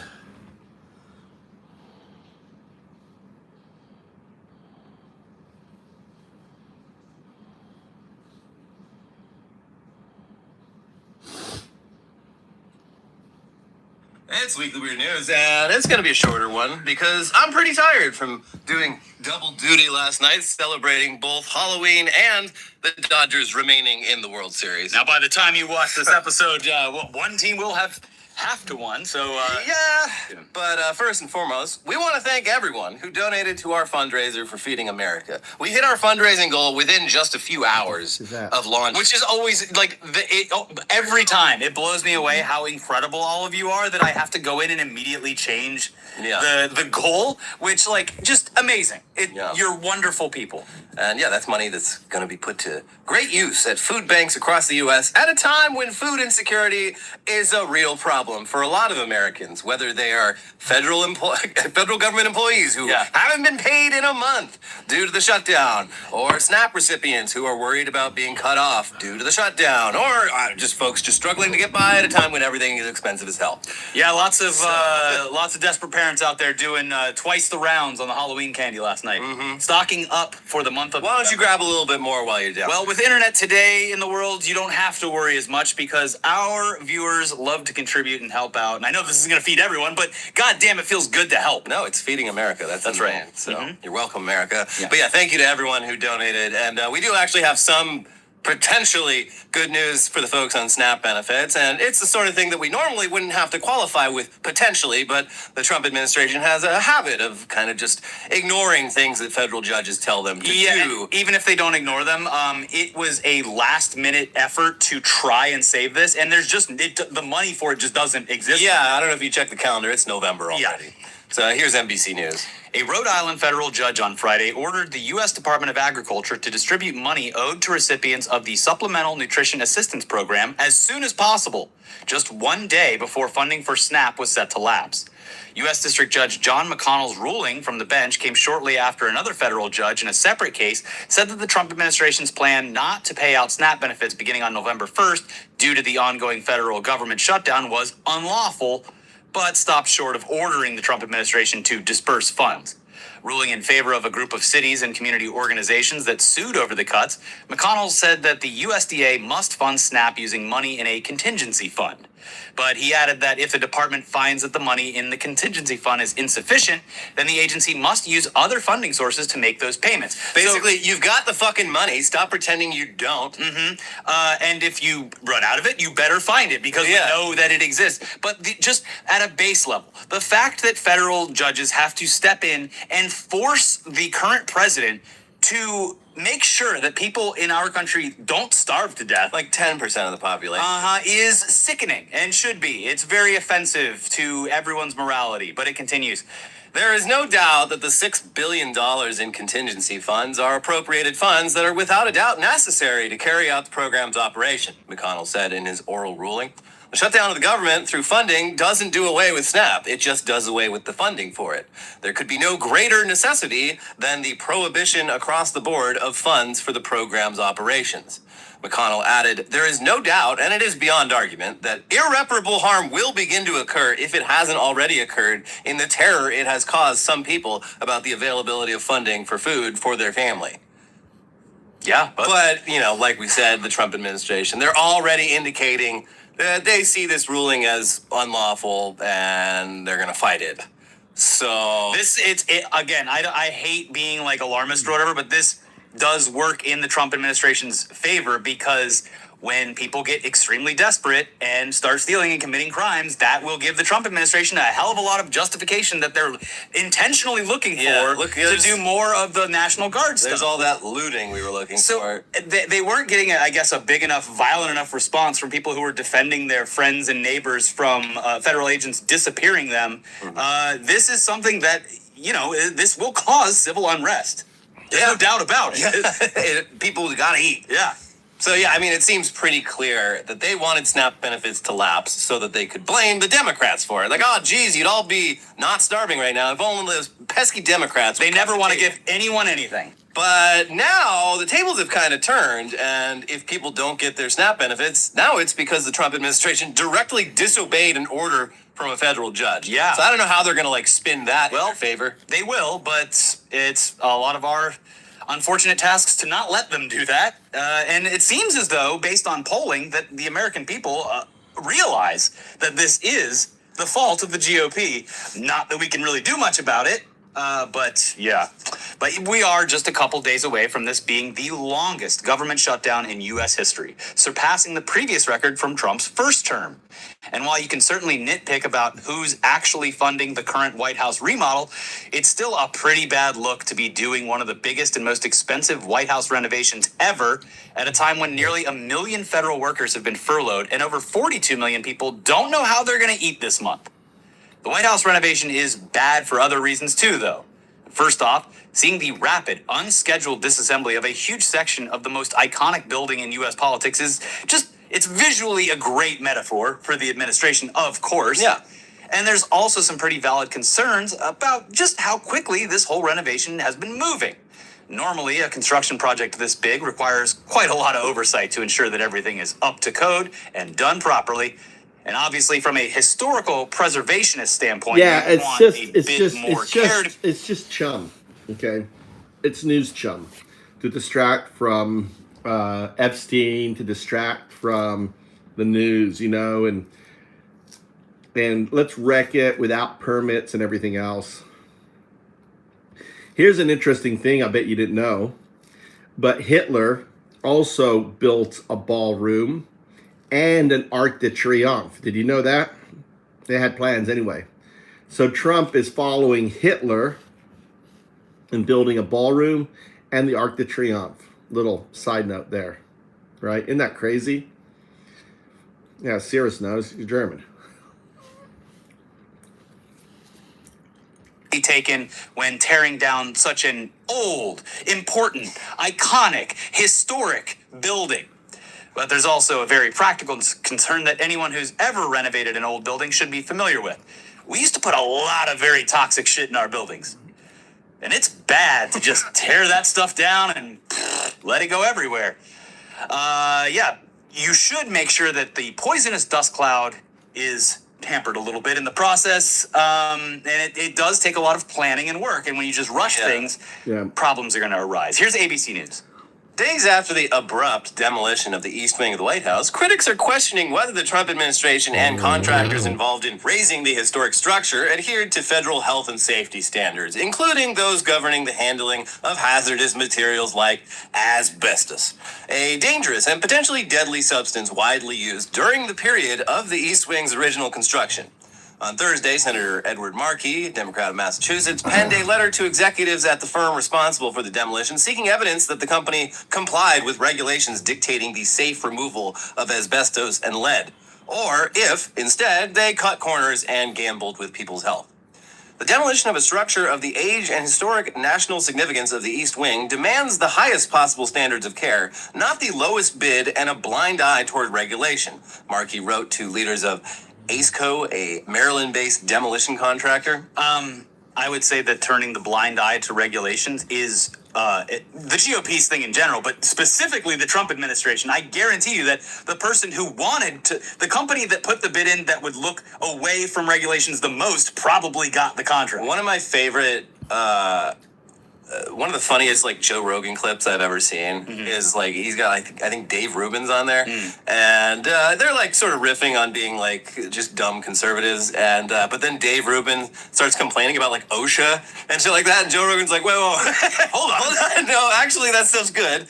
You really don't want people just building and demolishing things without going up to code. Like that's how people get fucking killed. Yeah. So it's like, even for a guy like Joe Rogan, that's a bridge too far. It's like, no, it's good that we have regulations on construction and demolition. And I'd like to thank whoever made those crude CGI recreation videos of workplace disasters, because that's probably the videos that Joe Rogan saw, where a guy gets, the CG version gets pulled into mechanical machinery. Yeah, those are wild. And those are based off of real, actual, like, OSHA write-ups. Well, a lot of them are based off of shit that happened in China. Yeah. Where they don't have They build really fast, but they cut a lot of corners. And that's what happened. The cost of doing business that way is a lot of fucking people die on work sites. How much could a human life cost, Mr. Rogan? $10?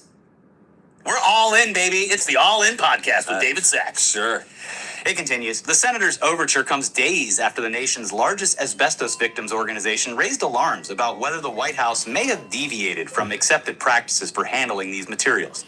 Federal law requires comprehensive asbestos inspection, notification, and abatement before any demolition, wrote the Asbestos Disease Awareness Organization, ADAO, last week.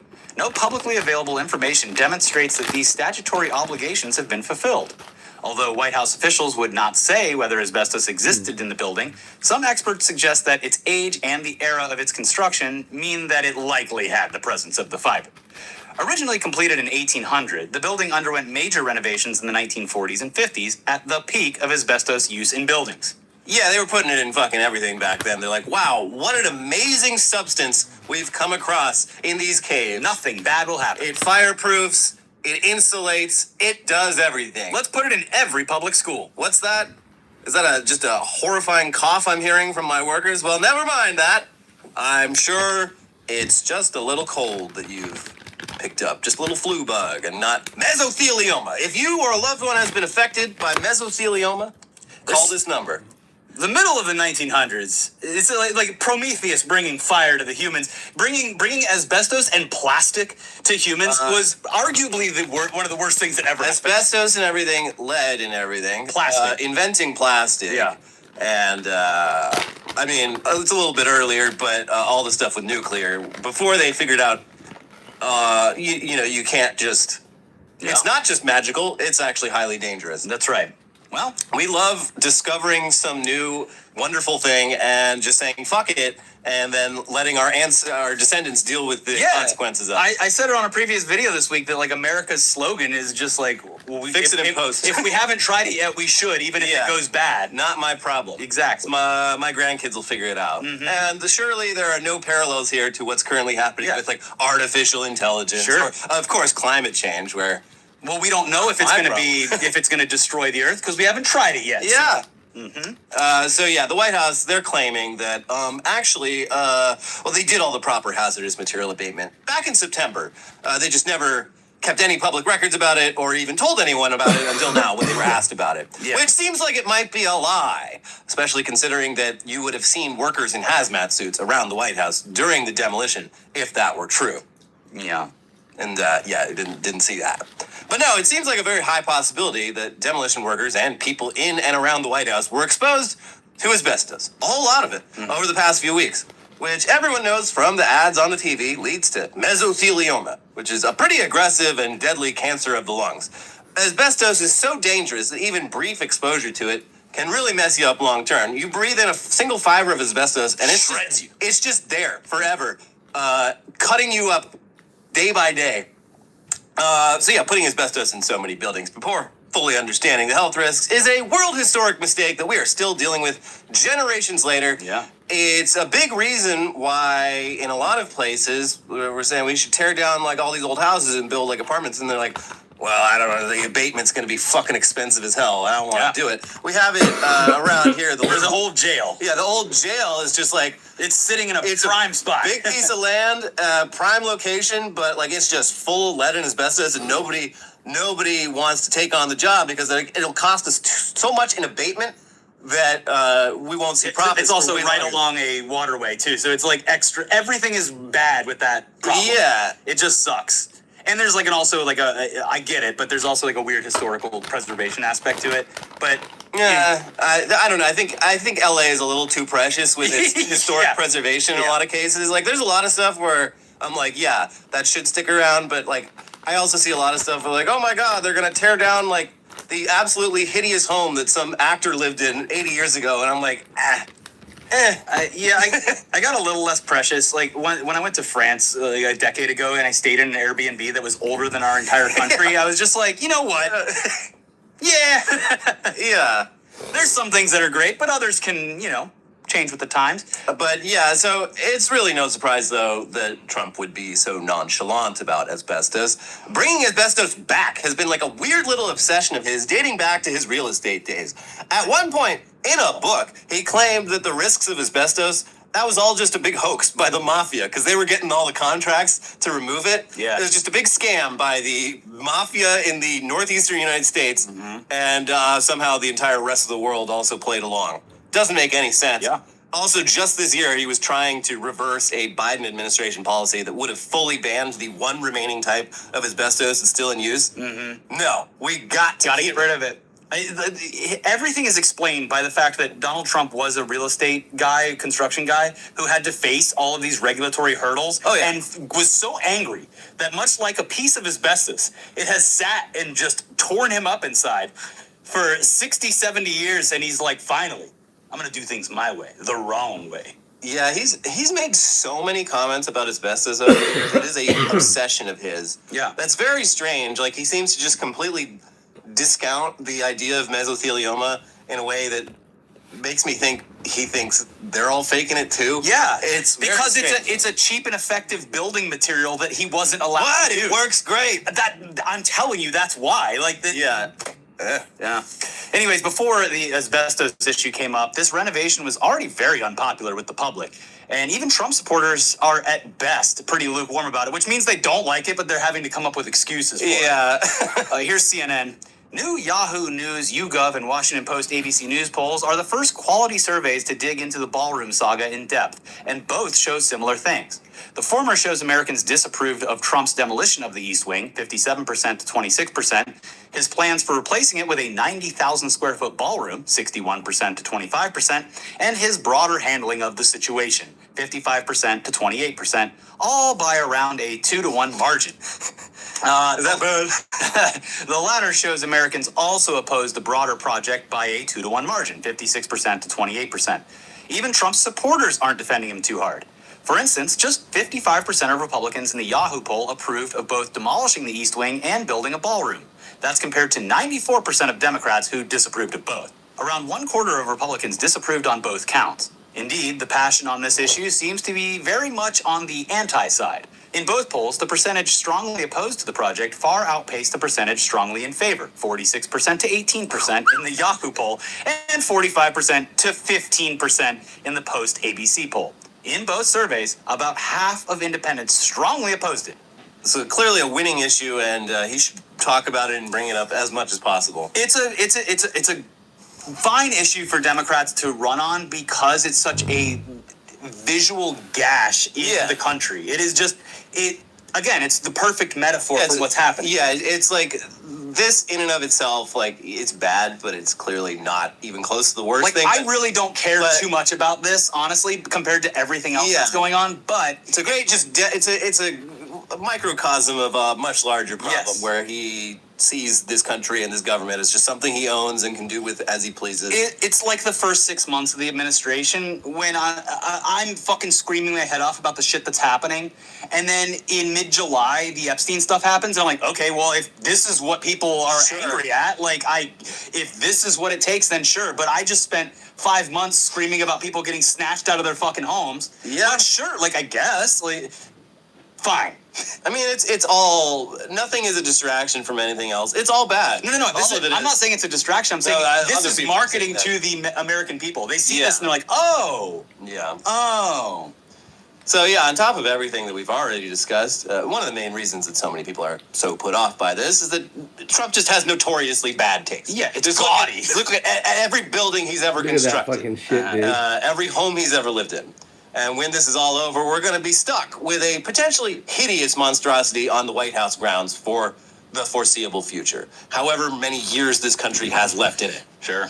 CG renders released by the White House showing the interior of the new ballroom are blindingly tacky, and a separate mini renovation in the main White House building this week is being called a crime against interior design. Here's the Lincoln bathroom before. It's an early 20th century Art Deco style. It just looks like a pretty modest and well-preserved historical bathroom. One of 35 bathrooms in the main White House residence.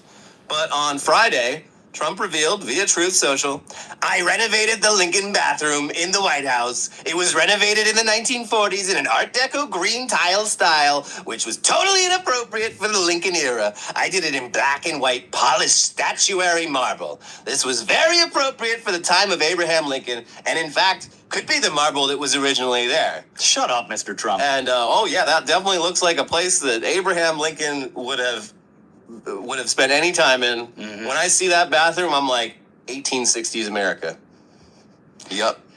Trump provided dozens more photos showing the new version of the bathroom, which just screams more money than taste. I mean, blinding is the literal term. You walk in, and one drop of stray water on the floor of this bathroom, and you're slipping and sliding all over the place. Yeah, it breaks a lot of really basic interior design rules. Regulations? What are those? We need regulations for taste. That's right, Get that disgusting handicap bar off the wall next to the toilet. What? I hope he fucking slips this room and does busts look his very fucking slippery. head I don't think anyone wide even open. fucking That'd be uses this awful. bathroom. But if they did, I'd be careful. In order to test the safety of this bathroom, they need to send that cop from Boston in there with his suit on to see how many times he bounces around in it. But yes, it is painful to look at, both emotionally and physically. Mm-hmm. It's just all marble everything, with some gold accents here or there. It's loud as hell. It's basically real-life AI slop, the kind of result you'd get if you asked Midjourney to design a fancy bathroom for you and just kept telling it to add more marble, which also might be what happened. But it's not just tacky. It's also ridiculous to claim that this at all resembles a bathroom from the Lincoln era, when bathrooms barely even existed, and the ones that did hardly resembled our modern conception of what a bathroom is. Sure, it's hard to picture Abraham Lincoln taking a dump in that green 1940s Art Deco bathroom, but acting like this McMansion abomination is more historically accurate to what Lincoln would have been using in the 1860s is idiotic. He would have blown his own brains out. Yeah, would have given him a big old headache. This looks like a bathroom that was built into a McMansion in Houston, Texas in 2004. Yeah, I mean, it looks like the presidential suite, the honeymoon suite at like the Trump Hotel in fucking Chicago or some shit. Like, it just does not scream White House or... no. It just is completely out of place. And this kind of reminds me of one aspect of the slopification of the internet that really sucks that we haven't really talked about is Pinterest is utterly useless now. Yeah. I got into Pinterest a few years back, mostly looking at like architectural, like interior design stuff for my house, because my house is old and I'm like, I need references if I ever want to do anything for it. And it just now, anytime you search for fucking anything, it's just AI slop renders. Yeah. Like, I want to see actual...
shit.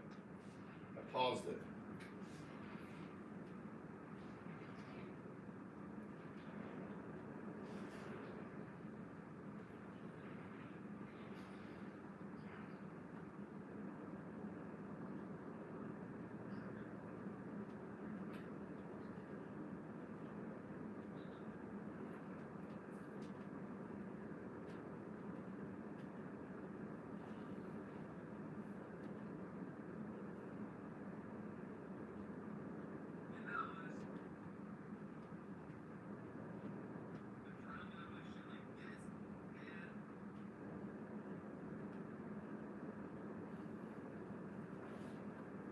What the hell?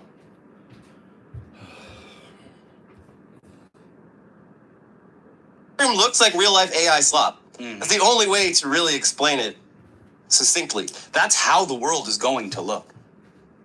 So get ready for Slop world. Yeah. Anyways, maybe the only way to make that bathroom even more tacky than it already is would be to install a perfect gold toilet. Solid. Hey, great news though. There's actually a solid gold toilet going on sale soon. What a coincidence. Technically, it is art and supposed to be some sort of social commentary, but it's also a functional toilet that you can sit on and shit into. And for several $1 million, it can be yours to own and do with as you please, which I would assume would be shitting into. Yeah. Here's the Wall Street Journal. An artist sculpted a toilet out of 223 pounds of gold, a weight valued at about $10 million in current gold markets. Sotheby's is betting it can auction off the golden bowl for even more. The 18-karat toilet was created by Maurizio Catalan, the same impish artist behind last year's $6.2 million duct tape banana. That was just last year? Well, last year it sold. Oh, okay. It debuted like 6 years ago. Okay, so. yeah. Next month, the auction house will set its starting bid for Catalan's fully functioning toilet at the $10 million mark, or whatever the daily rate in gold markets would be for a 101.2 kilogram chunk on the day of sale, November 18th. But watch this throne. Sotheby's expects it to serve as a rare and wry test of art's appeal beyond its material worth as a precious metal. Cryptocurrency will also be accepted. Of course it will. Absolutely. This is a crypto trader's dream purchase. This toilet, they had a gold toilet at the Guggenheim for a while, and someone did poop in it, This right? is the same one. Oh, okay. Yeah, it was on display at the Guggenheim in the bathroom, and you could go in. I think you got like 5 minutes before they start really like banging on the door, and they were listening to make sure no one was chipping away at it. Yeah. But yeah, you could go and spend some time with that toilet, and yeah, I mean like in that it's art. I would have done an upper decker in it. Like the object itself. They would have never gotten rid of me. The object itself is not art, but that application of it is art. Yes. Buying it for your own house, though, I think removes any of the art or commentary or conception behind it. I don't know. Anyway, this toilet, it also ties into some recent news that we've covered. A solid gold toilet is unsurprisingly going to attract the attention of thieves, and this toilet is actually a second edition, following the heist and disappearance of the first one. During its initial run at the Guggenheim, the piece was said to be worth about $2 million. 3 years later, the Guggenheim sent its commode to England's Blenheim Palace, where it was installed in Winston Churchill's wood-paneled bathroom. By that time, gold prices had climbed, and the piece was worth at least $4 million. One night in 2019, thieves wielding sledgehammers broke into Blenheim, ripped out the toilet, and fled with it, causing flooding issues at the 18th century home. Several men were later arrested for the crime. In March, 2 of the thieves were convicted of conspiracy to transfer criminal property. The piece, which earlier this year was valued at up to $6.3 million, was never recovered. The thieves likely melted it down and resold it, authorities said. It's going to appear in the Lincoln bathroom, like just randomly. Not the second one. The first one will randomly appear. Oh, I would bid on it, but I actually already have one. I got one of my own. You should come check it out. Sorry, what? You got... Yeah, it was, I mean, say what you want about his disgusting Lincoln bathroom. I mean, this was in Churchill's bathroom, so maybe just leaders' bathrooms are unholy places. Yeah. Yeah. Also, the title of this piece, aka the name of the toilet, is, of course, America. And a golden toilet is a pretty great visual metaphor for this country, just like a gaping hole in our White House. Yeah. Here's some sense of what he was going for conceptually. The artist initially intended to create 5 matching versions of his toilet, which he titled America, as a way to question which spaces in a museum get deemed sacred versus profane. Catalan said Thursday he wanted to put something shiny and expensive in an overlooked spot. In the end, we are all the same, he said, and we remember it right there, in the least noble and most necessary place. In other words, everybody poops. And who knows, in a month, our president might just be pooping on a solid gold commode. Tim Apple gave it to me as a gift. I had to have it. It's the only toilet that doesn't give me the Poseidon's kiss. And this toilet serves two functions. It lets me poop on it, but it also is a strategic gold reserve for our country. That's right. And we're going to put the toilet on the blockchain. That you can buy an NFT of the toilet and own part of the toilet. And, yeah, it's... And if you even have the thought in your head that this is one of those low-flow jobs, get out. This thing could push through more billiard balls than you can even dream of. We will be doing some adjustments of the toilet. We will be adding some jets. Yeah. I want that poop obliterated. Nah, the Trump administration thinks bidets are gay.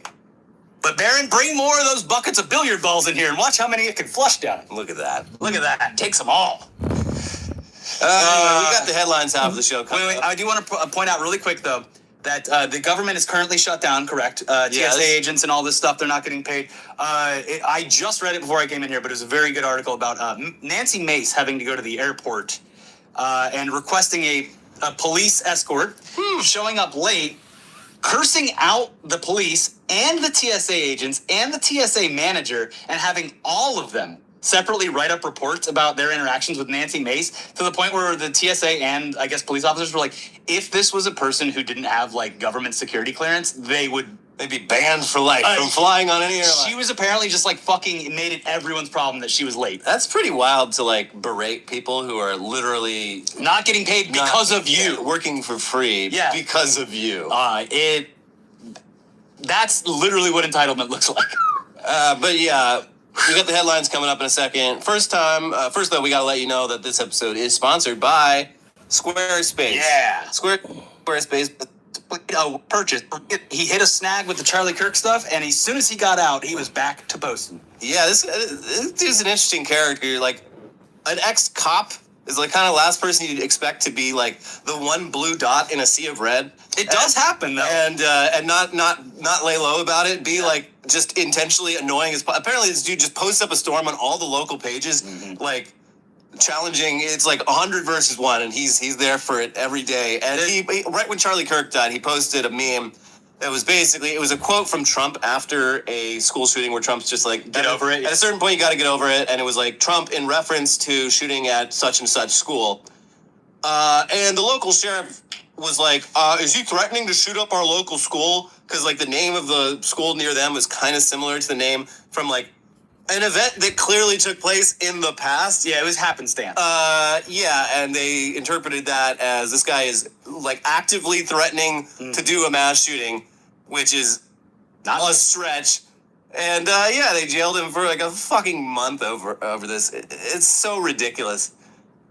And like the sheriff, like he's interviewed by local news, and they're like, "Wait, you didn't actually believe that's what he was saying?" He's like, "No, of course not. That's not what he was saying." But like, the public might have thought that that's what he meant. It's like, did you get any... Okay, so did you have to hold him for a fucking month then? Did anyone, like, the actual local school, they're like, we didn't receive a single, like, this was not even on our fucking radar. Yeah. So, yeah. This guy goes to jail for posting a meme. Meanwhile, J.D. Vance gets lovingly caressed by Charlie Kirk's wife, and nothing? Maybe we'll talk about that next week. It is just a little weird. That's all. It's just a little weird. Strange little saga. There's not enough there yet with him and Usha Vance where but he has been saying some weird shit recently. Yeah, she is going to hell. My wife, she refuses to conform to Christianity with me. Yes, I am the father to several half-breed children. The way he talks about her is strange. It's like, anyways, he got a hug. It was a weird hug. It was quite getting in the hair. I was trying to think back of like, that's just it's a flirty way to hug. That's all. It's not a normal way to hug. Especially for a married man, a married Christian man, and technically a married woman. Well, a widowed woman, but like, no, she's back on the market and she's dressing like it. She's wearing like leather. She's wearing a. It's just odd. It's just weird. I don't know. Like I don't want to critique how someone mourns, but like it just seems. People were joking that like the pants she was wearing, which were like pleather or something, they're like it's couch cushion material. That's right. And that's why I saw the joke that like if Usha's mad, she can't even make him sleep on the couch because he'd be willing to do it. Yeah. Anyways, next headline. Veteran arrested after allegedly threatening to kill Trump. Raise him from the dead and kill him again over LGBT and immigration policies. People are just straight up like incriminating themselves on Facebook these days in ways that are kind of fascinating. But yeah, this Air Force, I guess they're like non-binary or some shit, but yeah, rightfully, I think pissed off Upset, about policies that directly affect them and people they care about. But just posting on Maine, just like, I'm gonna fucking kill him and then dig him up and kill him again. It is going back to the Charlie Kirk thing. It is fascinating to see existing in a way more left-leaning circles and seeing how restrained people on, I would say, the left were about most of the very bad things you could have said on those following days. Where the fucking wine moms and libs were like, it was like, I couldn't believe what people were posting. I was just like... see Caitlin Bennett, the Kent State gun girl? The one who shit her pants? Yeah, on No King's Day, she was talking to like these 75-year-old like wine moms. Yeah. And she's just like, you think it's funny to like say that you're glad Charlie Kirk's dead? And she's like, I might be glad that you died. And she's like, what? That's like calm down. People are pissed off. And it's like, she like goes up to another wine mom. She's like, did you hear what she said? And he's like, no, what did she say? And she repeats it. And the lady just immediately starts cracking up. It's like when they were doing the interviews after Margaret Thatcher died. And all the old people. Oh, boo. I'm just saying, it's like, it's very, I've noticed it. And I think that's maybe because like on the left, like things you say are policed way more aggressively. So you're like, wait, hold on. We'd get in jail for that. And like just normies are out there saying it, which, hey, look, you do what you're going to do. I guess. It's just a fascinating thing I've noticed. Yep. Yeah. Pressure builds on Prince Andrew to vacate mansion he rents for the nominal sum of a peppercorn. Ooh, a peppercorn. We got to abolish this fucking royalty shit. This is, well, he's been living in this like castle and like, and because of some fucking contract they drafted 800 years ago, it's like, oh, you must, back when like, spices were very valuable. In the days of like the fucking Silk Road, like a single peppercorn, and that would be the rent to stay in this palace. And I don't know. They didn't say whether they still actually go through the gesture of that. I would like to think they would. Otherwise, they're breaking the fucking law. Well, you'll be able to check because that peppercorn has been put on the blockchain. So you can track exactly where it is and who's in control of it. But the downfall's already happening. He's been stripped of his royal name. Well, it's like every month, it's crazy. Like the man is. He's finished, but it's still every month something new comes out where they're like, oh yeah, he also had Harvey Weinstein over with Jeff. They're like, oh, finally this is behind us. And Prince Andrew, something awful comes out within weeks. Yeah. So, yeah, they gotta get out of that house. Sorry, buddy. Cursed. Sorry, buddy. Peppercorns don't work as currency here anymore. Ted Cruz says Marjorie Taylor Greene becoming very liberal should be ignored. Oh, she's so liberal these days, guys. It is funny that she does seem to be having, I wouldn't call it a political awakening, but she is like breaking with the Republicans on a number of, I mean, the biggest one was like, she called Gaza a genocide, I think maybe before even any Democrats did, which was nuts. She's very anti-Israel, though with people like her, you do have to maybe question the motivations behind that. That's what you have to do with everything you say is the motivations. One of the best things that I saw as a description of why she's acting this way from someone who tried to rationalize it was that she is an example of what happens when you get a true believer. Yeah. She was full QAnon. Yes. And the goal for her was to stop the child-killing, child-sexing cabal. Yes. And the Jeffrey Epstein stuff in July legitimately shook her to her core. And people said that, like, that kind of revelation is one of the only things that breaks cult members. Oh. And so that it might have been her entire goal and her entire existence, the motivation for her being in the position she was in was to do this one thing, this QAnon thing. Yeah. And then to find out that she is not only like not able to do it, but kind of part of it is probably she very was shocking. at like the Epstein victims press conference too. Yeah, it's so I'm not saying that this is legitimate in any way and that she's not using it as some kind of political pawn to move her own career forward. I'm just saying the analysis that I've seen, if this was her actually being emotionally legitimate, that would be the excuse, is that she was so QAnon that it rocked her fucking world to find out that... It's also been some of this shutdown stuff, like, I can't remember the specifics, but she does seem to, like, at least acknowledge, like, yeah, it's probably bad. Probably bad that people, like, aren't getting food stamps. Maybe we could work something out. Of course, she hates Mike Johnson, but she hates every speaker of the House. Yeah. What else? Because they're all secretly gay. Yeah, I mean, that's why she does. Yeah, she might be right about that one. Yeah. Anyway, she's going on The View this week. So... That'll be interesting. Yeah. This furloughed IRS lawyer is living out his dream of being a hot dog vendor. Finally, I get the chance to follow my passions and sell hot dogs on the street instead of this bullshit job doing people's taxes and looking at taxes. It's not all the way there, but it's so close to the heartwarming. All of these overworked teachers just pulled their time off so this one teacher could get chemotherapy.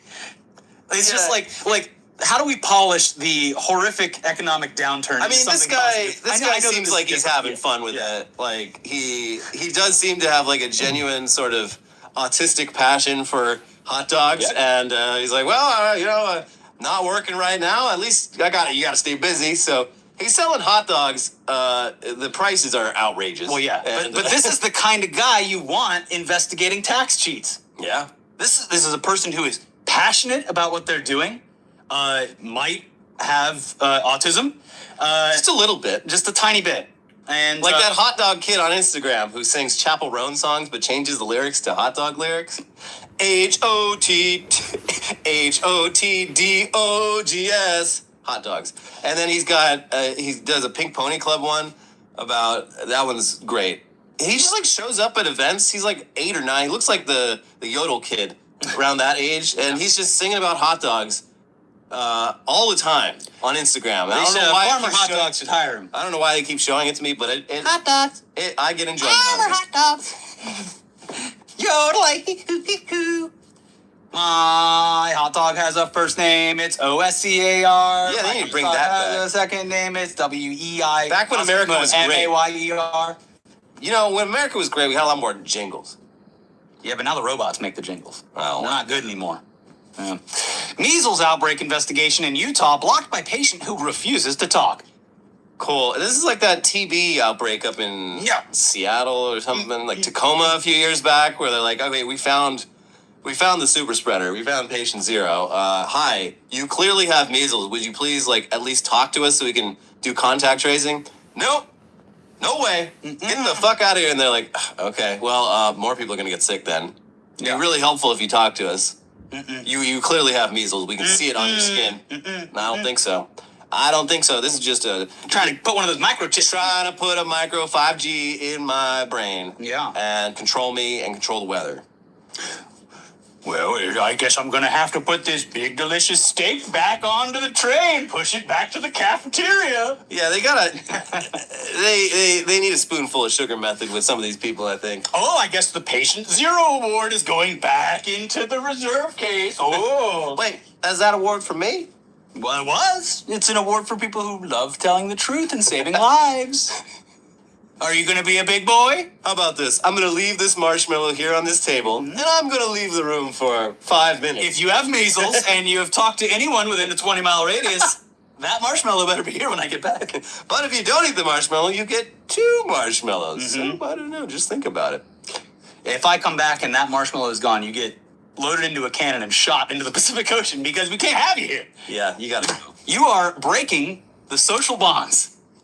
There's a contract. There is. Yeah.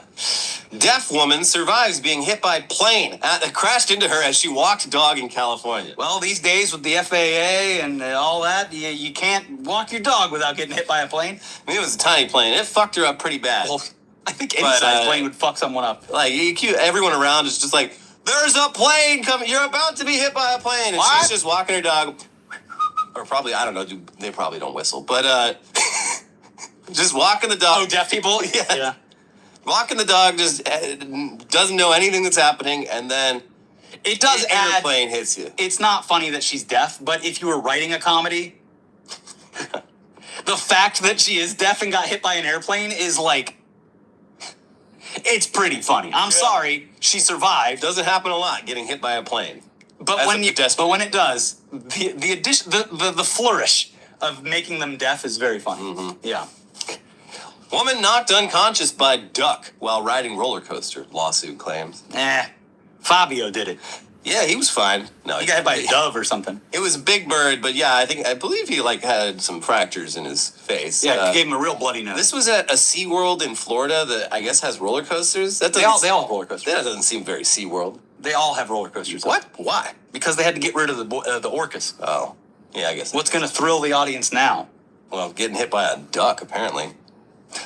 They charge you extra for that. You have to pay when you get off the ride. Yeah. That's a experience with nature that you will not forget. Mm-hmm. Very few people have the pleasure of face planting into a duck and getting knocked unconscious. And personal. So you should be paying us, lady. Uh-huh. I'm sorry. Someone came to Orlando, Florida and didn't want to see beautiful animals and thrill rides? You got up close and personal with some marine life Mm-hmm. at SeaWorld. It's a rare treat. Yeah.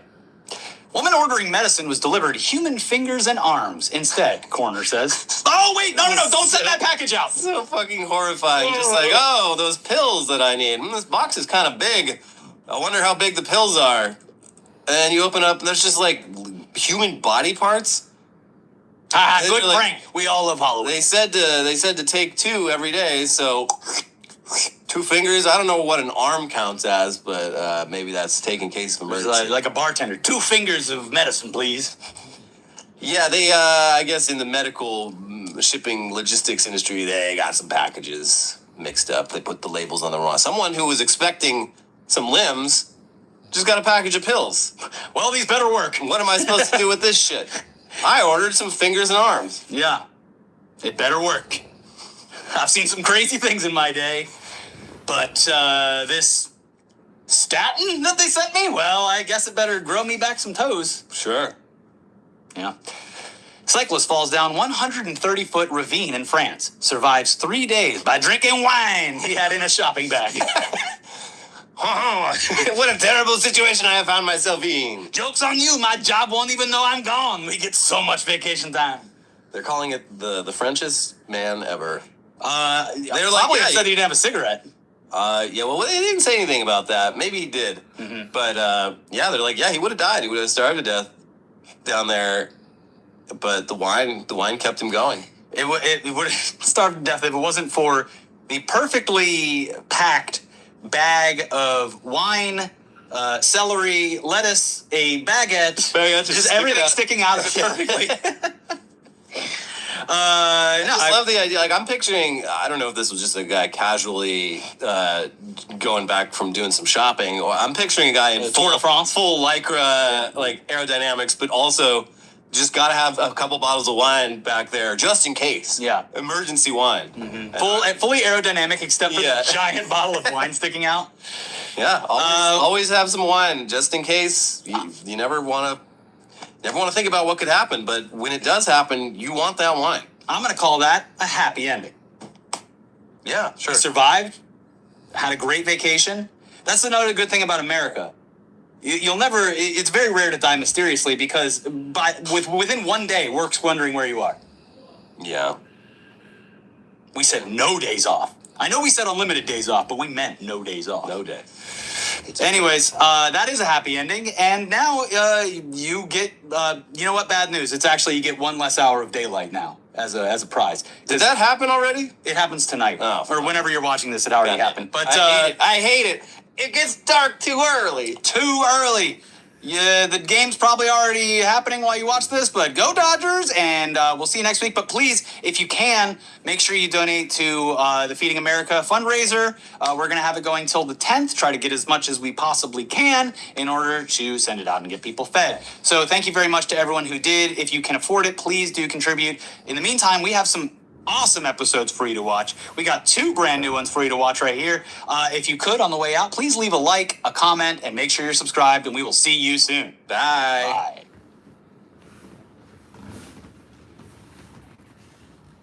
All right. What else? Catching up on the news.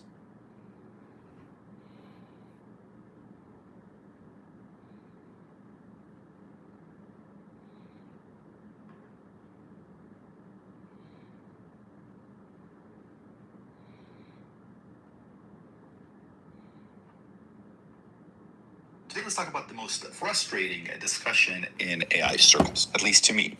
That is, can LLMs think? Can they reason? Can they understand? So here's Jeffrey Ladish, I believe that's how it's pronounced. He's saying for people who think that AIs aren't really reasoning, don't really understand things, or can't really think, what do you mean? Like, how do I test whether an AI can do those things? Now, I knew I was going to be aggravated before I even clicked to see the responses to that tweet, and I decided to retweet it and kind of say that I'll make a prediction. Not one person will comment with an actual proposal for a test for whether AI can reason or not. Most will say some version of the following. AI can't reason because it's just something. I love this take by Scott Aronson, who worked with Google on their quantum supremacy project, who also worked at OpenAI on AI safety. He worked alongside Ilya Sutskever. He talks about this as people that practice the justaism religion. AI can't do X, Y, or Z because it's just a stochastic parrot. It's just a next token predictor. It's just this or just that. These people never stop and think, what am I just So I wrote that without looking at the comments, but I just want to briefly show you. So the very first comments, LLMs are just giant Plinko boards choosing which story you get, right? So they're just this. And by the way, there's different ways to say just here. For example, this person's saying AI basically picks tokens based on known relationships that match existing patterns, right? So it's just this thing. If it can't explain the why behind its answer, not just the what, it demonstrates understanding. Okay, so it just says the what, not the why. Here somebody's saying it's just mechanistic processing. Here somebody says, well, thinking is tied to chemical processes. This is demonstrable. Computers lack these chemical processes. Is thinking tied to just chemical processes? It's how can we demonstrate that? But the point is that they're saying like they don't have these chemical processes. They're just digital or whatever. So it's another way of saying the same thing. Most of these will be some form of justaism. So think of it this way. If we asked, can the following things, can they reason? And we asked people out there, can humans reason? I feel like most people would say yes. Like in general, does that class of objects or species or whatever you say, in general, does it have the ability to reason? Yes, it does. You can find examples where people can't reason, still doesn't disprove that humans in general can reason. If we ask, can a rock reason? Most people would say no, rocks cannot reason.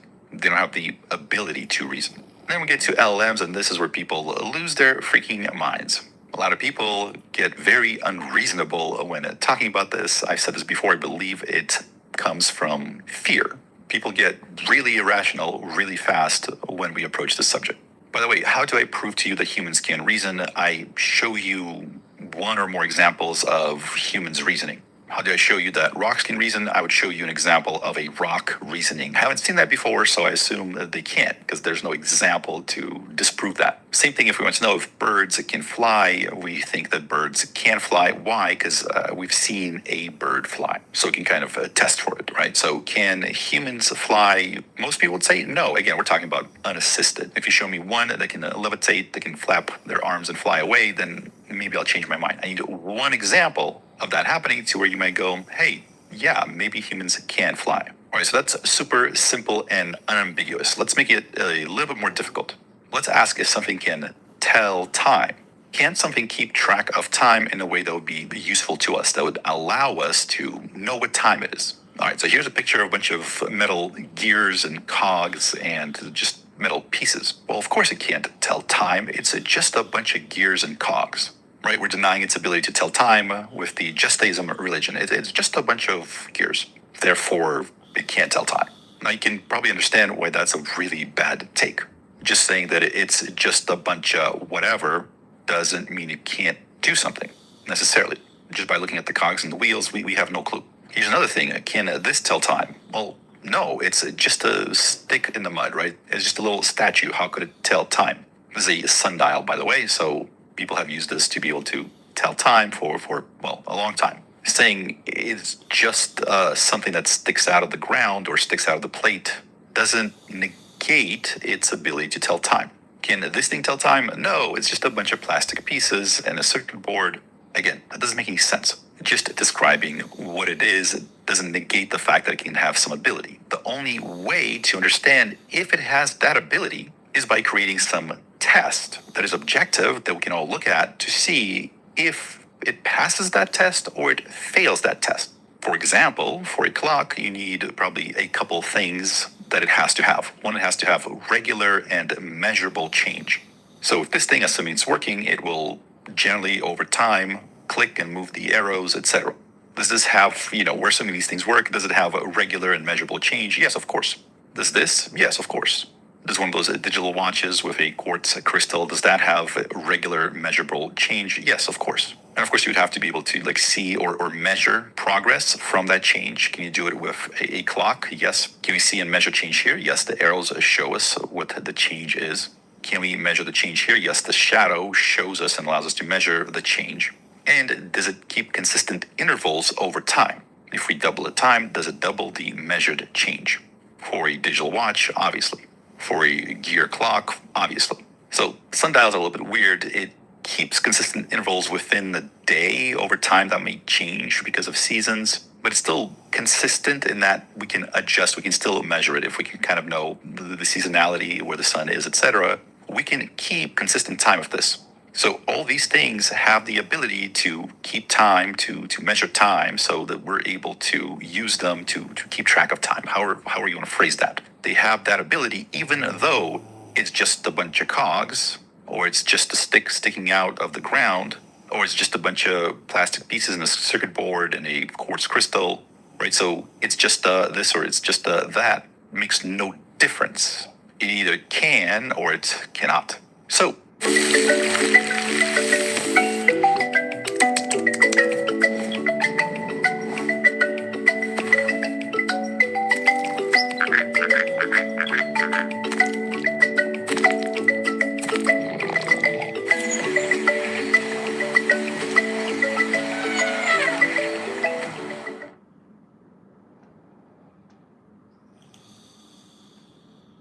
when we're talking about whether something has some ability or not, saying it's just something makes no sense.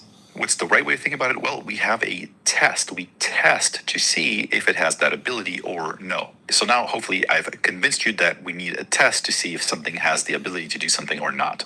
Let's say we want to know if humans can run a 4-minute mile. So we don't say, well, no, they can't because they're just carbon-based life forms. That's silly, right? We conduct a test. We make them run around a track. Let's say it's a mile track, and we see, we time it and we see if they can run it faster than 4 minutes. And we add some rules, right? So making sure that there's no loopholes, right? So they can't attach a rocket booster to their back.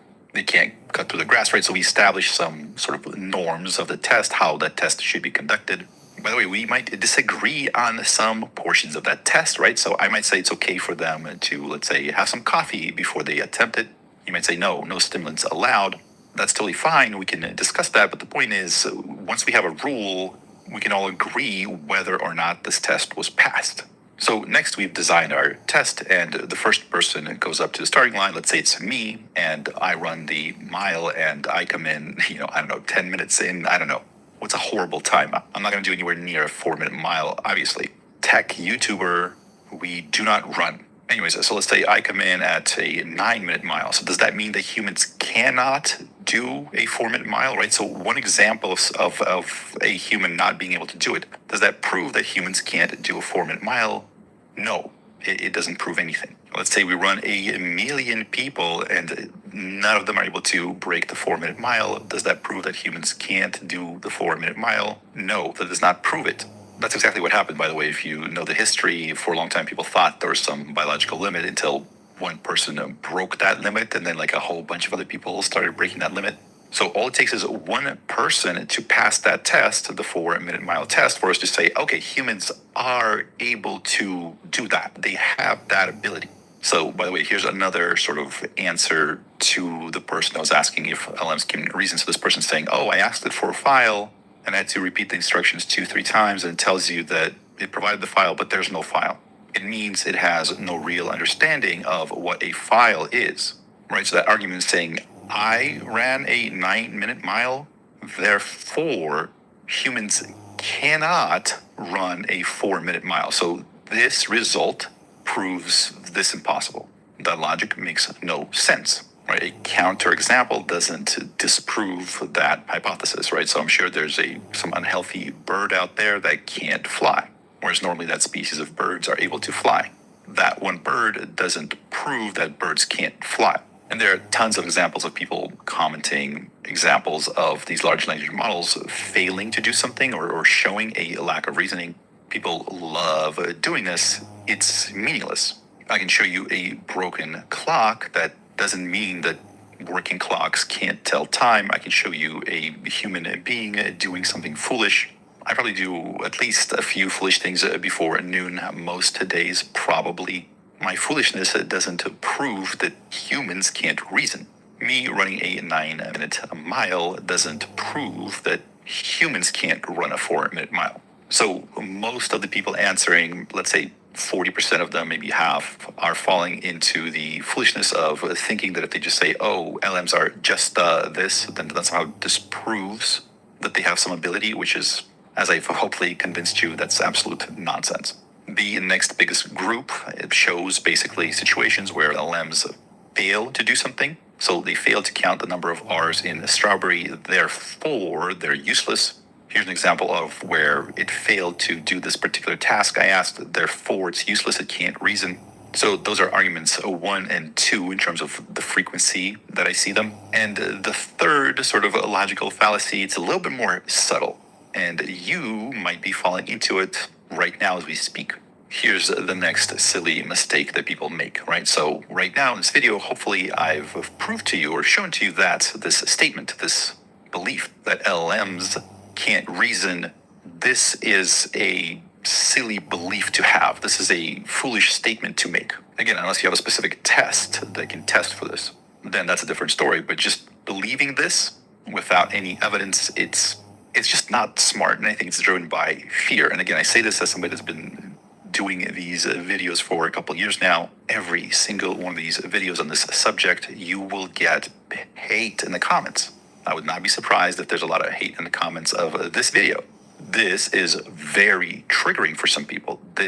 We're taking our hike to the next level with the Ascenti's exoskeleton. My endurance is crazy with a battery that lasts for 10 hours. Power up every step with a 1.2 horsepower motor. You can even customize your belt with loads of accessories. Go further, faster, stronger with Ascenti's.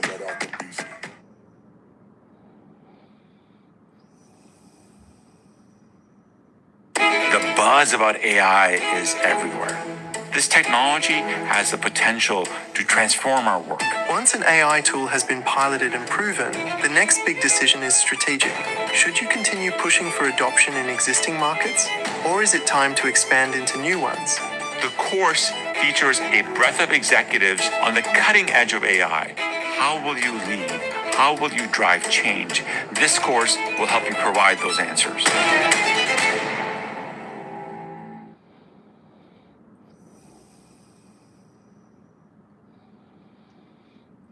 Spikes a lot of emotions. This really triggers that amygdala center in our brain. Some people, some subsection of people, because they might have certain beliefs, certain understandings, where this triggers mortal fear. Because something about the machine being able to think and reason and understand, similar to how humans can, something about that triggers some fear or negativity in some subsection of people. You know this is true. I'm sure you've seen this. Maybe it even made you uncomfortable. I think Ilya Sutskever encapsulated this perfectly. Very prescient. This is October 6, 2023. Like he knew where this was going. He says, if you value intelligence above all other human qualities, you're going to have a bad time, right? Because if you think that our worth is dictated by mainly intelligence, and the machines become more intelligent, right? Then we, the humans, we become the dumb ones. We become the dumbest coworker. We become useless. Again, if intelligence is the only metric. So that's why you're seeing a lot of people having a bad time, because this strikes fear. That's why they make all those logical fallacies, like playing the it's justism game, or, oh, I found a mistake it made, therefore, and then assuming something that mistake doesn't mean. And this is the third one, and this is the most kind of insidious, I guess. It's hard to spot, because if LMs can't reason, if that's a bad take, then what must be true? Well, LLMs can reason, right? If this is the bad take, then logically the opposite is the good take. What's the smart take, the correct one? This also is probably not a great take right now, again, at least until we have a specific test that we can come up with to see if something can reason or not. It's a slightly better take.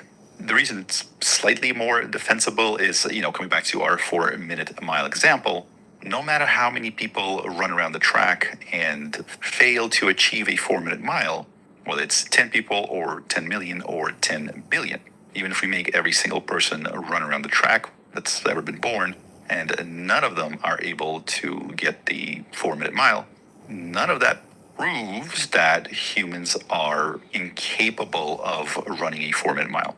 Whereas one person getting a 4-minute mile proves that they can't.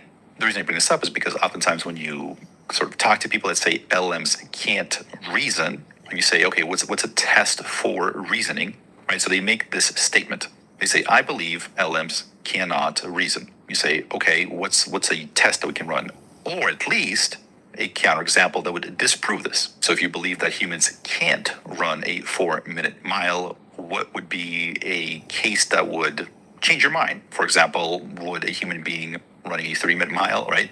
That would probably change your mind. So what would an LLM have to do that would show you that it can reason? Often what people do is they flip it on you. They're like, oh no, why don't you prove to me that it can reason, right? You think it can reason, you prove it. That argument also doesn't make any sense. Just because I'm saying that this is a bad take, that doesn't mean that I subscribe to the opposite take. I'm just saying that this is indefensible. You can't logically defend this position. And when people do give you some goalpost for the AI to cross, it's number one, they're always moving, and they're moving fast as AI just keeps breaking one after the other. Or it's so vague as not to be able to be turned into an actual test that we can look at and say, did it pass or did it fail? Before AI beat world-class chess players, it was believed that when machine intelligence beats world-class chess players, that would be intelligence. After it happened, people were saying, nah, that's just brute force and heuristics. That's not intelligence. That's the way people said that trivia and various nuance and language could be thought of as intelligence. After LLMs and some previous AI models crushed that, we were like, nah, that's just statistics. That's not intelligence.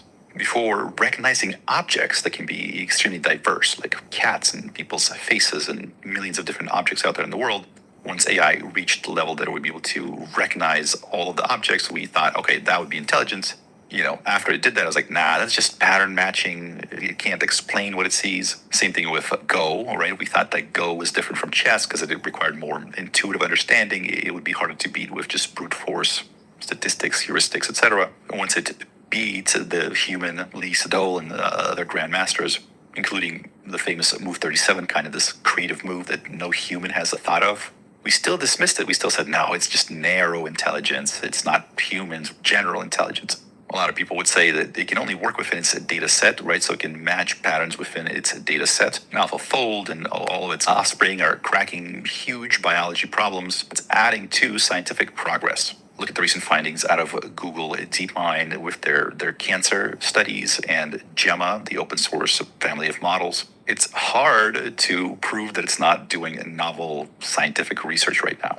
It's still early, but you can't just say that it's working just within its data set because it's finding novel things that humans didn't find. We couldn't do it. It could. Some of the people in the comments have just asked their favorite large language models if it can understand things, if it can reason. There's a number of these examples. They screenshot the answer and they're like, haha, here's the truth, the answer, problem solved. But does that really prove anything? Like right now, we're reading these responses. I'm doubting that human beings can reason. So if you ask me right now, can human beings reason? I might be tempted to say it really doesn't seem so. Do humans understand things? No, obviously not, right? So would me saying that, would that be proof that that's the case? Probably not. And we're not even taking a reinforcement learning into account. Imagine every time you tweeted out that human beings can't reason or understand, like 1 million people would hit the like button. You'd probably be saying that a lot more. So is this answer just because of reinforcement learning, because of how these models are trained? It very well could be, as I'll show you in one of the later videos. There's an incredible research paper that's coming out kind of about this. The point being that this means nothing.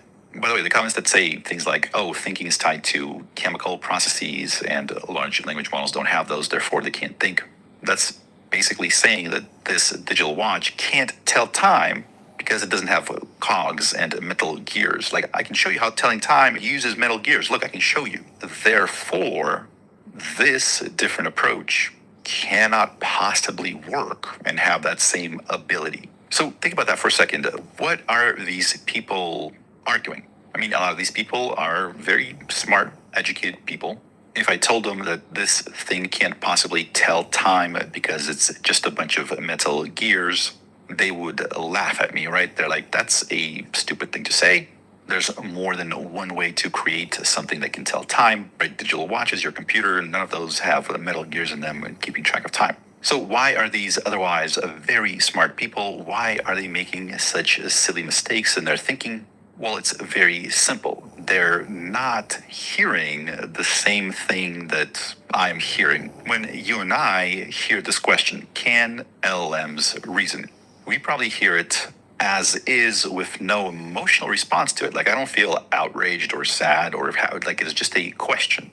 Right, we're seeing that question as, can this object do this thing? Or does it have the ability to do this thing? It would be the same thing if you asked me, can a microwave run Doom? Or can your dog do tricks? And the answer to those questions is super simple, right? If I can get my microwave to run Doom, then yes. Right, so if it runs Doom, if I can get it to do that, then yes, it can. If I can't get it to run Doom, then the answer is no, or maybe. Right, so maybe it can't, or maybe I didn't figure out a way that it can, right? So if I can get it to work, it works. If I can't get it to work, then maybe it doesn't work. And can your dog do tricks? Same thing. If I see it doing a trick, then yes, it can do tricks. If I don't see it doing a trick, then maybe it can't, or maybe I just haven't seen it do a trick. I think that the people that are really struggling against this idea of whether LMs can reason or not, they're not hearing that question in the same way. So if they hear a question, can a microwave run Doom? A certain part of the brain logically thinks through it and understands it. Can your dog do tricks? The same thing. But you ask them, can LMs reason? No, that's a completely different part of the brain takes over. That part of the brain goes red alert. There's danger. Some deeper, ancient part of our brain takes over. It's a lot more primal. It's a lot more emotional. And that part goes, well, if they can reason, then we're just cooked. We're done. If they can't reason, well, we're all dead. We're all unemployed. We're all not important. So therefore, the brain should create reasoning as to why the answer is no, they can't reason. The reason you can tell that this is happening is because oftentimes their answers don't really make sense from the perspective of, like, is this the question that they're answering? Because as I hopefully showed you, the answers that they have for this question, those answers don't fit. They don't make sense. What question are they answering? The question they're answering, kind of like the prompt that they prompt their own brain with, is the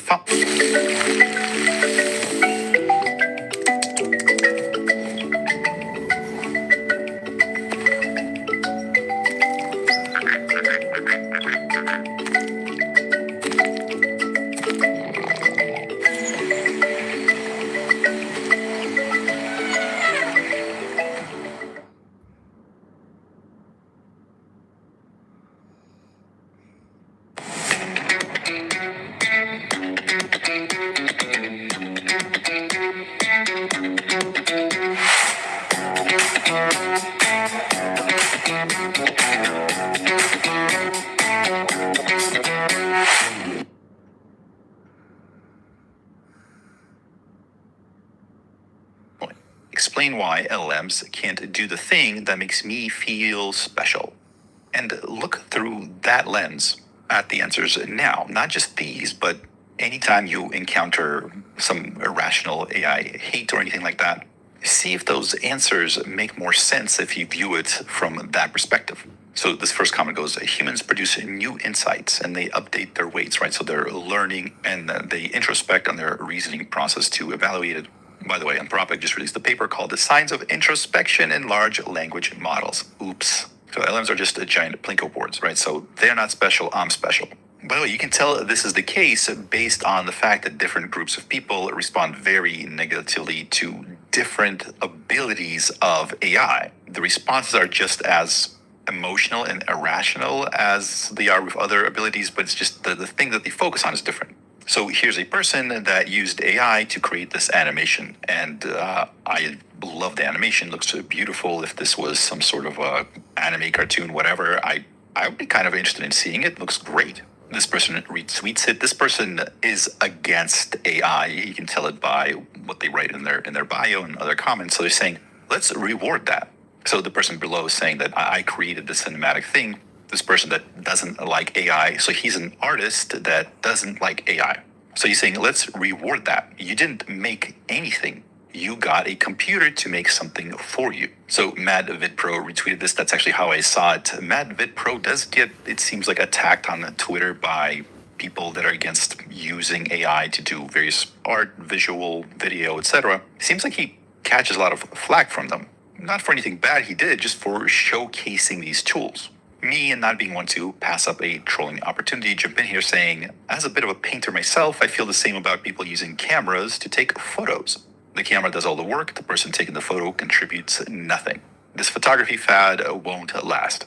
Right, so I'm agreeing with Matt here, first and foremost, if that's not clear, kind of responding to this person that tweet, right? So you have your computer do everything for you, you didn't do anything. So what that person's sort of referring to, how I understand it, is that you can take any piece of art and sort of think of it as high craftsmanship and low amount of craft, right? So if you were to sculpt something, there would be a lot of craft required, right? You have to slowly chisel everything out of stone versus something like AI art where you type in a prompt and it generates usually 4 different versions for you that you can pick from. So that person's saying because it was low on the craft scale, that this is basically worthless. Here's the issue. There's tons of other art that's also low on that craft scale. Again, I use the photography example. I mean, with modern digital cameras, you point and you push a button that captures the image. You didn't make anything in the image, right? If you're taking a picture of a sunset, you didn't make the sunset. You didn't draw it. You didn't sculpt it. You didn't whatever. This is all it takes. You push the button. It might be argued that typing out a prompt takes some more work than pushing a button on your camera.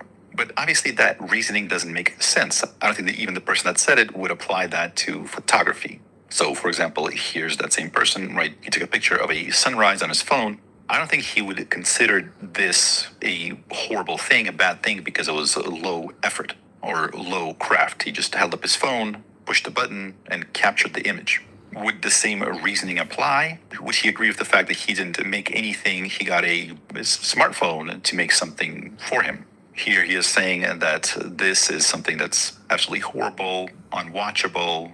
I mean, I don't know. Is it really unwatchable?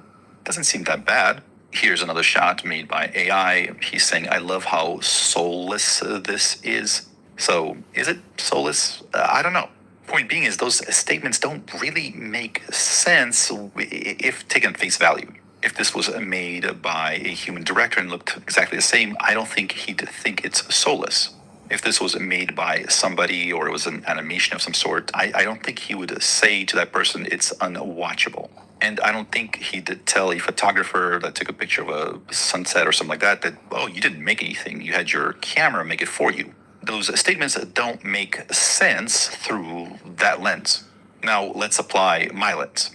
So I believe that the prompt that these people give their brains in these situations is this: explain why LMs can't do the thing that makes me feel special. What makes this person feel special? Where here he's saying that he's a 3D artist, 3D designer, right? And he pinned his work in Blender. So he creates these scenes by hand. So his craft, he's, I don't know, somewhere here, I don't know how much work he puts into it, but, higher than taking a photo or AI art.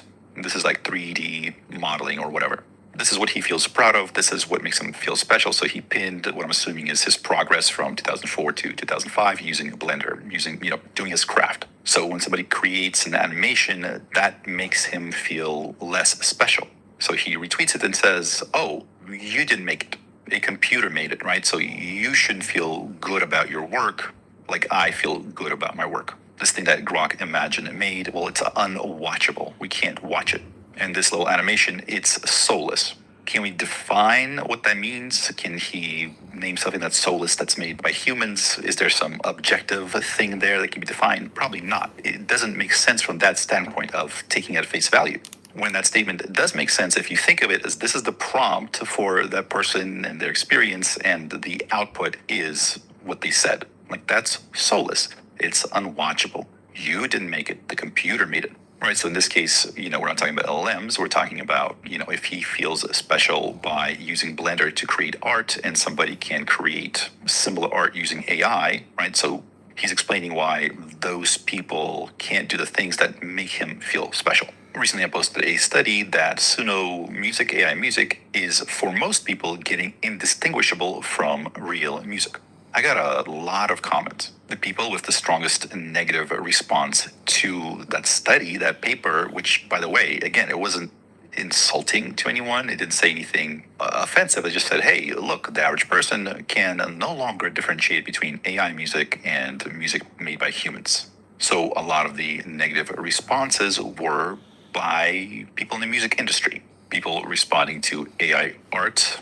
Like if it's a graphic art, then it's people that make graphics, 3D graphics, animations, etc. People that respond, negatively to this idea that LLMs can reason. I mean, well, this person is a scientist, a game designer, player, nerd, and an occasional writer. And I've seen this for the last couple years, both on X and YouTube. Anytime that I show a particular aspect of AI getting better, especially if it seems like it's getting close to human level, the outcry, the kind of reactive responses, they usually come from people who do that, or specifically, I think, really pride themselves on doing that thing. So if I post about AI doing music, musicians are mad. Coding, coders are mad. Again, not everyone. It's a very special subsection, which might be obvious, but again, the big point here that I'm trying to make is that the way in which those responses are made, they're weird, they're different, they're not often rational. If you ask a musician to rate a human-made piece of music, there's a certain words and phrases and descriptions that they'll use. They'll say whether they like it or not. They'll talk about the technique. They might talk about whether they like the style or not. Hi! Since it's your first lesson, let's discuss your goals with Spanish. Let's open the whiteboard. Can you write the conjugation of the verbs ser and estar? I can try. Can you repeat that word? Escéptico. It's a tricky one. Let's add it to your vocab. You spoke in Spanish so much today. Gracias. My mouth is dry now. Learn with a tutor who cares about your goals in an online classroom made to help you reach them more effectively. Find your Preply tutor today.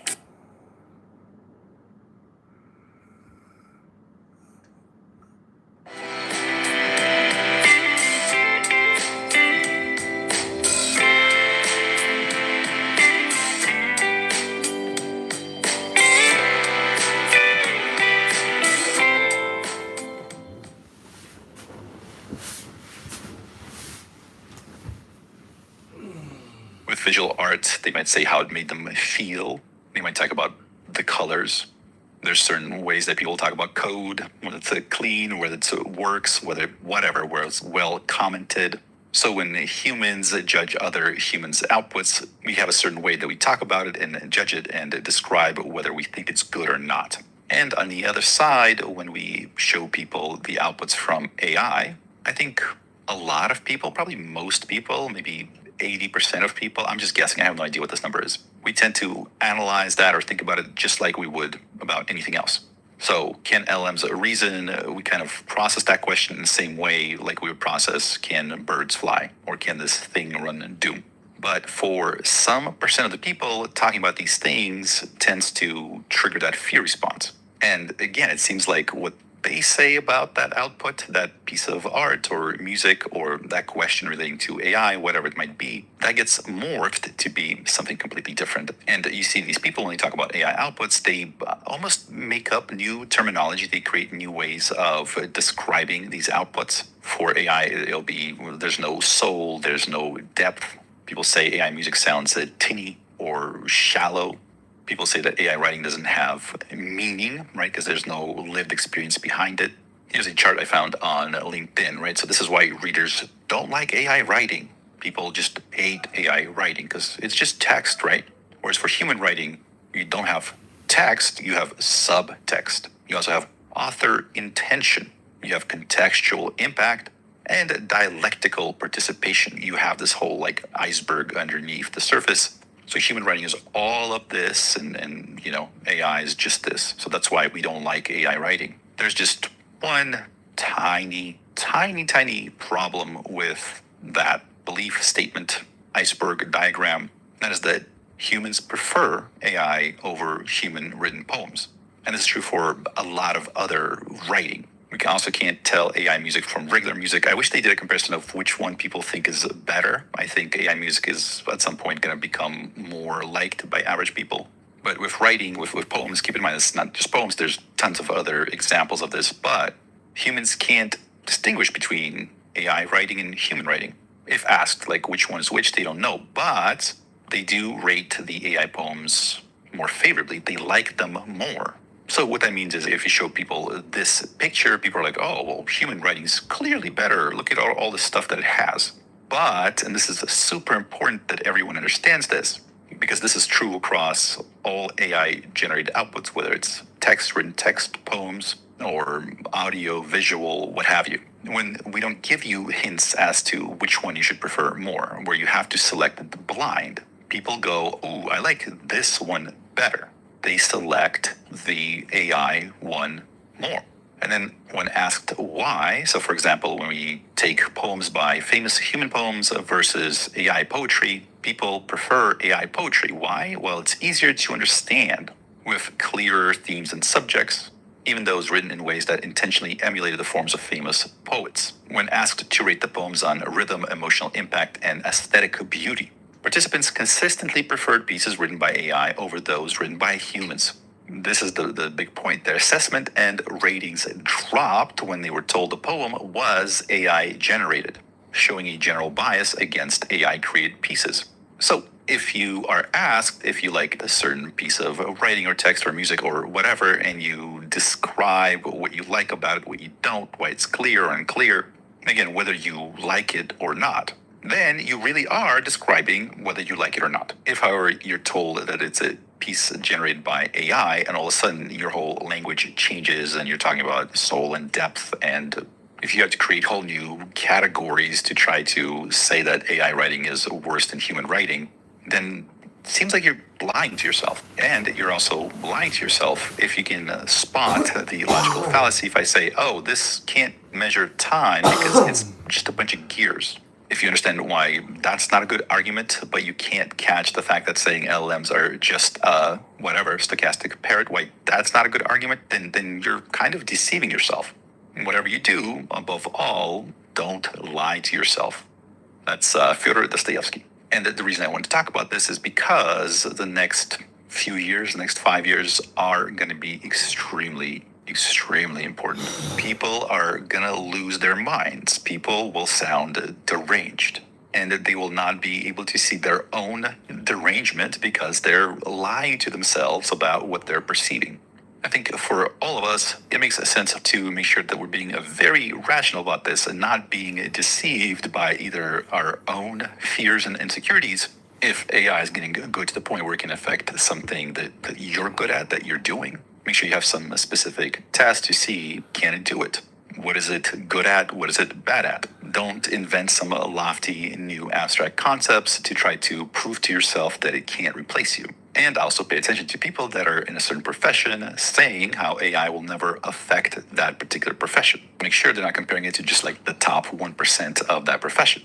If AI can code better than 50% of software developers, that's going to have a massive impact. It doesn't have to be in the top 1%. The average person has a hard time distinguishing between AI music and human-made music. Their guesses are like coin tosses. It's basically 50-50. So if you're trying to understand how that will affect the music market, that's the information you should be looking at.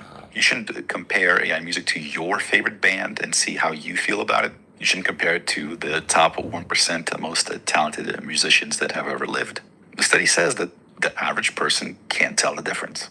Based on that, how do you think that's going to affect the music market? As AI expands and reaches more and more industries and areas, both overreacting and being kind of crazy about it, or underreacting and trying to pretend it doesn't exist will probably lead to some issues. Above all, don't lie to yourself. Really, the only job that I think is safe from AI is being a YouTuber. AI can't do this job. You need lived experience. You need, like, presence on camera. You need to be present. You need to have a certain spunk, some grit. You gotta have soul. You need a certain X factor, an aura, a vibe, energy, or a frequency, and an essence. A certain inner light. You need heart, a certain magnetism or panache. You just need a certain je ne sais quoi. But everybody else is in trouble. Oh, and one final thing. If you were wondering what my personal belief is, whether LLMs can or cannot reason, here's my answer. Here's the definition of reason: the power of the mind to think, understand, and form judgments by a process of logic. Okay, so we're doing those things by a process of logic. Makes sense. What does logic mean? Logic means reasoning conducted. So to summarize, reason is to think using logic, the process of logic. And logic, of course, means to reason, right? To do the process of reasoning. So I hope that answers your question. This was Ralph, and I'll see you in the next one. I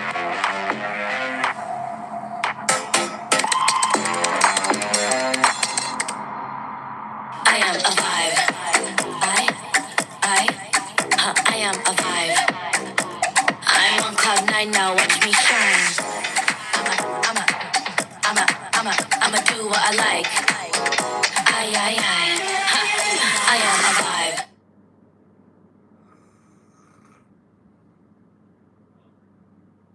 The buzz about AI is everywhere. This technology has the potential to transform our work. Once an AI tool has been piloted and proven, the next big decision is strategic. Should you continue pushing for adoption in existing markets, or is it time to expand into new ones? The course features a breadth of executives on the cutting edge of AI. How will you lead? How will you drive change? This course will help you provide those answers.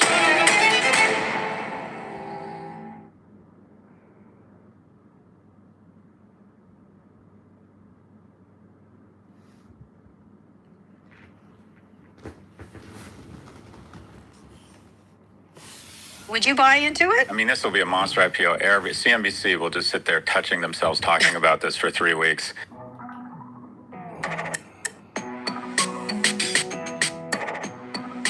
Hi, everyone. This is Pivot from New York Magazine and the Vox Media Podcast Network. I'm Kara Swisher. And I'm Scott Galloway. I have returned to our country, Scott. Yeah, you look much better. Thank you. How was your travel back, or your trip back? It takes, you leave yesterday and arrive you leave tomorrow and then you arrive today. I don't know. It's just like I left at 10 a.m. and then I got back. It was the same day at 10 a.m. That's all I know. It's funny because I can confirm you have not aged since yesterday. We've got a lot to get to today, including NVIDIA making history. Kind of crazy. And Elon making Grokpedia. Oh, my God. But first, OpenAI is finally a for-profit company, and I knew this would happen. Elon tried to stop it. It announced this week that it's formed a public benefit corporation similar to the structures of XAI and Anthropic. Under the new setup, OpenAI's nonprofit foundation gets a 26% stake worth about $130 billion and will run the for-profit arm. But it's the same board, by the way, I think. Microsoft gets 27% and keeps exclusive rights to OpenAI's tech through 2032. Sam Altman reportedly does not have a significant stake. I feel like he's going to do just fine. There's a buzz about an IPO as early as next year, possibly at $1 trillion valuation out of the gate. But Altman's saying there's no specific time frame yet. Talk a little bit about this, because we've talked about the idea of them going public, and this looks like, and a lot of companies not going public. And I just want to note, OpenAI is also sharing estimates for the first time. This is a drag on them, I think, how many ChatGPT users are struggling with mental health issues. The company says in a typical week, about 0.07% of users show possible signs of mental health emergencies. And while that percentage sounds small. Remember, ChatGPT has 800 million weekly active users. OpenAI says they've consulted with more than 170 mental health experts to help improve responses during, quote, challenging conversations. Character AI, which is probably the worst of them, is barring people under 18 from using its chat box starting next month. You're kidding, Character AI. Long time coming, should have happened right at the start. So these are a drag on these companies, too, because these companies do know much more so than a Google what people are asking specifically about. So talk a little bit about the IPO and possible drags on, I would say this would be a drag on it, but maybe not. I think it's actually good that they're releasing this data. And supposedly, some people have said, although that the chatter's calmed down, that the number one app of AI was therapy. And so if you can imagine a significant portion of those 800 million people are using it as a therapist, 0.07% of users showing possible signs of mental health emergencies, that just may be representative of the population who wants to talk to a therapist digitally or in person. So I don't They should be governed by therapy rules if they're going to be a therapist, but go ahead. I think that's a really good point. Can you say more about what that means? I don't know what that means. When I was doing the parents of one of the kids who committed suicide, the ChatGPT parents, she happens to be a therapist, and she's like, if I had given this advice, I would have been arrested. Therapists are governed by, there's lots of bad therapists, by the way, let's be clear, but they have repercussions if they are. And so they have, first of all, privacy issues. And it's just, these people have what you put into OpenAI doesn't have any privilege, just like legal stuff, financial stuff. That's one, and then or privacy, and then two, they're not governed if they do something wrong. If the AI bot says something wrong, like they have, there's no repercussions for it. And so therapists are governed. People are governed. If you shame someone into suicide, you could be tried for it, and people have been. And so that's the issue. They have all the usage and none of the responsibility, I would say. So if they're going to do mental health work with people, they should be licensed therapists and should pay the price if they fuck up. Look, I agree with that. I think that more broadly, they should adopt a similar approach that most content or the military or bars put in place, and that is there should be the different versions of AI, and you have to show your age and your identity. And if you can't prove you're over the age of 18, you get an entirely different set of algorithms and processing and warnings. And also, I think kids, like if I went in and tried to buy beer under the age of 21 and I got caught, they call the cops and my parents get to know. Right, yeah, exactly. And my parents weigh in and say, okay, you shouldn't be buying beer. Why are you buying beer? Or what? Or why did you try to buy a gun? Or your kid was here with a fake ID trying to get a driver's license. Right, there's repercussions. I think that it's pretty simple. There needs to be a different version of AI, and there needs to be, in my view, I've never bought into the notion of, so for example, I want to give the right, throw the right a bone. I don't think kids under the 18 should be allowed to engage in gender affirmation drugs without the consent of their parents. Right, and when someone is under the age of 18, they're a kid, and kids are stupid. They make irrational decisions. Their brains aren't fully formed. Right. May I point something out? This is almost every case they are. So it's a very rare case, and I agree with you. It's been weaponized and politicized, but there are instances where parents found out after a lot of other adults knew, and that is wrong. I think when you're under the small. It's like the number of trans fencers, but go ahead. I know, but I'm saying just theoretically, it just shouldn't happen. What I'm saying is there should also be no kid who types in how to kill, different ways to kill yourself, and not have their parents notified. Right, exactly. They shouldn't be using them. They shouldn't be using them. I mean, there's only one way to stop it. Use them for homework, use them for research. They're just, for example, if you go to a movie and you're 12, there's certain movies you can see and certain ones you can't. It shouldn't be any different here. There should be a certain type of AI that minors can have. Do you know what's going to happen? Do you know how a 17-year-old boy is going to start using AI now? Yeah.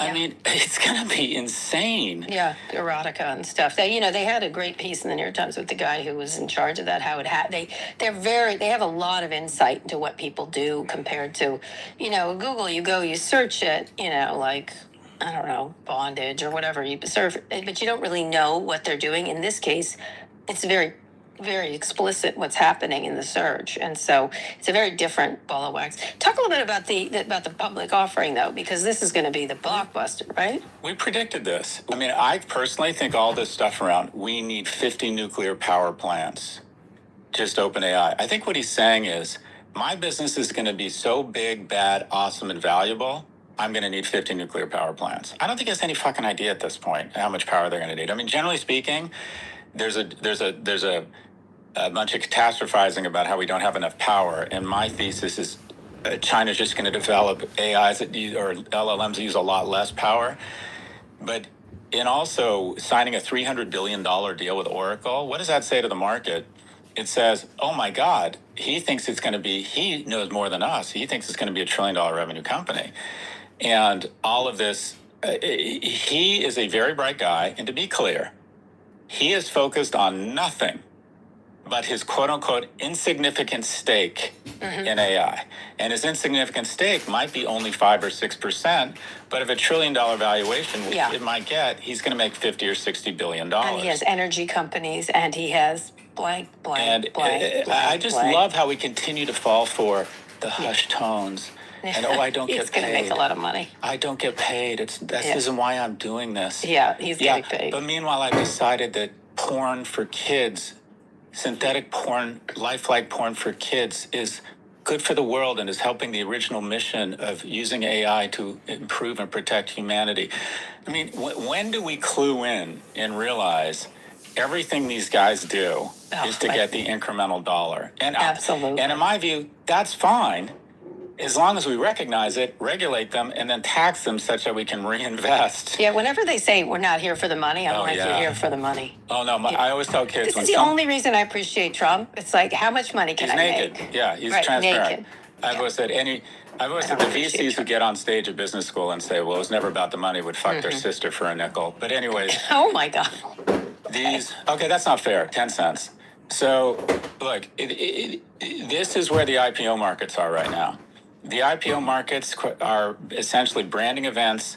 He is an amazing brand builder. He's done a great job being in the news. OpenAI is the leader in what is considered the tectonic shift in the technology. Also, the capital needs of this company are so extraordinary because it's a capital war right now, because I think they've all figured out there's probably going to be one in the 7 dwarves, and it's a capital race. And by the way, the last stop on the valuation train are the only investors willing to pay $1 trillion valuation for a company with 10, He's got to keep it hyped, in other words. That's going to be 50 to 100 times revenue. It's probably going to make Palantir look like a value stock.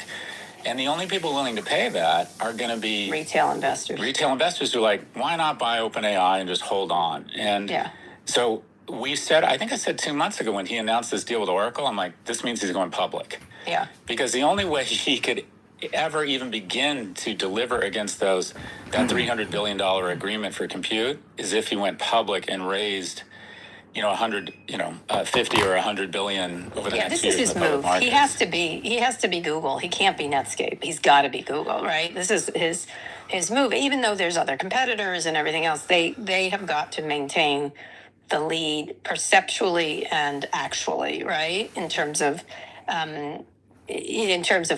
quality enough. They don't have to be the very best AI, I guess. It's sort of like Microsoft. They have to be a very good one, but they have to keep the brand. They have the branding lead still. I don't think you think of anybody else. People cannot name other ones, sort of, unless they can say Anthropic, I guess. But it's people who are actively using it, or regular people think ChatGPT.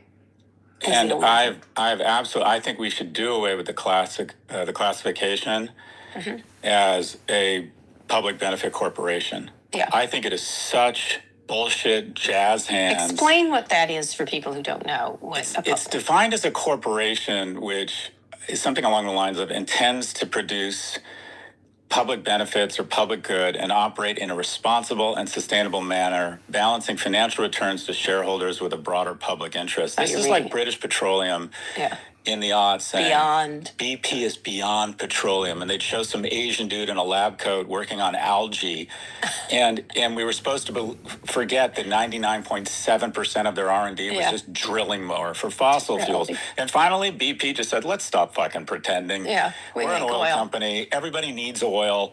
They interact with it every day. They're willing to pay for it. We're not doing anything wrong. We're complying with lies. We're complying with laws. Lies, too. We're complying with lies. That was a bit of a Freudian slip. That's my favorite Freudian slip was Senator Warren's Freudian slip. What did she call Trump the C word? Anyways. They I just want to say that word. And a bunch of VCs here in New York started calling their companies public benefit. By the way, who enforces that? Who decides whether it is such marketing and BS? And so what I would like to see is, all right, you want to call yourself a public benefit corporation? There's certain guardrails here. One, you pay at least an AMT, an alternative minute tax. You're at least a good taxpayer, right? You have, I don't know, you never get more than X number of complaints about X or Y. Or otherwise, just call yourself what you are. Employees get this much money returned to shareholders. You could do all manner of things. The CEO doesn't make more than 50 times the average worker's salary instead of 800, right? You can come up with a series of things. If you're really serious about, quote unquote, the benefit of the public here, here's a few ideas.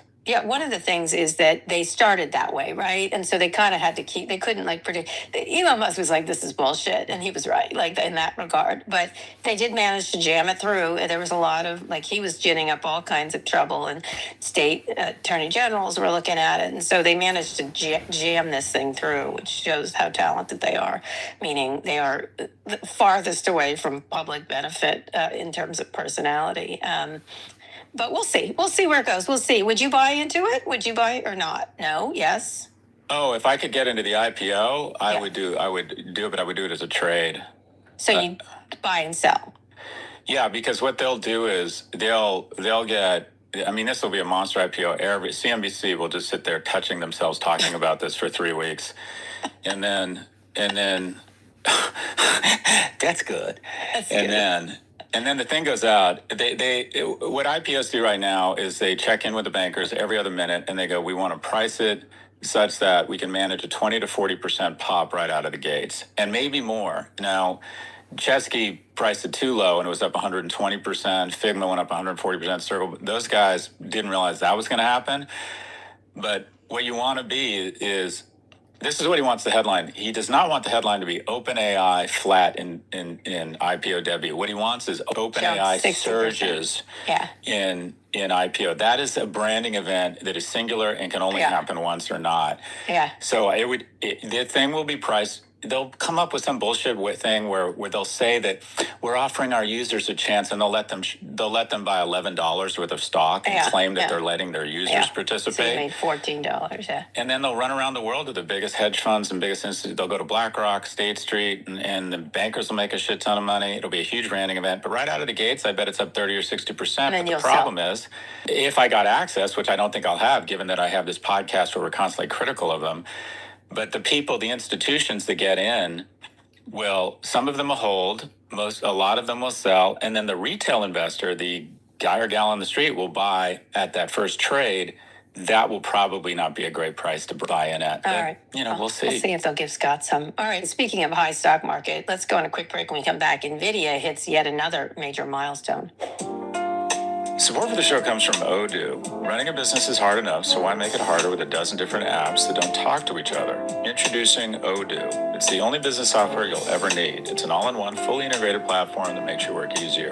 CRM, accounting, inventory, e-commerce, and more. And the best part? Odoo replaces multiple expensive platforms for a fraction of the cost. That's why over thousands of businesses have made the switch. So why not you? Try Odoo for free at odoo.com. That's ODOO.com.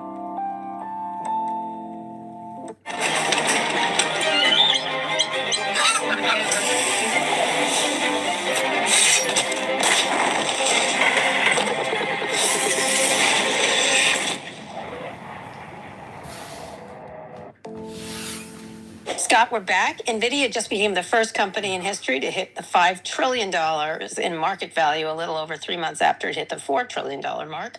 To give you some perspective, NVIDIA is now worth about 25 Disneys, 50 Nikes, or bigger than the GDP of Germany. It's been a busy week for NVIDIA. The company is also taking a $1 billion stake in Nokia. Oh, that seems, I'm not loving that move. Plus partnering with Oracle to build the energy department's largest ever AI supercomputer. And NVIDIA's annual conference, CEO Jensen Huang took an opportunity to lavish praise on Donald Trump. Why wouldn't he? Trump has made him really rich. Let's listen. President Trump deserves enormous credit. His pro-energy initiative, his recognition that this industry needs energy to grow. It needs energy to advance, and we need energy to win. His recognition of that and putting the weight of the nation behind pro-energy growth completely changed the game. If this didn't happen, we could have been in a bad situation. And I want to thank President Trump for that. Oh, my God. Let me interpret for all of you out there what he was saying. Yeah. Mr. President, let me sell my shit to China. Yes, that's exactly what I was thinking. Let me sell my, weapons. Whatever. Greater likelihood they can hack our systems, more cyber attacks on us. Exactly what I thought. An increased probability they're able to invade Taiwan in a hot or a cold war using our GPUs, which American universities and IP protection have made me worth more than Boeing. Let me sell my chips into China and ignore all of the concerns from the Defense Department. Look how rich I've gotten off of you. You know, let me tell you something. I've known Jensen for a long time. I interviewed him many times when he had the company that was just selling chips to video game companies, essentially. He will not do an interview with me. I've known him 30 years. Like, he refuses, because I'll be like, so let's talk about China. Let's talk about President Trump. Let's talk about, He's smart. Yeah, it's just like, actually, you know what? I lost a lot of respect because I like Jensen, but boy, is he like. He should go on your show because he'd be fine. I would agree, but he won't because I know him, right? Like, talk about someone I've known for, like, just, it's fine if he wants to do it this way, but it's he probably looked at a Cisco or something like that and is so much smarter, like that he speaking of wanting to keep, he doesn't want AMD to show up. He doesn't want Apple to he wants to control. He wants to avoid the mistakes of Intel over the years. He kind of wants to own it for the future, essentially. So sucking up to Trump, he'll do it. He has no problem doing it whatsoever. Though he dresses like a very attractive lesbian, I think. I'm sure that's what he's going for. That's what he says to the stylist. Look at that outfit. Look at hot that lesbian. That's what I want my closet to look like. That's what he's doing. Like the leather. I have that exact leather jacket. So look, you got to give it to the guy. He's created more shareholder value in a shorter time than any person in history, and he's created tremendous. He's made thousands of people millionaires, if not tens of thousands. He's created an ecosystem. He's paying a shit ton of taxes. Indirectly and directly for the great state of California. A lot of that, it's great that ecosystem, and he's sort of the ground zero for the ecosystem is happening in America. I think the guy deserves a lot of credit. He seems like a very nice man. My Jensen Huang story is the following. I spoke on stage at something at Cannes, and a bunch of people lined up to take photos, and this nice guy comes up and says, I just love your videos. And I was like, the line was really long, and I'm like, boss, where's your camera? He's like, oh. And he pulls out a camera, we take a snap, and I'm like, I'm sorry, boss, the line is long, and I kind of shuffled him along. And the next guy comes up to me and goes, that was Jensen Huang, right? Oh. And I'm like, Jensen, come back. Was this recently? Because no one really paid attention to it. No, it was like 3 years ago. Yeah, because I got to say, I always thought it was unusual for us to have him at Code because he wasn't that well known, right? But he was doing all sorts of innovative things in chips. When others weren't, and it was largely around video games, as I recall, right? He was doing, and phones maybe, but his whole situation has changed rather drastically, including that entire company, which was sort of not as well known, but yeah. But he has a feel. He has a feel for brand. One, the leather jacket is not an accident that he keeps wearing it, and two, his annual meeting is now the new Berkshire Hathaway Summit. I forget what they called it. The investor relations there is Very good. So he announced a bunch of promising new things, AI and quantum computing infrastructure. He announced partnerships with the U.S. Department of Energy and leading U.S. companies to build AI infrastructure, aiming to support scientific discovery and national competitiveness. He hit all the right notes. AI supercomputers. He revealed a project to build an AI supercomputer for the U.S. Department of Energy with a reported $500 billion in bookings for AI chips. Construction he in needs America. to keep selling his chips. I think he needs to keep selling this. He's really good at it, but he's still a chicken shit. But You're a chicken shit, Jensen, for not talking to me. I'm that's not that probably hard. rough. By the way, you know who the only politician is? The only candidate who's refused to come on Raging Moderates? What? Who? The leading candidate for mayor of New York. He's the only person that said no to us. Yeah. Anyways. Why would he come on your thing? I would. Well, That's a everyone else really is. smart. That's a smart move. He won't come on mine either. He's won. Why take any risks? I would advise him to just go with friendlies I right know. now. He won't come on mine either. It's weird. I was in touch with him months and months and months ago when he wasn't ahead. Oh, was he a babysitter? Anyways. No, he was like polling 2% at the time. So they revealed a project to build AI construction in America. They noted that their latest chips, including Blackwell, are now in full-scale production in Arizona, reflecting new investment in U.S.-based fabrication and supply chain. That will be a lot of jobs.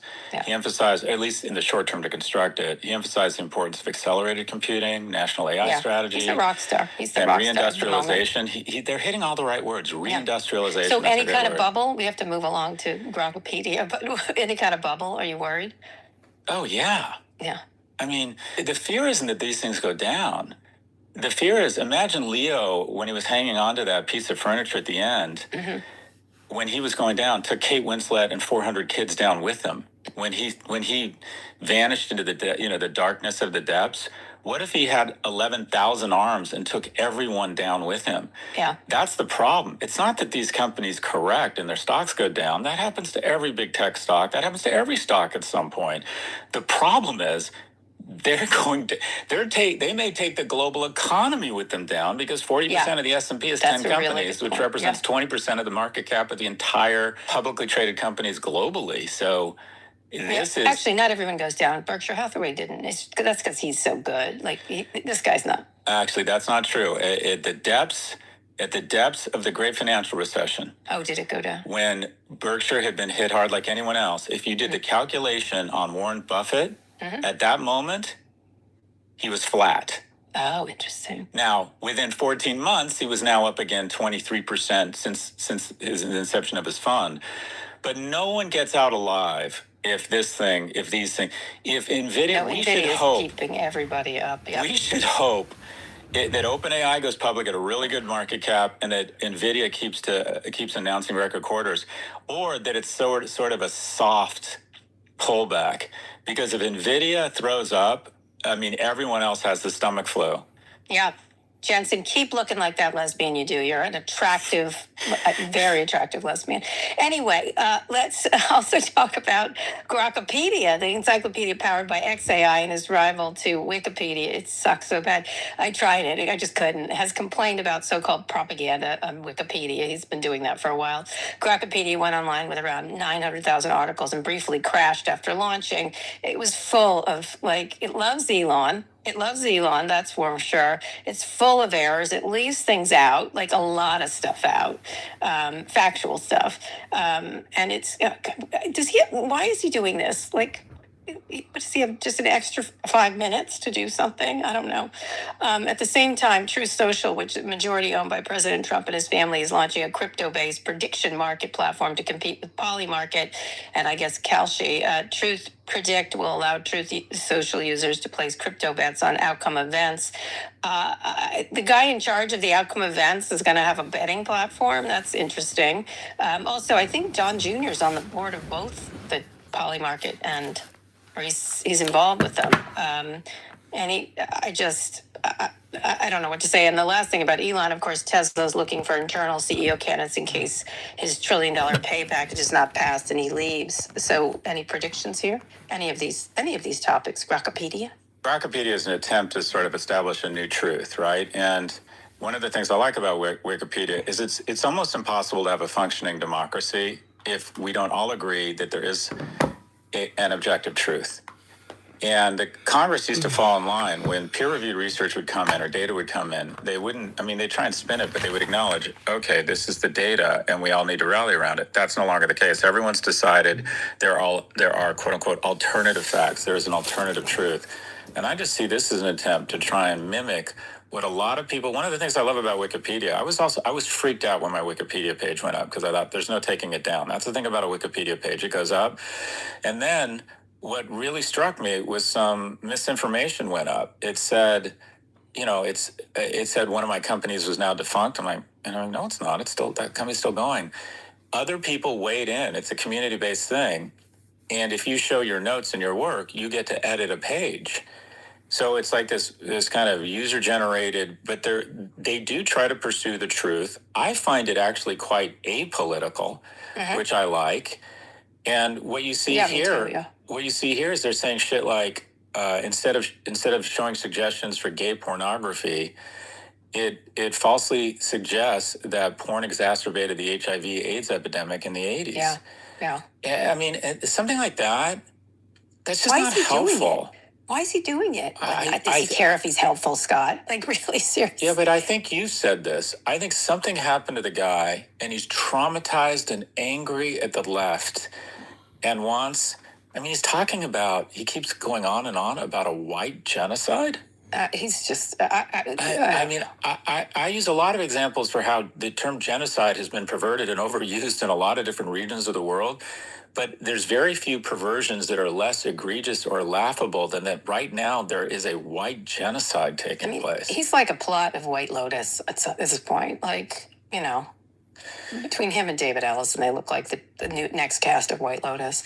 But it's just stupid. So why would he do this? Why would they? Because getting in on the action? I'm sorry, say more? Trump doing this on Truth Social, Truth Predict. They've got to do something. The social media, okay, this is their second pivot. The social media company doesn't work. No one's going there. So they pivoted to become a Bitcoin treasury company, and they took their cash and bought Bitcoin. That's sort of working, not really. So their next pivot is to become a betting market. Because there is, actually, I do think there's opportunity for new players there. And you're going to see Polymarket or Kalshi go out in a monster IPO. These things are the new casino, but they feel less dirty. Like, it's about politics, so it's not just gambling. Yeah, they do everything. They don't just do politics. But I got to give it to the guy. The stock is up 10% this week and 22% up this year. Tesla, the fact they're able to keep this thing in the air. This is Tesla. Yeah, this is just amazing. And his stock package, he's looking for a grant of up to 12% of outstanding Tesla stock, which could feasibly be worth a $1 trillion package if the company hits a market value of $8.6 trillion, which I think is up 6 or 7-fold. I think one of the things about capitalism that I think works is you can't get in the way. I don't think you should get in the way of limiting compensation at a gross level. Yeah, I think I think you should continue to publish statistics showing what multiple of the average worker's salary the CEO makes. But I think one of the intoxicating things in the incentives that works in the United States is that there's no limit on the upside. Well, here's the only thing. Look, first of all, it's offensive to people. That's part of it. I mean, the whole hand-waving part of it is offensive to people. So he knows he's doing that. He knows he's trolling people.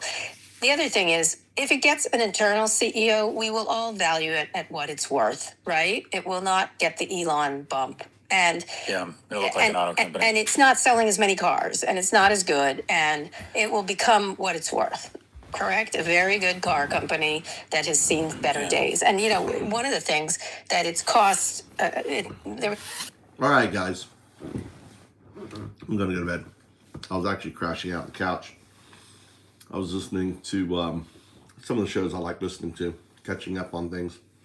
You guys have a great day. Thanks for tuning in. See you guys tomorrow.